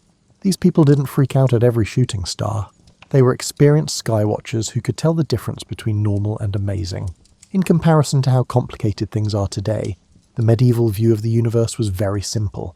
Earth was in the middle of everything, and around it were crystal spheres that held the moon, planets, and stars in their never-ending dance. The Empyrean was beyond the sphere of fixed stars, and it was where God lived in perfect light. It was a universe that made sense, where everything was in the right place and had a reason for being there. People in 774 lived their lives in ways that most people today have forgotten. You woke up with the sun because candles were expensive and firelight was hard to find. The sun's path across the sky, not the clock, told you how long your workday was. Farmers knew that certain crops should be planted when certain stars came up at dawn.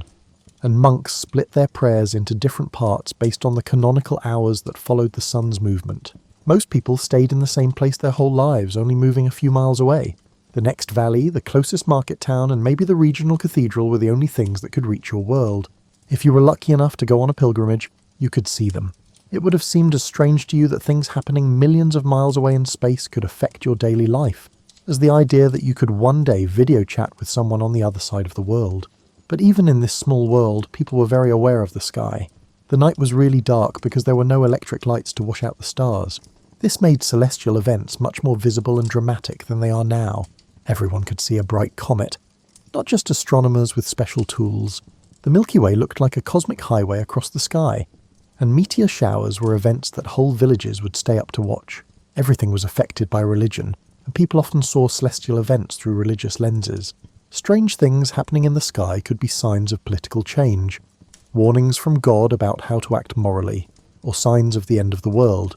The line between astronomy and astrology was not clear, and both were seen as valid ways to understand God's will. In 774, most scholars were monks and priests who could read the works of ancient scholars like Ptolemy, Aristotle, and Pliny the Elder.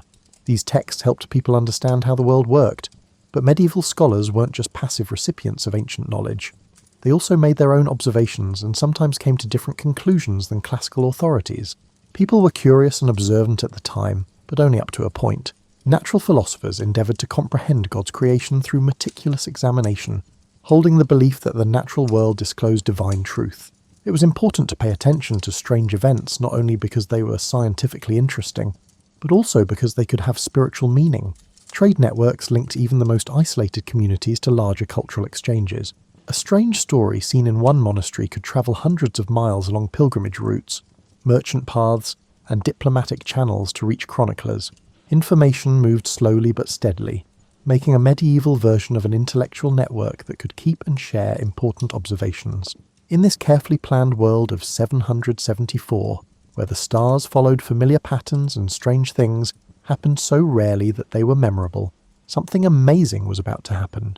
The universe was getting ready to send Earth a cosmic message that would be recorded in tree rings, ice cores, and historical records. It would take humans over 1,000 years to make the scientific tools needed to figure out what it meant, but the people of 774 didn't know they were about to see proof of one of the most powerful events in the history of the universe. They went about their daily lives taking care of their fields, praying and looking at the stars they knew. They had no idea that invisible radiation was about to fall from space in amounts that wouldn't be seen again for another 1,000 years. Imagine that you're relaxing in your medieval cottage on a normal night in 774, maybe sometime between late winter and early summer. The exact date is lost to history, like so many other details from that time. The sky looks normal, the stars shine as brightly as they always do, and nothing seems out of the ordinary for any other night in your life. But something amazing is happening high above the Earth's atmosphere that people won't fully understand until the 21st century. A huge burst of high-energy particles is hitting Earth's upper atmosphere with a force that has never been seen before. These cosmic rays, which wouldn't be called that for another 1,000 years, are falling from space like an invisible waterfall of radiation, carrying energies that are much bigger than anything human technology can make even today. One of the biggest mysteries of medieval astronomy is where this cosmic bombardment came from. This is partly because the people who were affected couldn't see it directly. This event didn't make any visible light, change the night sky in any big ways, or show any clear signs that something strange was happening, unlike a comet or supernova. It was like being in the middle of the most amazing fireworks show in the history of the universe while wearing a blindfold. What was going on, even though it couldn't be seen, was truly amazing. Protons and other high-energy particles were hitting Earth's atmosphere at almost the speed of light. This caused secondary particles to rain down toward the surface. The intensity was about 20 times higher than normal cosmic ray levels. It was like if the normal gentle spring rain turned into a heavy downpour that lasted for months. These cosmic rays were hitting nitrogen atoms in the upper atmosphere and changing them into carbon-14, the radioactive isotope that archaeologists use to date old things. This process usually happens at a steady, predictable rate, like a cosmic clock that has been ticking steadily for thousands of years. But in 774, that clock suddenly sped up, making carbon-14 at levels that would leave a mark on every living thing on Earth forever. Trees did a great job of recording this event, even though they didn't know they were acting as cosmic historians. They took in extra carbon-14 as they grew in 774 and 775, which scientists would later recognise as one of the most dramatic spikes in the radiocarbon record. Every tree ring from that time held proof of this storm that couldn't be seen. The cosmic rays were also making other isotopic signatures, like beryllium-10 in ice cores and chlorine-36 in rocks. These records of the same event were spread out all over the world, like pieces of a puzzle that wouldn't be put together for more than 1,000 years. The universe was putting invisible tags on Earth that said, something big happened here in 774. But what could have caused such a strong burst of cosmic radiation? Scientists today have come up with a number of possible explanations, each one more dramatic than the last. Maybe two neutron stars, which are city-sized objects with the mass of our Sun, crashed into each other in our cosmic neighbourhood, sending out a short but very strong burst of high-energy particles. You can start to understand the energies involved if you picture two atomic nuclei the size of Manhattan crashing into each other at speeds of thousands of miles per second. Another possibility is that a magnetar, which is a neutron star with a magnetic field trillions of times stronger than Earth's, had a huge flare that sent radiation across interstellar space. Magnetars are like crazy cosmic lighthouses that sometimes explode with energy that can be seen from thousands of light years away. If one of these huge stars hiccuped in the right way, Earth would have been in the way of an invisible tsunami of high-energy particles. One of the most interesting possibilities is that Earth saw a gamma-ray burst, which is one of the strongest explosions known to physics, when huge stars collapse into black holes or when strange stellar remnants collide with each other in a way that destroys everything. These events can outshine whole galaxies for a short time. A gamma-ray burst that hit Earth directly could have caused the cosmic ray spike that was seen in 774. The timing of this event is what makes it so interesting. From 774 to 776, medieval records from all over the world talked about strange things that happened, like strange lights in the sky, strange weather patterns, and other things that chroniclers thought were worth noting. These observations may have natural explanations that have nothing to do with cosmic rays, but the connection is interesting enough to make you think about what people who looked at the sky in the Middle Ages might have seen that they couldn't explain. The cosmic ray event of 774 was short by astronomical standards. It probably lasted months instead of years. However, it was strong enough to leave permanent marks in Earth's natural records. It was like getting a cosmic telegram in a language that people wouldn't be able to read for more than 1,000 years, when they had better tools and theories. From a medieval point of view, this storm was completely invisible to any technology or observation method that was available at the time. Cosmic ray events don't leave any visible signs that would alert people, unlike eclipses, comets, or supernovae. The people of 774 were going through one of the most amazing astrophysical events in history, but they had no way of knowing it was happening. But in a way, they were all part of a cosmic experiment, working together without even knowing it to make a time capsule that would help scientists learn more about both medieval history and astrophysics. Every tree that grew, every piece of ice that formed, and every living thing that developed during those important years was quietly leaving behind evidence that would be very useful to researchers 13 centuries later. Even though medieval people couldn't see cosmic rays, the years 774 to 776 were not boring for the people who lived through them. There are records from Europe and Asia that talk about strange things that happened during this time. We can't say for sure that cosmic radiation caused all of them, but the timing is interesting enough to make you wonder what people in the Middle Ages were really seeing. Imagine being a monk in a scriptorium in 775, keeping the chronicle that tells the story of your monastery's most important events.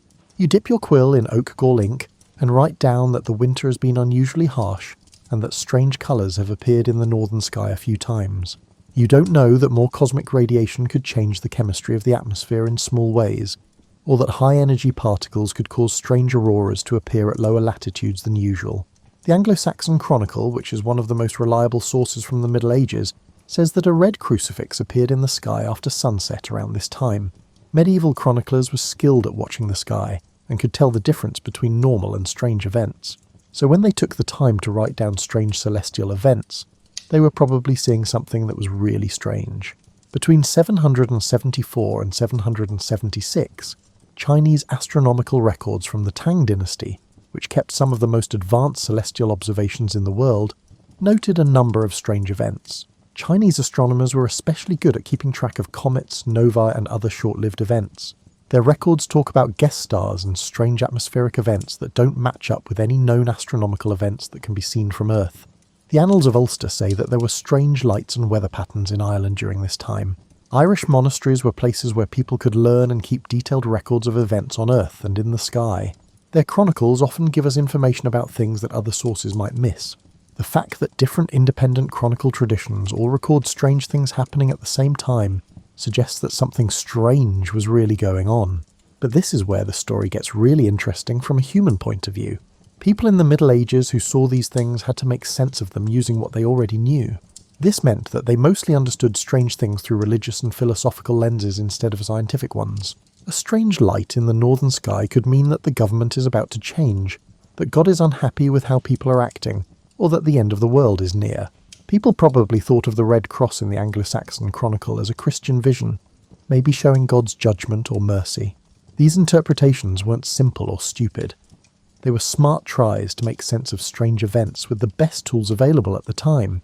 It also looks like the weather in the Middle Ages was strange from 774 to 776, with different records talking about harsh winters, strange storms, and other weather events that were out of the ordinary. Cosmic rays don't directly control the weather, but they can change the chemistry of the atmosphere in ways that might change how clouds form and how much rain falls. Medieval people would have thought it was magic that invisible particles from space could change the weather on Earth. However, modern research shows that these connections are possible in theory. Some agricultural records from this time, when they still exist, talk about strange crop yields or growing conditions. Farmers in 774 were very aware of small changes in the environment that could have an effect on their crops. They would have noticed if plants were acting differently than they should have. Theoretically, increased cosmic radiation could impact plant growth and development in ways that seasoned farmers might notice, even if they couldn't articulate their observations. Monks may have noticed small changes in how plants grew or flowered in monastery gardens, which were well-kept places. Medieval monasteries kept very detailed records of farming, and some of these records suggest that the weather was strange during the mid-700s and 70s. It is impossible to say for sure if these changes were caused by cosmic radiation or just normal changes in farming, but the timing is interesting. Even if the cosmic ray event itself couldn't be seen, it probably had a big effect on the minds of people living in medieval times. Even though no one could say for sure what was going on, strange lights in the sky, strange weather patterns, and strange natural events would have made people feel like something big was happening. People in the Middle Ages lived much closer to the natural rhythms of the world than we do now. This made them more aware of small changes in the environment that people who live in cities today might not notice at all. A farmer who slept outside every night would notice if the aurora appeared at latitudes that were lower than usual. Similarly, a monk who prayed at regular times would notice if the colours of dawn or dusk looked different than usual. When strange things happened in medieval communities, people usually turned to religion more, asked learned people for advice, and paid close attention to other signs that might help them understand what was going on. Communities might set up special prayers, processions, or other religious activities to respond to divine messages that are hidden in natural events. It is especially sad that people in the Middle Ages saw the aftermath of one of the most powerful astrophysical events in history, but they had no way to understand what it really meant or how important it was. They were like people who were trying to understand a symphony but could only hear a few notes here and there, or who were trying to enjoy a painting but could only see random brushstrokes. But their careful observations and detailed records, which are still kept in monastery chronicles and royal annals on several continents, give modern scientists important information about both the cosmic ray event and its possible effects on Earth. Medieval chroniclers, writing by candlelight in stone scriptoriums, made records that would be very useful to astrophysicists 13 centuries later. People living between 774 and 776 experienced mystery in its purest form, things that were clearly important, but couldn't be explained by what they already knew. They used the tools they had: careful observation, keeping detailed records, and thinking about what they saw using religious and philosophical traditions that had helped people understand things for a long time. Picture yourself as a detective trying to figure out a mystery that happened more than 1200 years ago. The only clues you have are scattered across royal archives, monastery libraries, and the hidden records written in tree rings and ice cores. When modern scientists first found proof of the 774 cosmic ray event, they had to put together medieval chronicles and the most advanced astrophysics to figure it out. In the early 2000s, researchers looking at tree ring data saw something amazing that led to the big discovery. The amount of carbon-14 in wood samples from 774 to 775 went up a lot, which hasn't happened in the last few thousand years. It was like nature had suddenly switched pens to write the same story, making a signature so unique that it could be seen in trees from Japan to Germany to North America.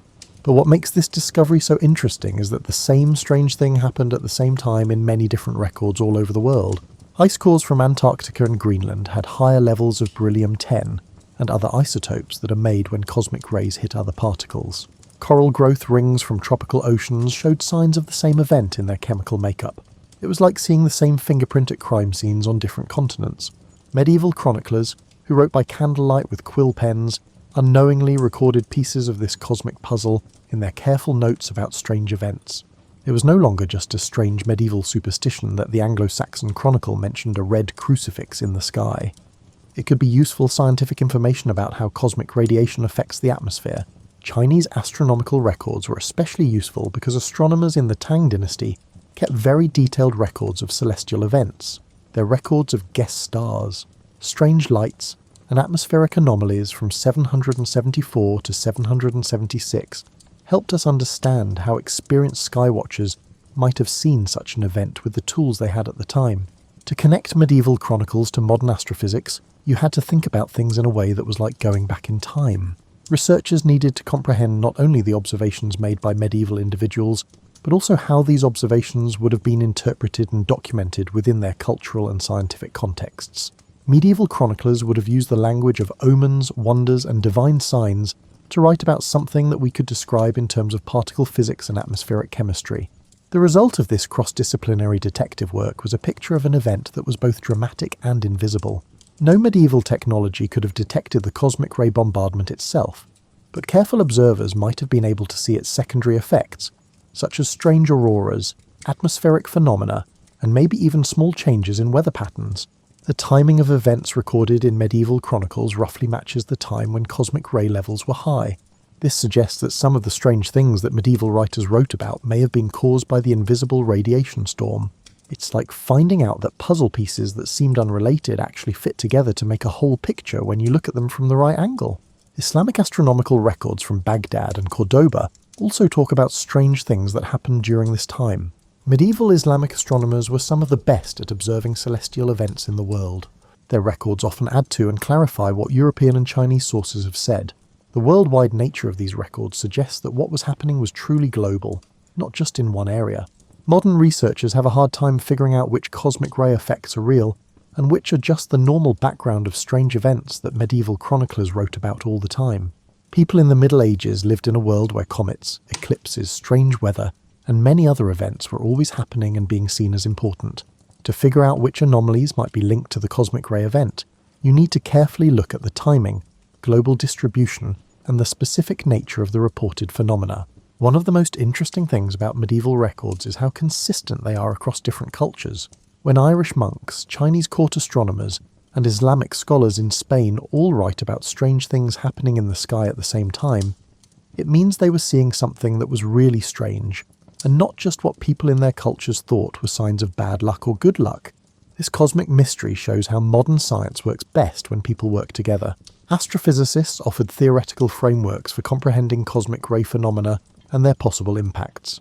Historians and archaeologists helped by sharing their knowledge of medieval sources and the historical context. Geochemists and climatologists studied tree rings, ice cores, and other natural records that keep chemical traces of events from long ago. The 774 event is especially useful for science because it can be used as a kind of cosmic calibration tool. Scientists can better understand similar but smaller events in the geological and historical record by studying how this intense cosmic ray event changed Earth's atmosphere and biosphere. It's like having a Rosetta Stone to help you figure out what cosmic ray signatures mean in natural archives. The medieval chroniclers who wrote about strange events in 774 to 776 were part of a scientific collaboration that they could never have imagined. Their meticulous observations, documented in manuscripts dispersed throughout monastery libraries and royal archives, yielded essential evidence for comprehending one of the most consequential astrophysical occurrences in recorded history. Scientists can now read the cosmic signatures hidden in tree rings and ice cores thanks to modern technology. However, medieval people who saw the event gave scientists the context they needed to understand how it might have looked to people who lived through it. The combination of high-tech analysis and careful historical research has uncovered a story that neither method could have found on its own. The people who saw the 774 cosmic ray event had no idea they were witnessing astronomical history, but their careful record-keeping and detailed observations made a time capsule that would be very useful to researchers more than 1,000 years later. It's a reminder that observations that seem unrelated can sometimes show their true importance only when looked at from the point of view of later scientific knowledge. Imagine waking up on a normal morning in 775 when the year before had brought news of strange events from all over the world. You get up with the sun because that's when life starts in a time before electric lights. When you step outside your home, whether it's a peasant's cottage, a monastery cell, or a merchant's house, you might look up at the sky and realize that something strange has been happening up there. The cosmic ray event that peaked in 774 was making small changes in your environment that you couldn't see, but the strange things that chroniclers and travellers wrote about were adding a sense of wonder and uncertainty to everyday life. People in the Middle Ages were used to living with mystery. They knew that a lot of things about the natural world were beyond human understanding, but the fact that there were so many strange reports during this time made them feel like big changes might be happening in the cosmic order. No matter if you were a devout monk following the canonical hours or a farmer giving thanks for another day of life, your morning routine would always start with prayers. But prayers from the Middle Ages often asked for protection from all kinds of natural and supernatural threats. The reports of strange lights and unusual weather might have made these requests seem more important than usual. You lived in a time when the line between natural and supernatural explanations was not very clear. Strange things could be seen as either divine messages or bad omens. Most people in 775 were farmers, so they had to pay close attention to natural signs and seasonal patterns all the time. To be successful in farming in the Middle Ages, you had to be able to read subtle signs in the environment, like when to plant based on the temperature and moisture of the soil, how to tell when the weather would change based on the clouds and wind patterns, and how to tell when it was time to harvest. People whose survival depended on being able to read nature's signals would notice any strange changes in the environment right away. The higher levels of cosmic radiation that were falling on Earth at this time could have had an effect on plant growth that experienced farmers might have noticed. Medieval farmers were very sensitive to changes in how crops grew and developed, even though the effects would be small compared to more obvious factors like weather and soil quality. If a farmer worked the same fields for years, they would notice if the plants were acting even a little bit differently than they were used to. Monastery gardens, in particular, were carefully controlled spaces where small changes might be easier to see. Monks who took care of herb gardens and medicinal plants were trained to be very observant and pay close attention to how plants grew and how healthy they were. Because they knew so much about how plants normally behave, they might have been able to spot things that less experienced observers would have missed. The psychological climate of daily life during this era was likely affected by the proliferation of anomalous reports from various regions and sources. Medieval communication networks, which were based on trade routes, pilgrimage routes, and diplomatic contacts, moved information slowly but steadily. Strange stories from faraway places would slowly make their way into local communities, making people feel like the normal order of things was changing in some way. People in the Middle Ages knew that big events often made themselves known through natural signs and omens. Medieval people strongly believed that strange events could happen before big changes in politics, society, or religion. People who lived at the time would have thought that something important was going on, when several sources reported strange events happening at the same time. Even if they didn't know exactly what it was, people might have talked about strange weather, strange lights, and other strange things that travellers and chroniclers had seen more often during this time. Because medieval communities were small, interesting news spread quickly. The collection of strange reports would have given people interesting things to talk about at communal meals, market days, and other social events. People who worked outside would have had more chances to see strange weather patterns that people who worked inside might not have seen.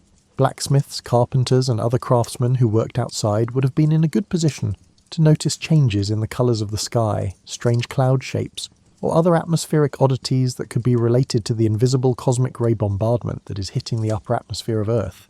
During this time, people might have spent more time watching the sky at night, because they were more aware of the possibility of strange celestial events. People in the Middle Ages were already good at looking at the stars. The night sky was much clearer without light pollution, and looking at the stars was important for keeping track of time and finding your way. But reports of strange lights and atmospheric anomalies would have made them even more careful about what they saw at night. During 775, religious observances may have encompassed specific prayers or rituals intended to appropriately address the enigmatic signs that appeared with notable frequency. Medieval Christianity offered frameworks for interpreting natural phenomena as divine communications, and communities may have organised supplementary religious activities to ensure appropriate responses to perceived celestial messages. Life in the Middle Ages was still governed by the seasons, even though strange things were happening in the background. No matter how many cosmic rays were in the air or how many strange lights were in the sky, spring planting, summer cultivation, autumn harvest, and winter preservation activities all followed their old patterns. But there may have been more talks about what current events mean and what they could mean for the future while the work was going on. Merchants and travellers, who had the most information about different parts of the world in medieval times, were very important in spreading news about strange events to different areas. A merchant who travelled between cities a lot could act as an unofficial clearinghouse for stories about strange things that happened, letting people compare what happened in their own area with what happened in other places. The cumulative effect of living through a time when strange things happened more often than usual was probably a stronger feeling of living in important times. People in the Middle Ages knew that they were part of ongoing historical stories, like the history of their kingdoms, the history of the Bible, and the story of Christendom. They thought that strange natural events might mean that important parts of these bigger stories were being written. What makes this especially sad is that the people of 775 were going through a very important event in the universe, even though they had no idea what it really was. One of the strongest cosmic ray bombardments ever recorded was happening, but people at the time couldn't see it. It left permanent marks in tree rings and ice cores. They were making records that would be very useful to scientists 1,000 years later, but they didn't know it at the time. The story of how modern scientists figured out what happened during the 774 cosmic ray event is like a detective novel for smart people, with clues hidden in Japanese cedar trees, Greenlandic ice sheets, and the margins of medieval manuscripts.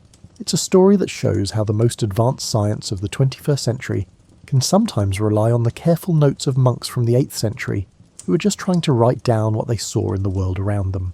As is often the case with scientific breakthroughs, the discovery started when someone noticed that the data didn't look quite right.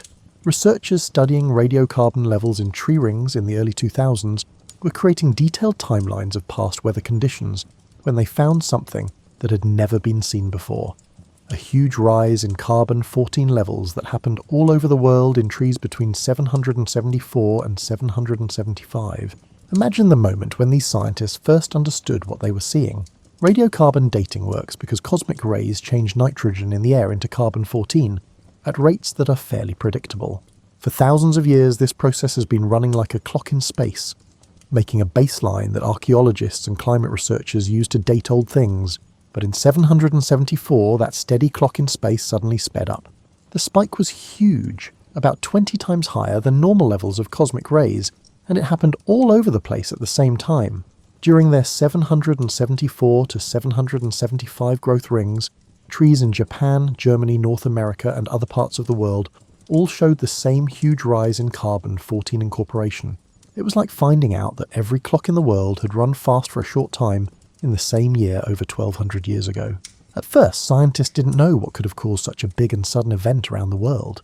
Testing nuclear weapons in the 1960s had caused fake radiocarbon spikes, but the natural historical record didn't have anything like what they were seeing in 774. In theory, solar flares could cause more cosmic rays, but the 774 event was so big that it was bigger than any known solar storm. The big step forward happened when scientists started looking for other natural records that keep cosmic ray signatures that could back up their findings. Antarctic ice cores, which trap gases and particles from the atmosphere in layers that look like pages in a frozen book, showed higher levels of beryllium-10 and other isotopes made by cosmic ray interactions during the same time period. Coral growth rings from tropical oceans had other chemical signs of the same event. Scientists were sure they were looking at something truly new in the historical record, because evidence from many different sources, tree rings, ice cores, and coral reefs, all pointed to the same amazing event that happened in 774 to 775. But figuring out what happened was just the first step in understanding it. What might have caused such a strong burst of cosmic radiation?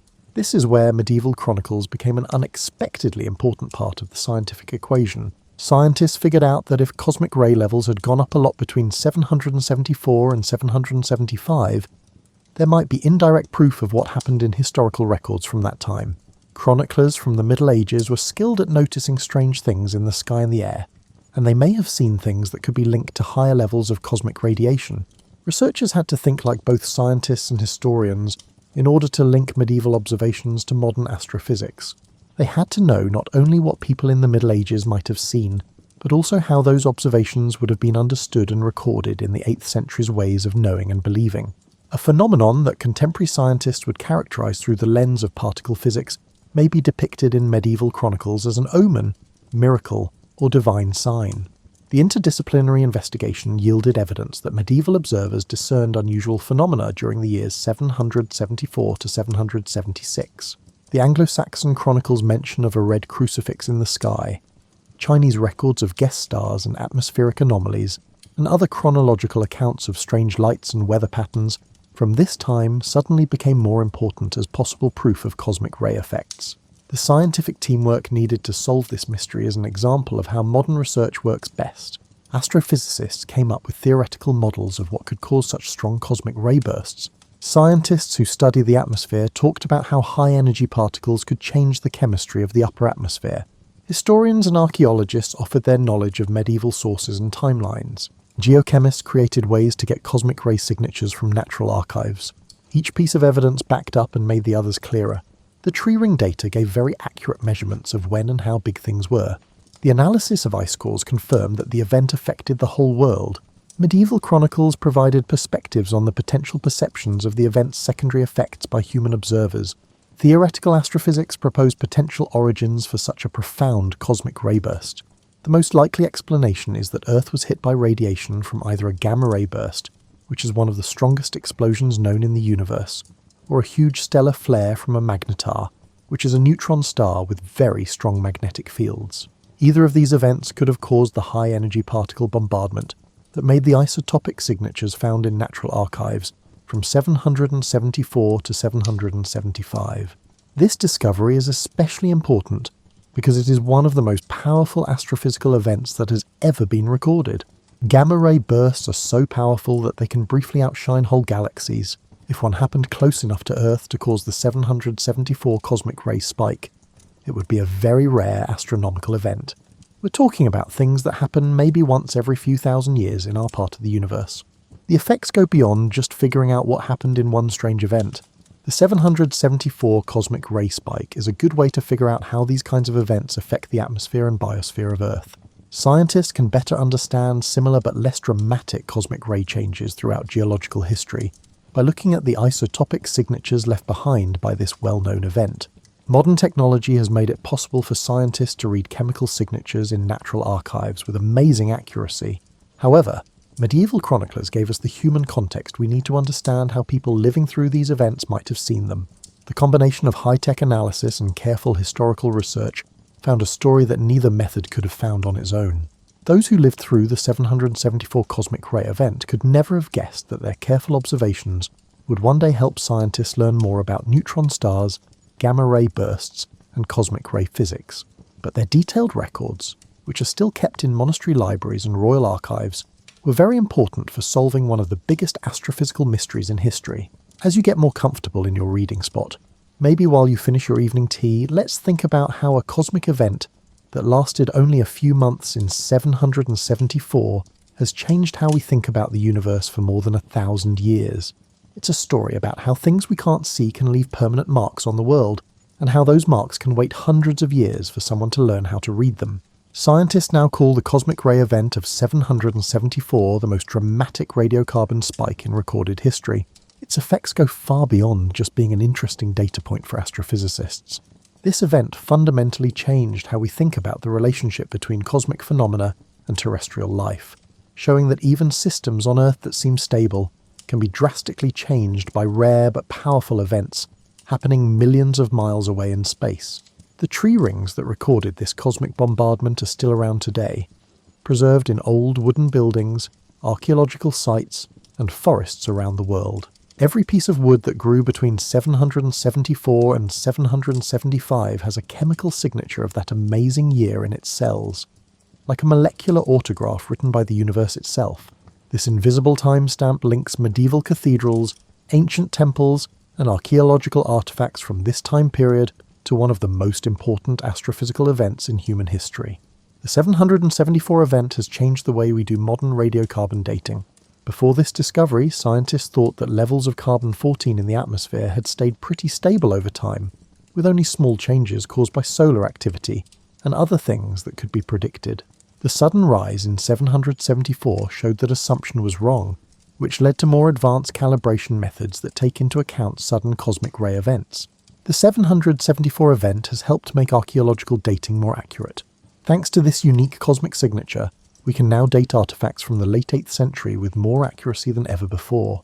It's like having a universal timestamp that shows up in organic materials from all over the world. This lets archaeologists line up their timelines with amazing accuracy. The effects on our understanding of medieval history have been just as big. The 774 cosmic ray event serves as a stable chronological reference, aiding historians in correlating events across diverse cultural traditions and geographical areas. When Chinese chronicles, European monasteries and Middle Eastern sources all write about strange things happening at the same time, it makes sense that these events could be connected to the same cosmic event. Climate science has also gained insights from comprehending the influence of cosmic rays on Earth's atmospheric chemistry. The 774 event was too short to change the climate in the long term, but it did show that cosmic radiation can affect atmospheric processes in ways that climate models need to take into account. Contemporary researchers examining historical climate variations are increasingly focusing on cosmic ray fluctuations as a potential influence on atmospheric chemistry alterations. Researchers are now actively looking for similar events in the geological record. Scientists are now looking for more cosmic ray spikes that are hidden in tree rings, ice cores, and other natural records. They want to find more times when Earth was hit by strong radiation from space. Every new piece of information helps us understand how often these things happen and what they might do. The 774 event has changed how we study space weather. Cosmic rays can damage modern satellites and electronic systems, and knowing how extreme events have happened in the past can help engineers make technology that can survive them. The 774 spike is a good example of the kinds of cosmic ray intensities that Earth's technology might need to be able to handle during rare but powerful astrophysical events. The need for scientists and historians to work together to understand the 774 event has led to new models for how these two fields can work together. Astrophysicists now often ask medieval historians for help, and climatologists and archaeologists work together to learn more about how the environment has changed over time. Researchers are realizing that to fully understand complex phenomena, they need to look at them from many different angles. This has made the lines between different academic fields less clear. The discovery of 774 has changed the way both history and science are taught in schools. The story shows how modern scientific tools can get information from old materials that people in the past couldn't get to, while also showing how important it is to carefully observe history in order to understand scientific data. Students learn that to understand the past, they often need to use the best technology and the best research. The 774 event has also changed the way we think about how people see natural events. Medieval chroniclers who wrote about strange weather events in 774 to 776 were doing scientific research that they could never have imagined, and the information they gathered would be useful 1,000 years later. Their careful observations remind us that even records that seem unimportant might have information that future generations will find very useful. The 774 story has helped people understand astronomy better because it shows how Earth is part of a changing, and sometimes violent cosmic environment. The 774 event had a direct effect on our planet. Unlike black holes or galaxies that are far away, we can still see the effects today. It makes the universe seem more real and important to everyday life. The discovery has also made us think about how these cosmic ray events might have changed human history in ways we don't yet know about. If strong cosmic radiation can change the chemistry of the atmosphere and possibly change the weather, climate, or even biological processes, then rare but powerful cosmic events may have had an impact on historical events that we don't know about. Understanding events like the 774 cosmic ray spike has helped shape modern talks about existential risks and planetary defense. Cosmic ray bursts don't directly threaten Earth as much as asteroid impacts or supervolcanic eruptions do, but they do show that Earth is in a cosmic environment where rare but powerful events can have global effects. When making plans for the long-term survival of humanity, we need to think about all the cosmic events that could have an effect on our planet. The 774 event has become a touchstone for talks about how scientific discovery and historical understanding are related. It shows how the most advanced modern technology can sometimes show that ancient observers were more accurate than people thought, and how careful historical research can help us understand scientific data better. The cosmic ray event of 774 is a reminder that the universe is full of things we don't fully understand yet. There may be signs of cosmic events in every tree ring, every layer of ice core, and every well-preserved medieval chronicle that we haven't yet figured out how to find or understand. The storm that hit Earth in 774 was invisible, and waited more than 12 centuries for people to learn how to figure out what had happened.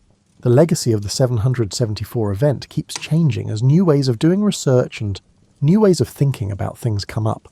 Scientists in the future will surely find more proof and come up with new ways to explain what happened that year. As people learn more and technology gets better, the cosmic ray spike that people in the Middle Ages didn't understand will keep giving up its secrets. What started as an invisible bombardment of high-energy particles has turned into a link between medieval chroniclers and modern astrophysicists, ancient trees and modern climate science, and human observation and cosmic events. It shows that the universe is always writing its own story in the natural world around us, using languages that we're still learning how to read. As we come to the end of our journey through this cosmic mystery, it's a good idea to think about what the 774 event teaches us about how we fit into the larger universe. This astrophysical event was so strong that it left permanent marks on every living thing on Earth, but the people who were there couldn't see it at all. It's a humbling reminder that we are part of cosmic systems whose workings we're only starting to understand. In 774, radiation came down from space and connected Earth to events happening at distances and scales that are hard to imagine. The high-energy particles that hit our atmosphere came from colliding neutron stars, exploding magnetars, or gamma-ray bursts from dying stars. They had to travel across interstellar space to get to us. The trees that recorded this event in their growth rings were, in a very real way, recording the death throes of stars that had lived and died millions of years before humans were around. This cosmic link goes against the medieval view that the Earth was at the centre of a small, understandable universe. The people of 774 lived in a universe that seemed to be in order. The stars were in a celestial sphere, with Earth at the centre and divine purpose as the main idea. The real universe that sent them cosmic radiation was so big that people in the Middle Ages couldn't even imagine it. It was full of things that could affect Earth over distances so great that light itself took years to cross them. The medieval view of how everything in the universe is connected wasn't completely wrong, though. Medieval thinkers thought that events in the sky could affect things on Earth. Even though their ideas about how this worked were wrong, the idea that Earth is part of larger cosmic systems that can affect local conditions was very smart. The cosmic ray event of 774 showed that explosions of stars that happen light years away can have effects on things that happen on Earth. The fact that the 774 event was invisible also shows how limited our senses are, and how important it is to make tools that help us see more clearly. People in the Middle Ages were very good at watching the sky. They could accurately predict eclipses, follow the movements of planets, and spot strange celestial events. But in the 8th century, there was no way to see cosmic ray bombardment at all. Because of this technological limitation, people who were witnessing one of the most dramatic astrophysical events in recorded history had no direct way to find out what was going on.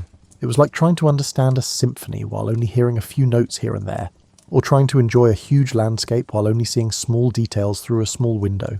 The creation of scientific tools that can find cosmic ray signatures in natural materials is a big step forward for human senses. We can see things that we couldn't see directly by looking at tree rings, ice core chemistry, and isotopic dating. We've learned how to read cosmic messages written in the molecular structure of old wood and ice. This lets us get information that no other generation of humans could get.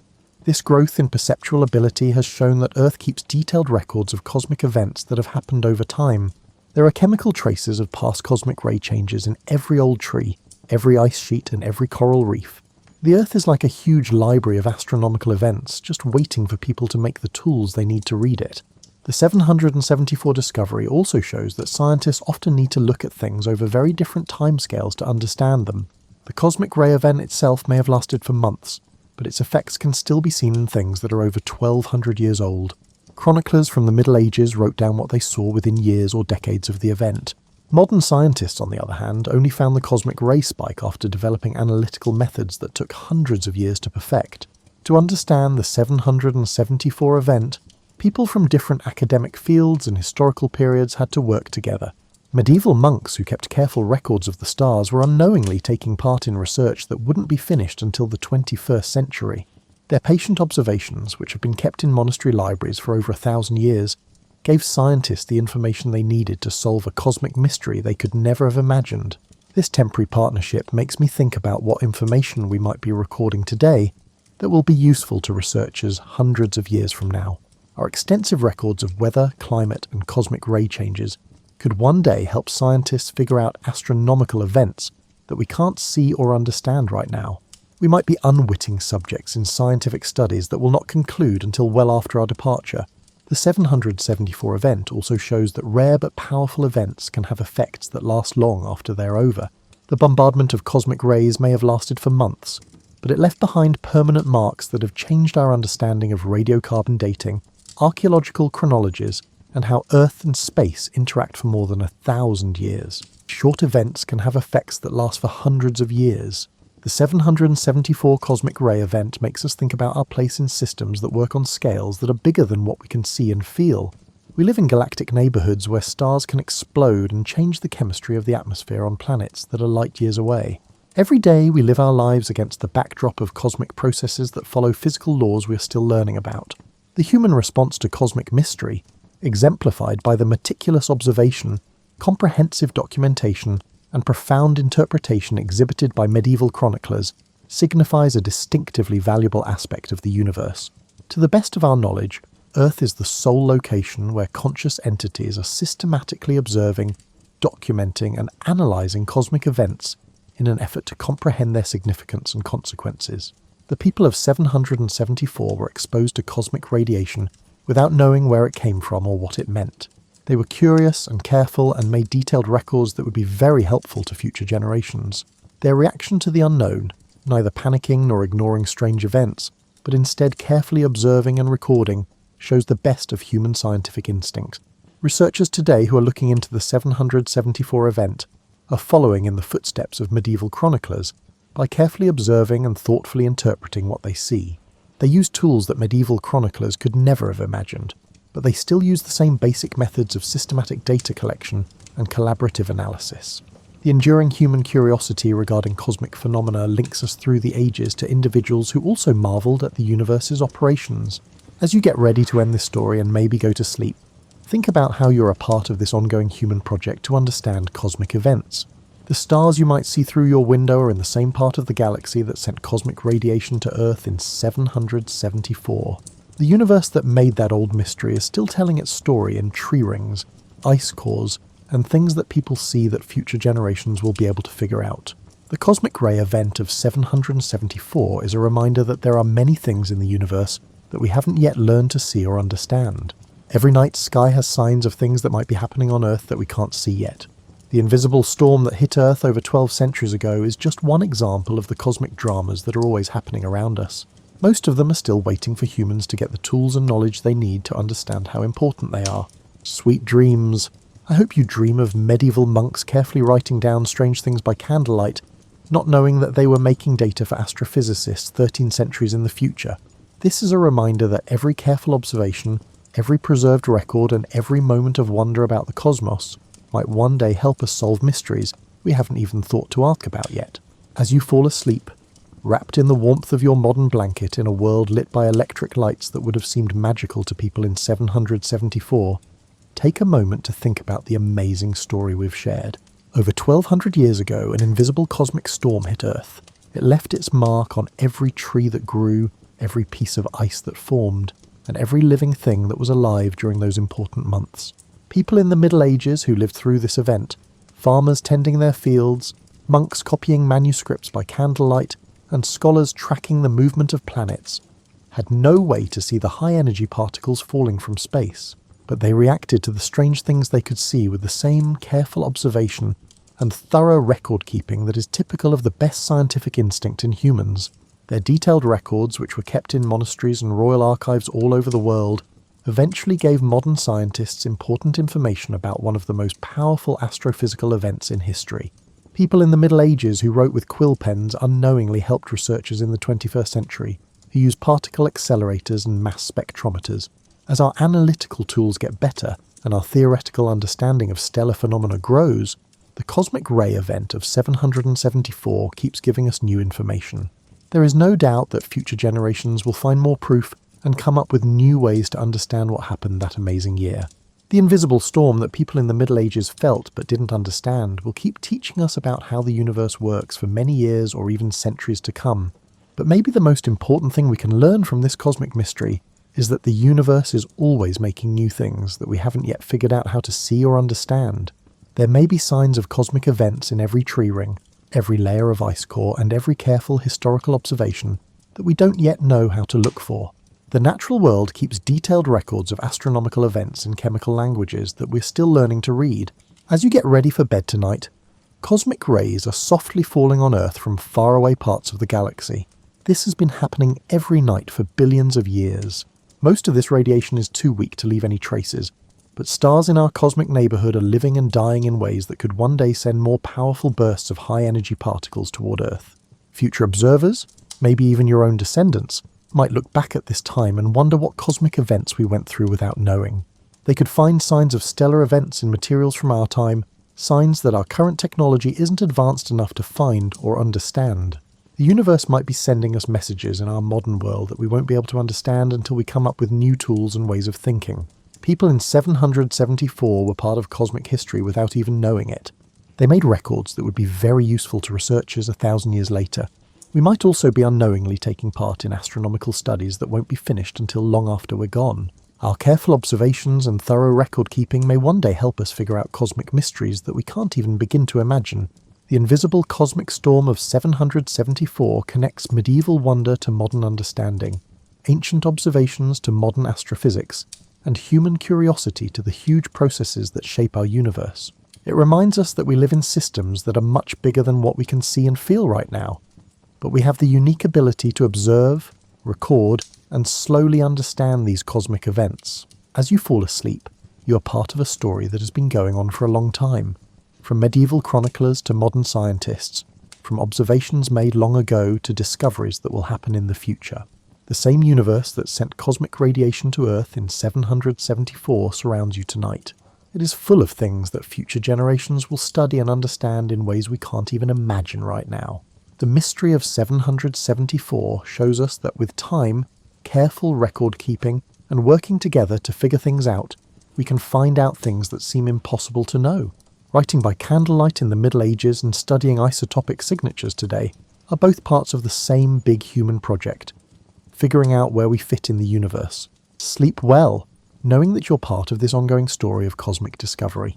The universe around you is full of amazing things that future generations of curious people will discover, understand, and appreciate. These people will share our wonder about how the world works beyond what we can see. The invisible storm of 774 shows us that the most important events in cosmic history might happen right next to us, without us even knowing it, leaving clues for future observers to find and figure out. Every night, the universe gets new cosmic radiation, new stellar events, and new chances to write its own history in the natural records that are all around us. Think of the dreams of medieval chroniclers and modern scientists, cosmic rays and ancient trees, invisible storms and careful observation. Think about the ongoing human project of figuring out the universe and your place in a story that connects careful observers across centuries of cosmic mystery and discovery.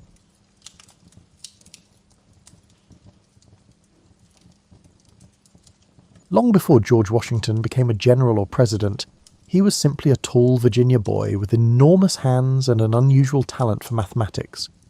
His story begins not in grand halls or battlefields, but in the green, rolling hills of colonial Virginia, where a young man learned to read the land, measure distances, and navigate the wilderness that would shape everything he became. You open your eyes to the Virginia of 1738. The air smells of pine resin and wood smoke.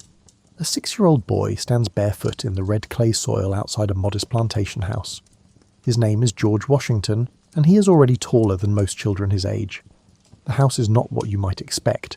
There are no marble columns or sweeping staircases. The Washington family lives comfortably, but not extravagantly.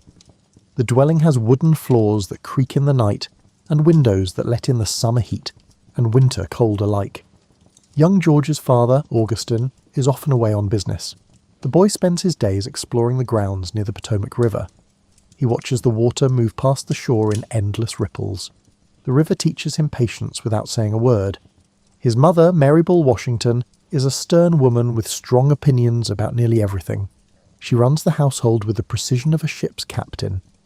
George learns early that disappointing her brings consequences. He develops a habit of meeting her expectations exactly. The plantation grows tobacco like most Virginia estates. You can smell it in the fields during harvest season. The scent is sweet and slightly earthy. It clings to clothing and hair. George watches the workers tend the plants with careful attention to each leaf. He has older half-brothers from his father's first marriage. Lawrence is 14 years older and seems like a grown man to young George. Lawrence has travelled to England and returned with stories of a wider world. George listens to these tales with wide eyes and stores every detail in his memory. The boy discovers he has an unusual gift for numbers. While other children struggle with arithmetic, George finds patterns in mathematics as easily as breathing. He can calculate acres and distances in his head while his tutors are still reaching for their slates. His formal education is limited compared to wealthy Virginia boys who study in England. George attends a small local school when one is available. He learns to write in a careful, controlled hand. Each letter is formed with deliberate precision. This habit never leaves him. In the evenings, the family gathers near the fireplace. The flames cast dancing shadows on the walls. George often sits quietly, observing rather than speaking. He learns that watching people reveals more than interrogating them. His father gives him a set of surveying tools when he turns 11. The instruments are beautiful in their simplicity. A compass, a chain for measuring, a notebook for recording observations. George handles them with the reverence other boys might reserve for swords or muskets. Augustine shows his son how to sight along a line and mark a boundary. The work requires steady hands and a patient temperament. George discovers he possesses both. He practices in the fields around their home until the measurements become second nature. Then tragedy arrives on an ordinary April morning in 1743. Augustine Washington falls ill with a sudden fever. The sickness takes him quickly. Within days, 11-year-old George has lost his father. The world shifts beneath the boy's feet. Lawrence becomes the head of the family now. He inherits the finest property, a place called Little Hunting Creek that he will rename Mount Vernon. George's mother receives Ferry Farm, a modest plantation across the river from Fredericksburg. Mary Washington makes it clear she expects her son to help manage the estate. At 11, George finds himself responsible for tasks that would challenge grown men. He keeps account books with meticulous accuracy. Every shilling is recorded, every transaction is documented. The boy grows tall with startling speed. By 13, he stands nearly 6 feet. His hands and feet seem too large for his body. He moves with a slight awkwardness, like a young deer still learning its proportions. He copies rules of civility into a notebook. There are 110 of them. He writes each one carefully. Some are practical, some seem absurd. All of them shape how he moves through the world. Rule number 1 states that every action in company should show respect for those present. George takes this seriously. He learns to control his temper and his tongue. When other boys boast or fight, he remains composed.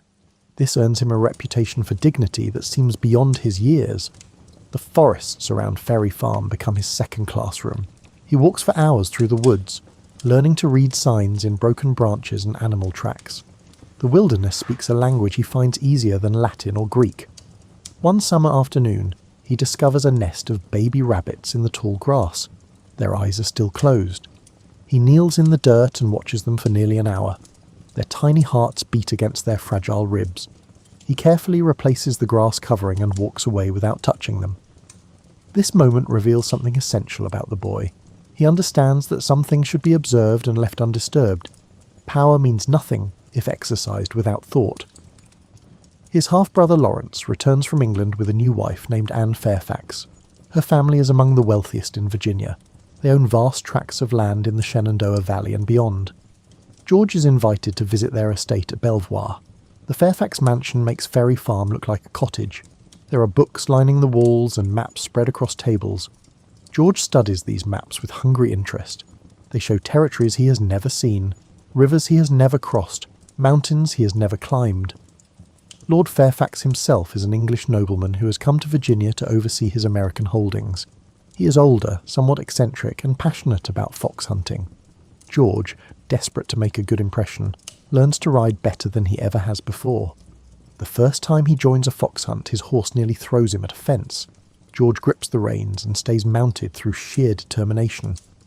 Lord Fairfax notices. The old man respects persistence more than natural grace. At 15, George begins to understand that his future lies beyond Ferry Farm. His mother wants him to stay and help manage the property. Lawrence sees potential for something more. The tension between these visions pulls at the teenager like competing currents in a river. Lawrence suggests George might join the British Navy. For weeks, the boy dreams of ships and foreign ports. He imagines himself in a naval uniform climbing rigging in Caribbean winds. His mother absolutely forbids it. Mary Washington will not lose another family member to distant shores. Her refusal is final. George accepts her decision without visible protest, but something in him hardens. He begins to understand that his path forward will require navigating between what others want and what he knows he must become. Instead of the Navy, he turns his attention to the surveying instruments his father gave him. These tools offer a different kind of adventure. They promise income, independence, and a legitimate reason to explore the frontier territories that fascinate him. He practices constantly. The mathematics come easily. The physical challenges of working outdoors in all weather appeal to his practical nature. Surveying requires no classical education, no family connections, no inherited wealth. It rewards skill and accuracy above all else. At 16, George is no longer a child. He stands over 6 feet tall with broad shoulders and unusually large hands. His reddish-brown hair is tied back in the fashion of the time. His face has not yet developed the stern expression of later portraits. There is still softness around his eyes. He speaks carefully, choosing words with the same precision he applies to measurements.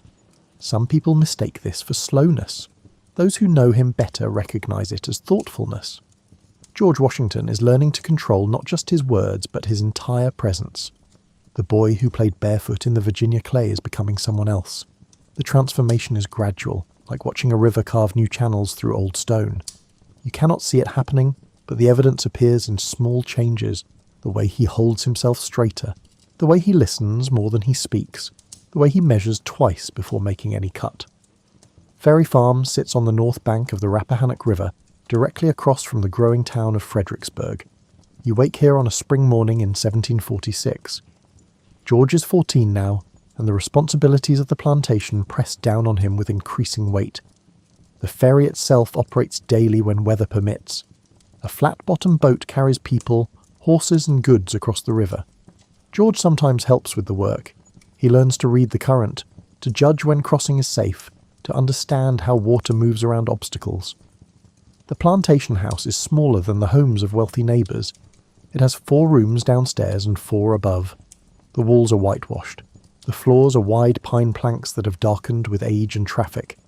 Every surface shows signs of the use. George's bedroom is simple.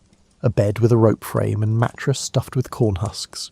A small desk where he practices his writing. A trunk containing his few possessions. The room smells of wood and the faint sweetness of the tobacco stored in the outbuildings. His mother runs the household with an iron will. Mary Washington is not a woman who tolerates carelessness or excuses. She expects her children to work hard and complain never. George has learned this lesson thoroughly. She wakes him before dawn most days. The morning air is cool even in summer. He splashes water on his face from a basin and dresses quickly. Work begins whether you feel ready or not. The plantation grows tobacco, corn and vegetables. There are orchards with apple and cherry trees. Livestock wander the grounds. Chickens scratch in the dirt near the kitchen building. Pigs root in their pen. Horses graze in the meadow. George's job is to oversee much of this operation despite his youth. He keeps records of every bushel of corn, every pound of tobacco, every animal born or sold. His handwriting fills ledger after ledger with columns of figures that never fail to balance. He rises early to check on the tobacco plants. In spring, he inspects seed beds where tiny plants push through the soil. Each one must be transplanted by hand into the fields. The work is tedious and endless. George understands that patience is as valuable as strength. By summer, the tobacco stands waist high. The broad leaves catch the sunlight and turn it into growth. George walks between the rows looking for pests or disease. A single hornworm can destroy a plant in days. Vigilance is never wasted. Harvest time arrives in late summer. The air grows thick and hot. Workers cut the tobacco stalks and hang them in curing barns. The smell is overwhelming at first, then gradually becomes familiar. George learns that you can adapt to almost anything if you remain long enough. He also tends to the farm animals with unexpected gentleness. One of the mares gives birth on a cold November night. George sits up in the barn watching over the process.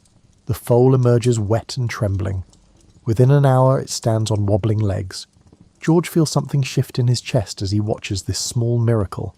His mother's garden requires constant attention. She grows herbs for cooking and medicine. Lavender, sage, rosemary and thyme fill the air with competing scents. George sometimes helps her weed between the rows. She corrects his technique without softening her criticism. These moments of working alongside his mother are complicated.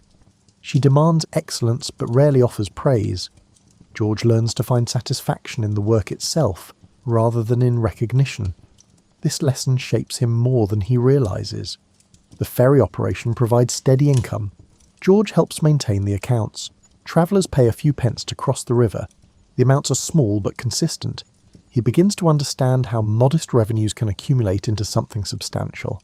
Across the river, Fredericksburg is growing into a proper town. George crosses regularly to purchase supplies or conduct business. The town has a courthouse, several stores, a tavern, and houses spreading outward from the main street. He watches craftsmen work in their shops. A blacksmith shapes hot iron with practiced hammer strikes. A cooper assembles barrels with such precision that they hold water without leaking. A cobbler stitches leather into boots that will last for years. Each trade requires skill developed through long practice. George studies these men carefully. He notices how the best craftsmen waste no motion. Every action serves a purpose. Efficiency comes from understanding your tools and materials completely. He applies this observation to his own work. His education continues in fits and starts. There is no school nearby now. He studies what books are available at Ferry Farm. Mathematics remains his strongest subject. He can calculate compound interest, surveying angles and land areas with remarkable speed. Writing proves more challenging. His early letters are stiff and formal. He struggles to express emotion on paper. Words feel like poorly fitted tools in his hands. But he practices relentlessly, copying passages from books to improve his style. He discovers a volume called The Young Man's Companion. It contains practical information about measurements, calculations, and business practices. George reads it until the pages grow soft from handling. The book becomes his unofficial textbook. Lawrence visits Ferry Farm when his own responsibilities allow. He brings news from Mount Vernon and stories from the wider world. George listens with intense focus, storing every detail. His half-brother represents everything he hopes to become. Lawrence has served as a military officer. He describes campaigns in the Caribbean with casual authority. George imagines himself in uniform, leading men through difficult terrain. The fantasy feels distant but not impossible. One afternoon, Lawrence notices George's surveying practice and suggests a bold idea. Lord Fairfax needs surveyors to map his vast holdings in the Shenandoah Valley. The work is demanding but pays well. A A capable young surveyor could make his fortune. George feels his pulse quicken at the suggestion. The Shenandoah Valley is frontier territory, largely unmapped and wild. Going there would mean leaving Ferry Farm, leaving his mother's control, leaving behind everything familiar. The prospect terrifies and thrills him in equal measure. His mother predictably opposes the idea. She needs George at Ferry Farm. The plantation requires constant supervision. How can he abandon his responsibilities for some wilderness adventure? Her arguments are logical and utterly unconvincing to a 16-year-old boy hungry for independence. George finds himself caught again between duty and desire. He loves his mother despite her severity. He understands her fears, but staying at Ferry Farm feels like watching his future shrink with each passing season. He begins preparing anyway. He practices with his surveying instruments every spare moment. The compass becomes an extension of his hand. He can shoot bearings and calculate distances without conscious thought. The mathematics flow through him like water through a familiar channel. Winter arrives with unusual cold. The Rappahannock freezes solid enough to walk across. George stands on the ice one morning, looking at his own ferry farm from the middle of the river. The perspective shift feels significant. Everything looks different from this new angle. He realizes that leaving is not abandoning his family. It is becoming capable of helping them in ways that staying never could. A successful surveyor earns good money. He could send funds back to his mother, help his younger siblings, build a future that serves everyone. The ice creaks beneath his feet as he walks back toward the southern shore. The sound is both threatening and musical. Nature contains such contradictions. George is learning to hold opposing truths in his mind without forcing resolution. By early 1748, the plans are set. George will join a surveying expedition into the Shenandoah Valley. Lord Fairfax has granted permission. Lawrence has arranged everything. Only Mary Washington's disapproval remains, but even that is softening as she sees her son's determination. George packs his few belongings with meticulous care. Extra shirts, a warm coat, his surveying instruments wrapped in oiled cloth. Everything must serve multiple purposes. Wasted space means carrying unnecessary weight. The night before he leaves, he walks through Ferry Farm one final time. The familiar paths feel different in the darkness. He has walked them 1,000 times, but tonight each step carries new significance. He is saying goodbye to childhood even if he cannot yet name what he is becoming. His mother watches from the doorway as he makes this nocturnal circuit. She says nothing. George knows better than to expect a sentimental farewell.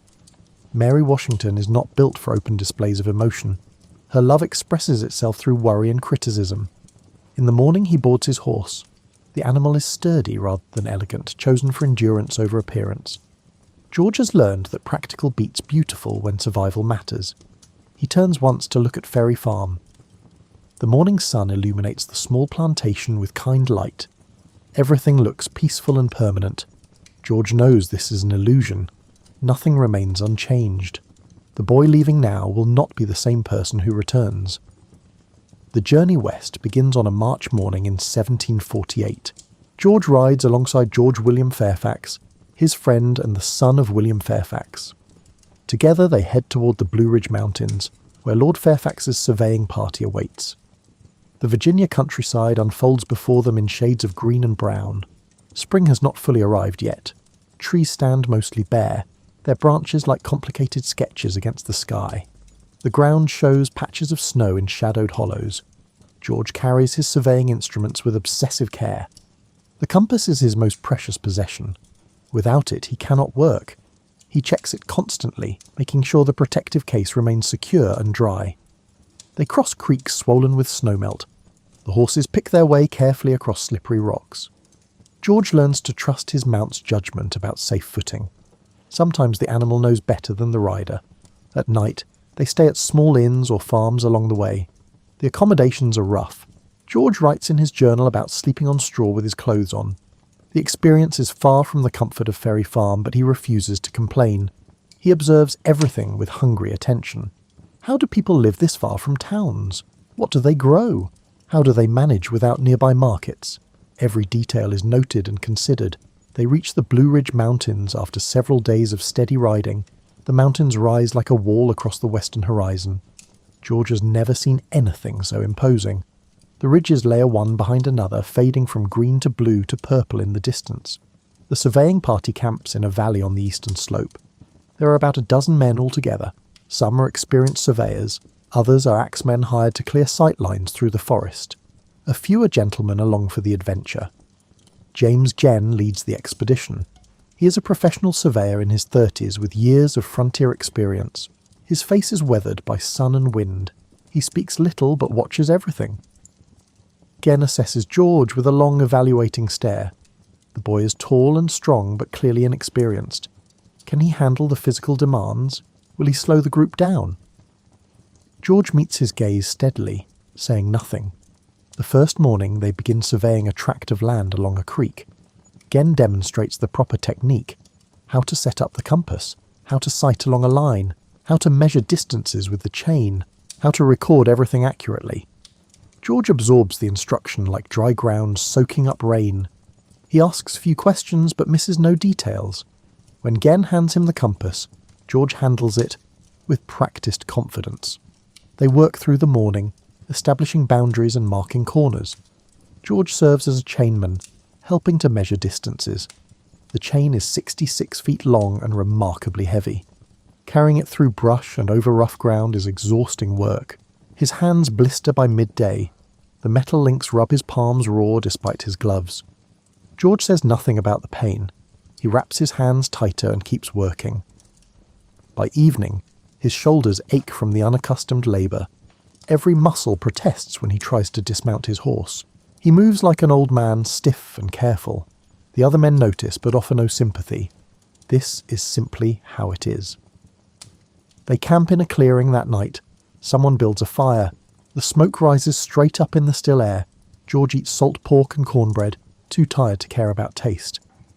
Genn sits near the fire, updating his field notes by firelight. George watches the careful way he records each measurement, double-checking figures for accuracy. Good surveying depends on precise documentation. A single error can invalidate an entire day's work. The next morning brings rain. Water drips through the forest canopy in cold streams. The ground turns to mud that sucks at boots with every step. Surveying becomes miserable, slow work. George discovers that his supposedly waterproof coat is nothing of the kind. Water seeps through at the shoulders and runs down his back. His shirt grows damp, then wet, then soaked. He shivers but continues working. They press westward toward the Shenandoah Valley. The journey takes them over mountain ridges that seem endless. The horses strain upward on narrow trails. Loose rocks shift underfoot. One wrong step could send horse and rider tumbling down the slope. George learns to look ahead, planning each section of the trail before attempting it. Caution is not cowardice. It is the difference between arriving safely and not arriving at all. They cross the Blue Ridge at Ashby's Gap.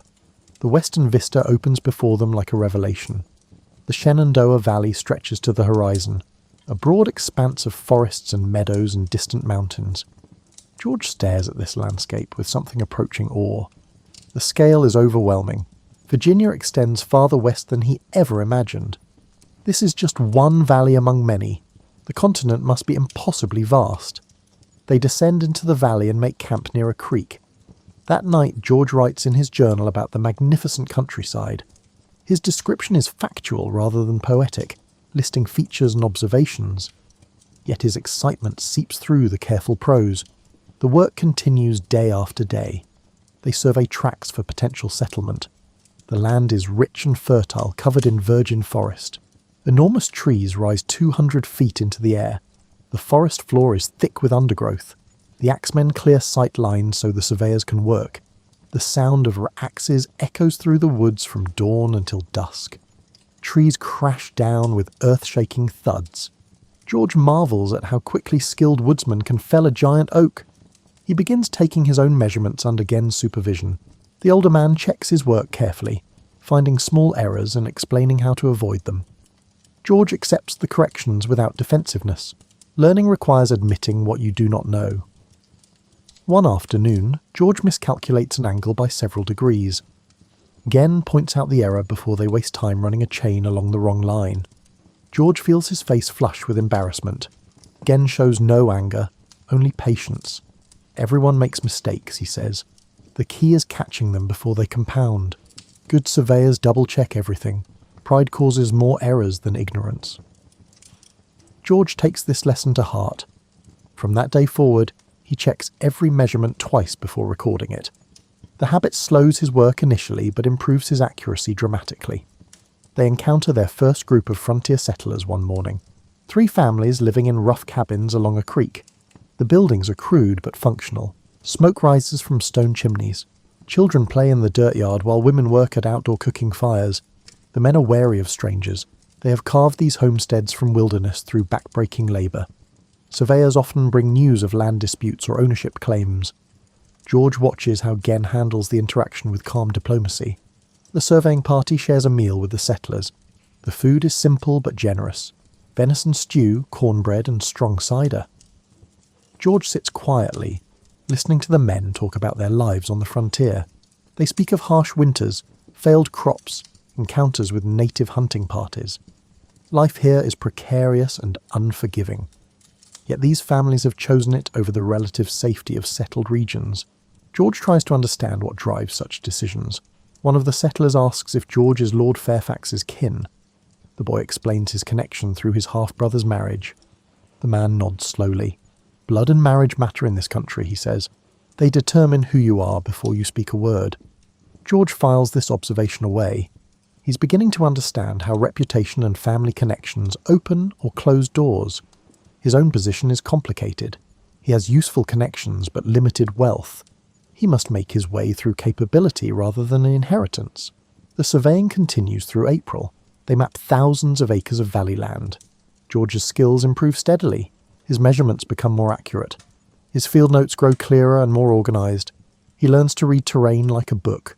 The slope of a hillside reveals drainage patterns. Vegetation indicates soil quality. Rock outcroppings suggest what lies beneath the surface.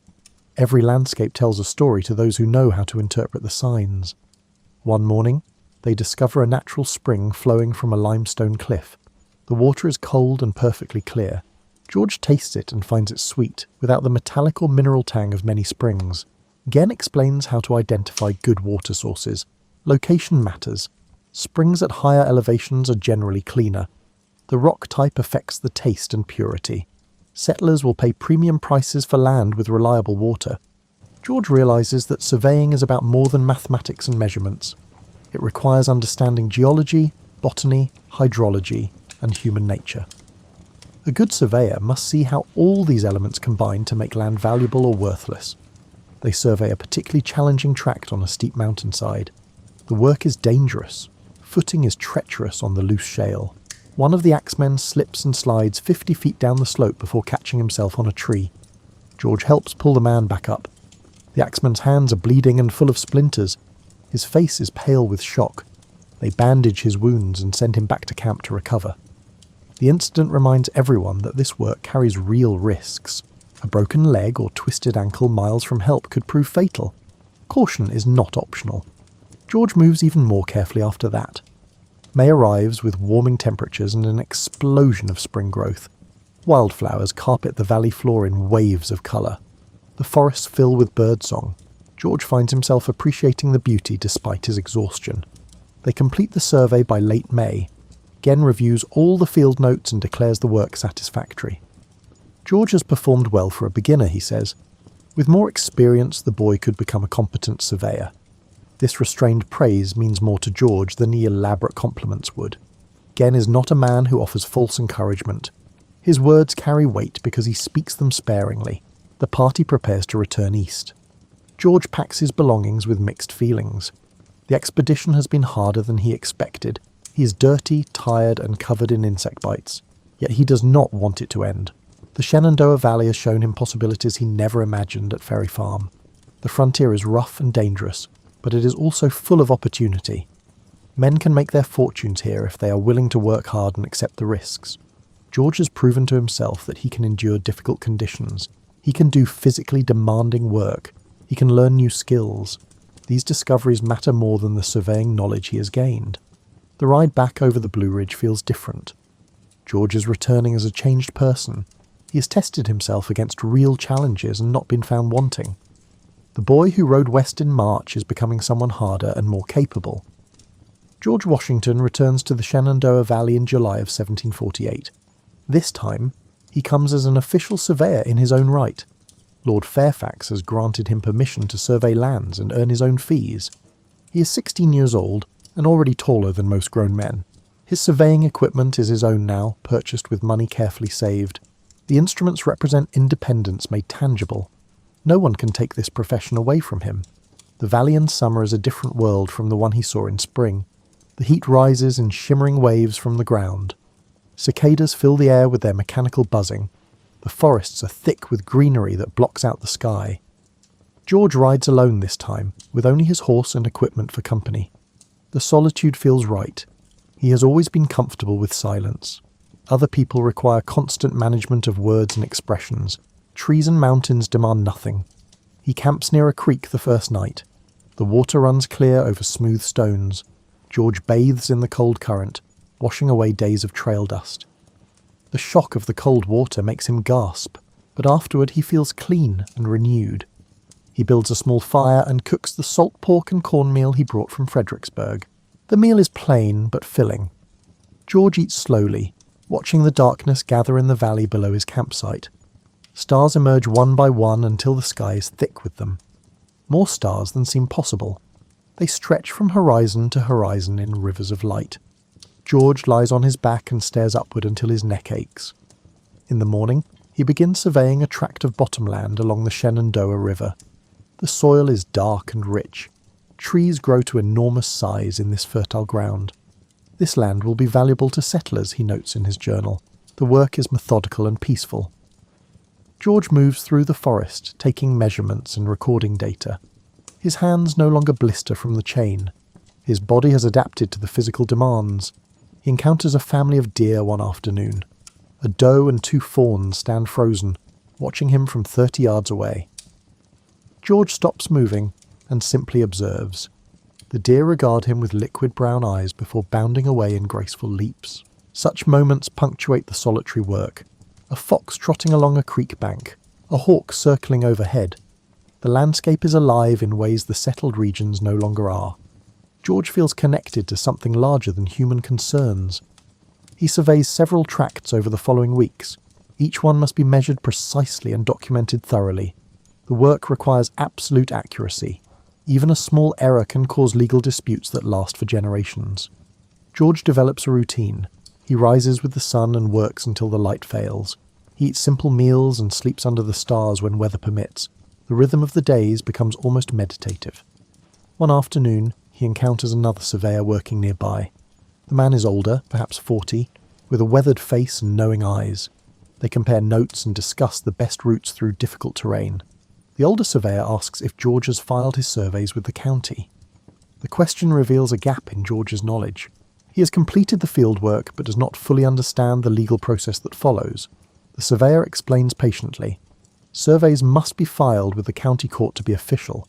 Without proper filing, the work has no legal standing. George thanks him for the information and resolves to learn the administrative procedures. This encounter reminds him that surveying involves more than field work. There are legal requirements, fees to be paid, forms to be filed. Success requires mastering the entire process from initial measurement to final documentation. He rides to Winchester, the main town in the northern Shenandoah Valley. The settlement is rougher than Fredericksburg. Fewer brick buildings, more log structures. The streets are muddy even in dry weather. The courthouse is a simple building with thick walls and small windows. George enters and asks to see the surveyor's records. The clerk is initially dismissive of this young man, but George's calm persistence wins him over. He spends hours studying previously filed surveys. The format becomes clear. The language is formal and precise. Every measurement must be stated clearly. Boundaries must be described in terms that future surveyors can replicate. George copies examples into his notebook. He will use these as templates for his own work. Learning from those who have done it before is simply efficient. He files his first official survey that afternoon. The fee is small but symbolically important. This document bears his name and signature. It is his work, his responsibility, his reputation on paper. Walking out of the courthouse, George feels a shift in how he sees himself. He's no longer an apprentice or assistant. He is a professional surveyor conducting his own business. The distinction matters. He takes a room at an inn that night. The bed is not particularly clean, and the walls are thin. George can hear conversations from neighbouring rooms, but it is a real bed under a roof, and after weeks of sleeping on the ground, it feels luxurious. In the morning, he purchases supplies for another survey expedition. Cornmeal, salt pork, powder, and shot for his rifle. The shopkeeper is chatty, asking about George's work and where he's headed. George answers politely but briefly. He has learned that saying little prevents misunderstandings. People cannot misquote what you never said. He rides south into a region of rolling hills and thick forests. This tract is wilder than the bottomlands near the river. The survey will be more challenging. George welcomes the difficulty. The work takes him deep into uninhabited territory. He sees no other people for days at a time. The solitude is profound. George discovers that he prefers it to the complications of social interaction. He encounters a black bear one morning while taking measurements. The animal is perhaps 60 yards away, tearing apart a rotted log to get at insects inside. George freezes, barely breathing. The bear seems unaware of his presence. It continues its work with focused intensity. George watches, fascinated by the animal's power and single-minded purpose. After several minutes, the bear ambles away into the underbrush. George's heart is pounding, but he feels exhilarated rather than frightened. He has been close to a dangerous wild animal and survived through simple stillness. The lesson is clear. Sometimes the best action is no action at all. He completes the survey over 10 days of steady work. His field notes are meticulous. Every measurement is recorded. Every boundary marker is described. The work is thorough and professional. Rain catches him on the journey back to Winchester. The downpour is sudden and heavy. George takes shelter under a rocky overhang and waits out the storm. Water streams past his refuge in muddy torrents. The rain stops as quickly as it began. The air smells clean and fresh. George emerges from his shelter and continues riding. His clothes are wet, but he does not mind. Discomfort is temporary. The survey is complete, and that is what matters. He files the paperwork in Winchester and collects his fee. The money is real and earned through his own labour. George counts the coins twice, savouring the weight of them in his hand.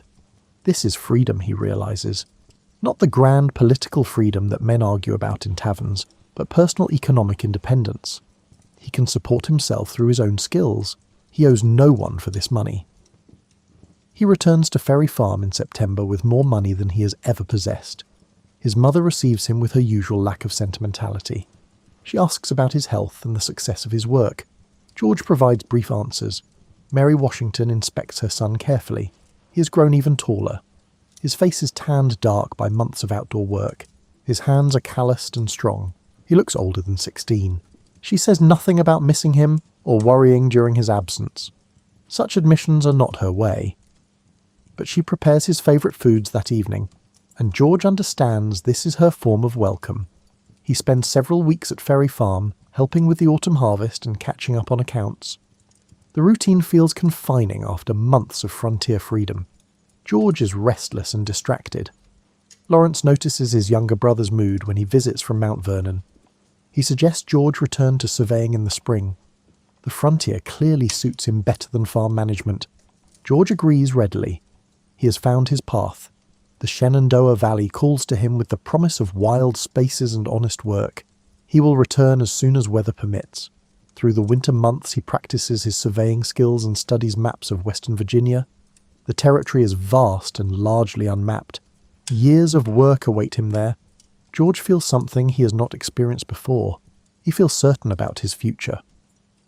Spring arrives in 1749, and George Washington, now 17, rides west with purpose. He carries surveying commissions from Lord Fairfax and several private landowners. The work will keep him in the frontier for months.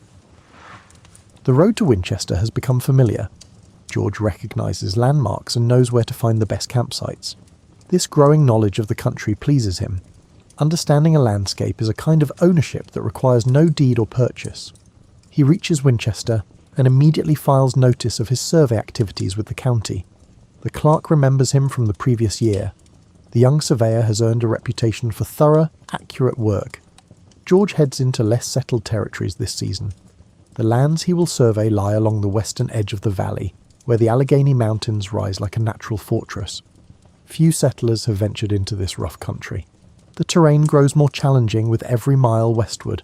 The hills become steeper, the forests grow denser, streams run swift and cold from mountain snowmelt. George's horse picks its way carefully along narrow trails. He makes camp in a hollow protected from the wind. The forest canopy overhead is so thick that little sunlight reaches the ground. The air smells of damp earth and decaying leaves. George builds a fire and prepares his evening meal. Sitting by the fire, he reviews his field notes from the day. The measurements are clean and consistent. He has developed systems for organising his work that prevent errors and save time. Professional competence brings its own satisfaction. The next morning dawns cold and misty. Fog fills the valleys like slow-moving water. George waits for it to lift before beginning work. Surveying in fog is pointless. You cannot sight lines you cannot see. By midday, the sun burns through and the fog dissolves. George begins mapping a tract of mountain land covered in old-growth forest. The trees are enormous, some measuring 6 feet across at the base. They have stood here for centuries. He wonders what these forests looked like before any European set foot in Virginia. The same, probably. Trees this size predate colonial settlement by generations. Walking among them feels like stepping into a living history. The survey takes him along ridge lines where the views stretch for miles. George pauses at one such overlook and simply stares. Ridge after ridge extends to the blue horizon. The scale is humbling. He encounters signs of native presence. Old fire rings, stone tools, trails worn smooth by countless feet. The land was not empty before settlers arrived. It was simply used differently. George finds these reminders thought-provoking. He has heard stories about conflicts between settlers and native peoples. The frontier can be a violent place, yet he has encountered no hostility himself. The native hunters he has glimpsed from a distance seemed intent on their own business, not his. One evening he shares a camp with a group of frontier hunters. They are rough men with weathered faces and hard hands. They live by trapping and hunting, selling pelts and meat in Winchester. The hunters speak in thick accents George sometimes struggles to understand. They use words he has never heard, but they're generous with their food and information. They tell him which streams have beaver, where deer congregate, what areas to avoid. One hunter warns him about a rocky section of trail ahead. A horse fell there last month, he says, broke its leg and had to be shot. George thanks him for the warning and makes careful notes. These encounters teach him about frontier survival. The hunters know things no book contains, which plants are edible, how to predict weather by watching animals, where to find water in dry country. George absorbs their knowledge like rain into parched ground.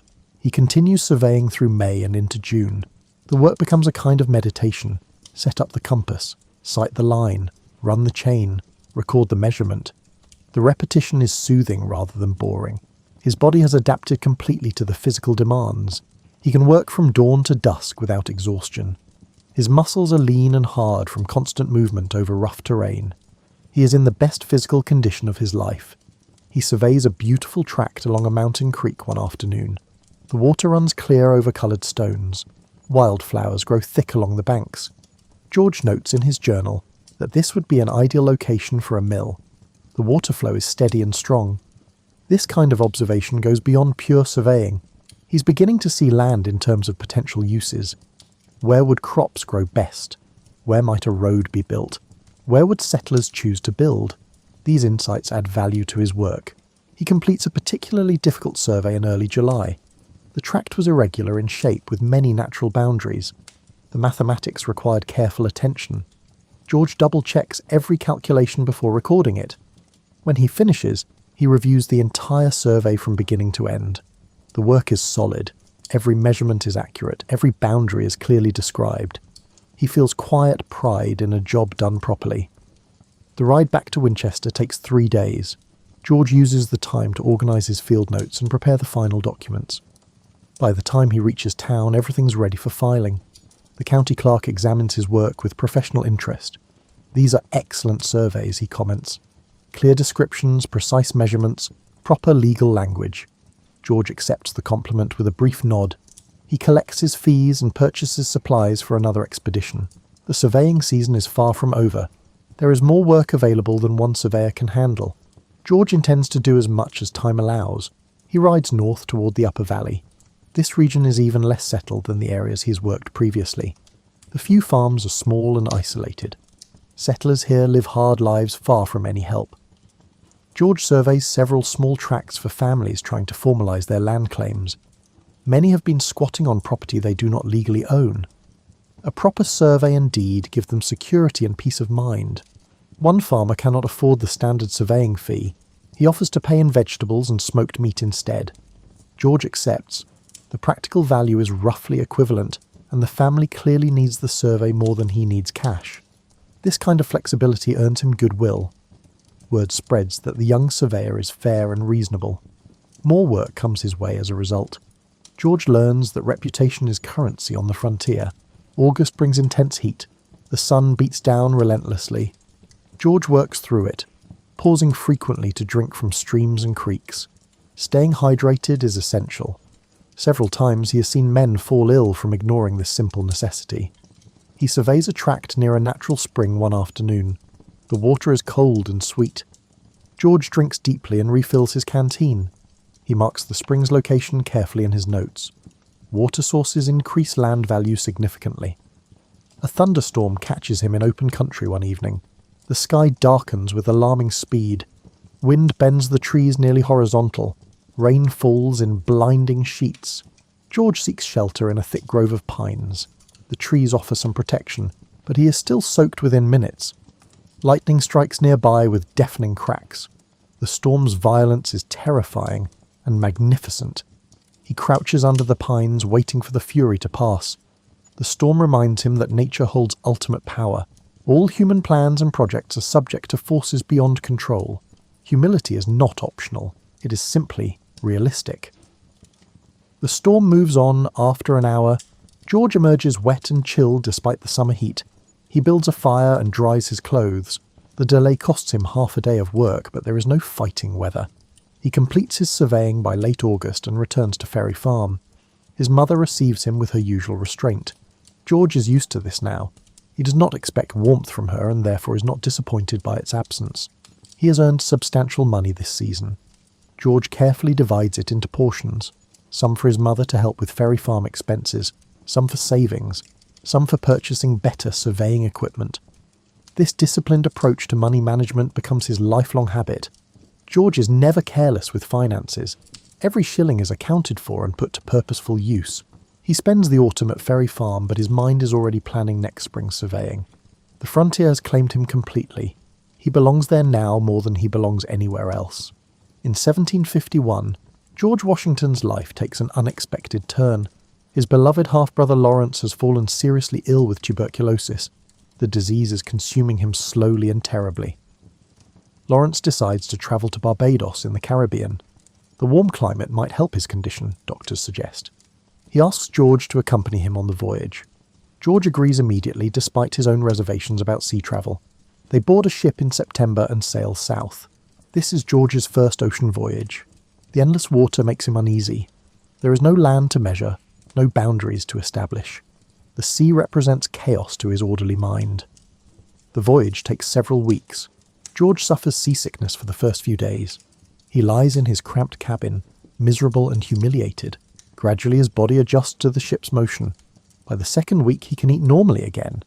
He spends hours on deck watching the ocean. The water changes colour constantly. Sometimes it is green, sometimes blue, sometimes grey. Waves rise and fall in patterns that seem random but must follow some natural law. They reach Barbados in November. The island is hot and humid, thick with unfamiliar vegetation. George finds the climate oppressive. He sweats constantly despite wearing the lightest clothing he owns. Lawrence settles into a house to rest and recover. George explores the island, observing the sugar plantations and the terrible system of slavery that powers them. He sees things that trouble him deeply but does not yet know how to think about. In December, George contracts smallpox. The disease strikes him hard. He lies fevered and delirious for days. His face erupts in pustules that will leave permanent scars. He comes close to dying in this foreign place, but he survives. His recovery is slow but complete. The scarring is unfortunate but could have been worse. More importantly, he is now immune to smallpox. This immunity will serve him well in future years, when the disease ravages armies and towns. Lawrence's condition does not improve despite the warm weather. They decide to return to Virginia in early 1752. The voyage back is rougher than the outbound journey. Winter storms make the ocean treacherous. George is profoundly relieved when they finally sight the Virginia coast. He has learned that he is not a sailor. The land is where he belongs, solid ground beneath his feet and work that makes sense. Lawrence dies in July of 1752. George loses the person he admired most in the world. The grief is sharp and deep. He has already lost his father. Now his mentor and guide is gone too. Lawrence leaves Mount Vernon to his widow Anne, with the provision that George will inherit it if Anne remarries or dies without children. This eventuality seems distant. George does not think much about it. What he does think about is Lawrence's position as adjutant of the Virginia militia. The role carried a salary and military rank. George sees an opportunity to follow in his brother's footsteps. He applies for an adjutant position with the Virginia militia. He is only 20 years old and has no military experience, but his family connections help. In December 1752, he is appointed adjutant for the Southern District with the rank of Major. George Washington is now Major Washington. The title feels strange at first. He has done nothing to earn a military rank. It is a political appointment, not a battlefield promotion. Still, he takes the responsibility seriously. He studies military manuals and drill procedures. If he is going to hold this position, he will learn how to do it properly. The adjutant role involves training and organising militia units in his district. George travels to various counties, inspecting local militias and teaching basic drill. The militiamen are farmers and tradesmen who gather occasionally for practice. Most have never fired a gun in anger. Their formations are sloppy. Their discipline is non-existent. George works patiently to improve their readiness. He discovers he has a talent for organisation and administration. Creating order from chaos satisfies something in his nature. The militia work combines his surveying precision with new challenges of leadership. He also learns how to handle men who are often older and more experienced than himself. Giving orders to 40-year-old farmers requires tact. George develops a command presence that combines dignity with respect. In 1753, tensions rise between Britain and France over control of the Ohio River Valley. Both nations claim the territory. Both are building forts and trying to win native alliances. War seems increasingly likely. Virginia's governor, Robert Dinwiddie, needs someone to deliver a message to the French commander at Fort Le Boeuf. The journey will take the messenger deep into wilderness territory claimed by France. It is dangerous work. George volunteers immediately. He's 21 years old and hungry for significant responsibility. This mission could establish his reputation beyond the limited circle of Virginia gentry. Dinwiddie accepts his offer. Major Washington will carry the governor's letter to the French, demanding they leave the Ohio Valley. He will also gather intelligence about French military strength and intentions. George prepares carefully for the expedition. He hires a frontier guide named Christopher Gist who knows the territory. He assembles a small party of men, including a translator who speaks French and native languages. They depart Williamsburg in late October 1753. The journey north takes them through increasingly wild country. George keeps detailed notes of everything he observes. Distances, terrain features, river crossings, native villages. They travel on horseback when possible and on foot when necessary. The weather turns cold and wet. George's clothes are constantly damp. His boots wear through and must be repaired multiple times. They reach the forks of the Ohio River in late November. This strategic location is where the Allegheny and Monongahela rivers join to form the Ohio. George immediately recognizes its military importance. He notes in his journal that this would be an excellent location for a fort. The position commands the river traffic and controls access to the region. Whoever holds this ground holds the key to the entire Ohio Valley.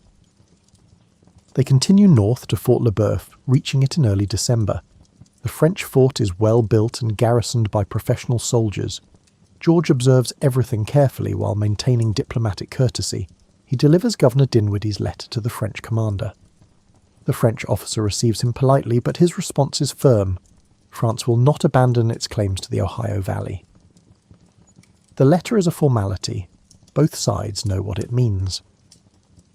George spends several days at the fort, gathering intelligence while appearing to simply wait for the formal reply. He counts soldiers, examines fortifications, notes supply conditions. Everything goes into his mental records. The return journey is harder than the trip north. Winter has arrived in full force. Snow covers the ground. Streams are frozen or dangerously cold. George and his party push through brutal conditions. They nearly die several times. Once they almost drown crossing an icy river. Another time they get lost in a snowstorm. George's frontier skills, learned through years of surveying, keep them alive. He reaches Williamsburg in January 1754 and delivers his report to Governor Dinwiddie. The news is clear. France intends to hold the Ohio Valley. If Britain wants the territory, war is inevitable. Dinwiddie is impressed by George's thorough report and professional conduct. The young major has proven himself capable of difficult missions. This will not be his last important assignment. George writes up his journal and observations. The account is published as a pamphlet. Suddenly his name is known beyond Virginia. People speak of the young major who braved winter wilderness to confront the French. At 21, George Washington has achieved something significant. He has proven himself in ways that matter. The frontier surveyor has become a military officer with a growing reputation. He does not yet know that this Ohio Valley mission is just the beginning. Greater challenges and harder tests await. But for now, in early 1754, he allows himself to feel satisfaction with what he has accomplished. The winter of 1754 finds George Washington back in the familiar landscape of Virginia. He has tasted military service and found it more compelling than he expected. The Ohio Valley mission awakened something in him that surveying alone could not satisfy. Governor Dinwiddie promotes him to lieutenant colonel and gives him command of a regiment being raised to secure the Ohio Valley. George accepts eagerly despite his limited military experience. This is the opportunity he has been preparing for without quite knowing it. He spends weeks recruiting and organising his regiment. The work is frustrating. Soldiers are hard to find and harder to equip properly. Virginia provides inadequate funding for weapons, uniforms and supplies. George learns that leadership often means solving problems without sufficient resources. He uses his own money to purchase equipment when official funds run short. This sets a pattern he will follow throughout his military career. In April, he leads his regiment west toward the forks of the Ohio. They move slowly through rough country. His men are mostly young and inexperienced. Many have never slept outdoors or marched more than a few miles. George applies the lessons he learned during his surveying years. Steady progress matters more than speed. Taking care of your men and equipment prevents problems later. Patience is a form of strength. They receive word that the French have built a fort at the forks of the Ohio. The position George identified as strategically crucial is now in enemy hands. Fort Duquesne commands the river junction and blocks British access to the Ohio Valley. George pushes forward anyway. His orders are to secure the region. He will find a way to accomplish the mission even if conditions have changed. In late May, he receives intelligence that a French patrol is camped nearby. George decides to confront them. He leads 40 men through the forest in darkness, moving as quietly as possible. They attack at dawn. The fight is brief and chaotic. Muskets fire at close range. Men shout and struggle in the smoke. Within minutes, the French commander is dead and most of his men are captured. This is George's first combat experience. The violence is shocking and immediate. He sees men killed within arm's reach. The reality of warfare is nothing like the military manuals he has studied. The skirmish has political consequences far beyond its small scale. The dead French commander's papers reveal he was on a diplomatic mission. George has killed an ambassador during peacetime. The incident helps spark what will become a world war. George does not yet understand the magnitude of what he has done. He reports the action as a successful engagement against enemy forces. He is proud of his men's performance and his own leadership under fire. But the situation grows dire quickly. French forces from Fort Duquesne march to confront him. They outnumber his regiment significantly. George realizes he cannot hold his current position. He retreats to a clearing called Great Meadows and orders his men to build fortifications. They construct a rough palisade and name it Fort Necessity. The name proves grimly appropriate. The French attack on July 3rd. Rain pours down throughout the battle. Muskets misfire in the wet conditions. George's men take casualties they cannot afford. The situation is hopeless from the start. By evening, George accepts the inevitable and negotiates surrender terms. The French allow him and his men to march out with honours and return to Virginia. But the defeat is undeniable and humiliating. George arrives back in Williamsburg in late July. He expects disgrace and dismissal. Instead, he finds that many Virginians see him as a hero who fought bravely against superior forces. His reputation survives the defeat. Yet George knows the truth. He made mistakes at Fort Necessity. His position was poorly chosen. His supplies were inadequate. His intelligence was faulty. He learned hard lessons through failure. These experiences shape his approach to leadership fundamentally. He becomes more cautious, more thorough in planning, more attentive to logistics and preparation. Defeat is a harsh teacher, but an effective one. He resigns his commission in October after disputes with the Virginia government over military regulations. George has strong opinions about how soldiers should be treated and organized. When authorities refuse to meet his standards, he walks away. This decision reveals something essential about his character. He will not serve under conditions he considers inadequate or dishonorable. His dignity is not negotiable. Even at 22, he knows his own worth. He returns to Mount Vernon in early 1755. Lawrence's widow has remarried, and George now leases the estate from her. The property needs attention after years of neglect during Lawrence's illness. George throws himself into agricultural improvement with the same intensity he brought to surveying and military service. He studies farming techniques, experiments with crops, and manages every detail of the plantation's operation. Yet he cannot entirely leave military life behind. In 1755, British General Edward Braddock arrives in Virginia with plans to capture Fort Duquesne. George joins his staff as a volunteer aide-de-camp. The expedition marches west with nearly 2,000 British regulars and colonial militia. George watches professional soldiers work and learns from their discipline and organisation. He also notes their rigid adherence to European tactics that may not suit American conditions. In July, Braddock's forces ambush near Fort Duquesne. French and native forces attack from concealed positions. The British formations collapse in confusion. Officers fall one after another. George has 2 horses shot from under him during the battle. Bullets tear through his coat and hat, but somehow he emerges unscathed. He helps rally remnants of the force and organise a retreat. General Braddock is mortally wounded. George assists in carrying him from the field. The general dies several days later. The defeat is even more complete than Fort Necessity. Yet George's courage under fire earns widespread recognition. He acted with calm authority while death swirled around him. People begin to speak of him as someone marked for survival and leadership. He returns to Virginia with his reputation enhanced despite another defeat. The pattern is becoming clear. George Washington learns more from failure than success. Each setback teaches him lessons he will not forget. In August 1755, Virginia appoints him commander of all colonial forces in the colony. At 23, he holds significant military responsibility. He uses this authority to build a professional force according to his own standards. He insists on proper training, adequate supplies, and fair treatment of soldiers. When politicians try to interfere with military operations, he pushes back firmly. He is learning to navigate the complicated relationship between civilian and military authority. These years of frontier military service complete his education in leadership. He discovers his own capacity for endurance under extreme conditions. He learns to command men older and more experienced than himself.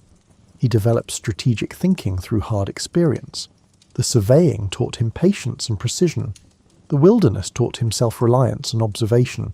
The military taught him organisation and command. All these lessons combine to create the leader he is becoming.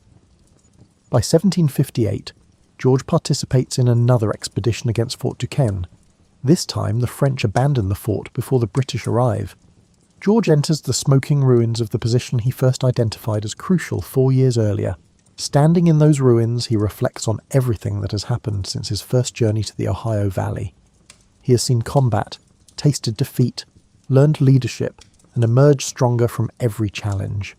He is 26 years old. The boy who played in Virginia clay is gone completely. The surveyor who measured western lands has evolved into something more complex. George Washington has become a leader tested by fire and failure. His frontier years are ending. Marriage, plantation management, and eventually revolution await him. But the wilderness has left its mark on everything he will become. He learned in those forests and valleys that leadership requires more than authority. It demands competence, courage, and the ability to learn from mistakes. Power means nothing without the wisdom to use it properly. He learned that preparation matters more than inspiration, that logistics determines outcomes as much as bravery, that understanding terrain, weather, and human nature is essential to success. The frontier taught him to read situations with the same care he once used to read survey lines. Every decision carried consequences, every mistake provided lessons. The wilderness was an honest teacher that rewarded competence and punished carelessness without favoritism. He learned to trust his own judgment while remaining open to advice, to lead by example rather than by command alone, to care for those under his authority as a responsibility, not a burden. These principles became the foundation of his character. Most importantly, he learned about himself. He discovered his own capacity for endurance, his talent for organization, his ability to remain calm when others panic. These discoveries will serve him well in the greater challenges ahead. The Shenandoah Valley and the Ohio frontier shaped George Washington as surely as any teacher or book. The wilderness demanded he become someone worthy of its challenges. He met that demand and emerged transformed. Now, as you imagine this young man standing in the ruins of Fort Duquesne, the winter sun setting behind the western mountains, you can see the foundation of everything he will become, the president, the general, the leader of a revolution. But in 1758, he is simply a Virginia officer who has learned his trade in the hardest school imaginable. The frontier has given him gifts he will use for the rest of his life: patience, precision, endurance, and the deep understanding that true leadership is earned through service and sacrifice. The story of young George Washington ends here, in this moment of quiet reflection. The boy from Ferry Farm has travelled far. The surveyor has measured more than land. The militia officer has learned lessons no manual could teach. He will return to Virginia and civilian life. He will marry, farm, and serve his community. But the wilderness will always be part of him. It shaped his character as surely as a river shapes stone. And when his country calls again, when revolution demands leaders who can endure impossible odds and inspire others through example, George Washington will be ready. The frontier prepared him for everything that follows. Sleep well, knowing that even the greatest leaders begin as uncertain young people learning their way. George Washington was once a boy who measured land and studied stars. He became what he needed to become through patience, persistence, and the willingness to learn from both success and failure. The Virginia hills are quiet tonight. The Shenandoah Valley rests in darkness. Somewhere a young surveyor sleeps under the stars, dreaming of distances yet to be measured and challenges yet to be faced. Tomorrow will bring new work, new lessons, new growth. But tonight, rest is enough. The journey continues, but sleep claims even the most determined travellers. Close your eyes and let the story settle into your thoughts like snow covering familiar ground. George Washington's early years are complete. What he built from those experiences will echo through centuries. But for now, simply rest. The frontier is peaceful. The stars are bright. Tomorrow awaits, but tonight belongs to sleep and quiet dreams.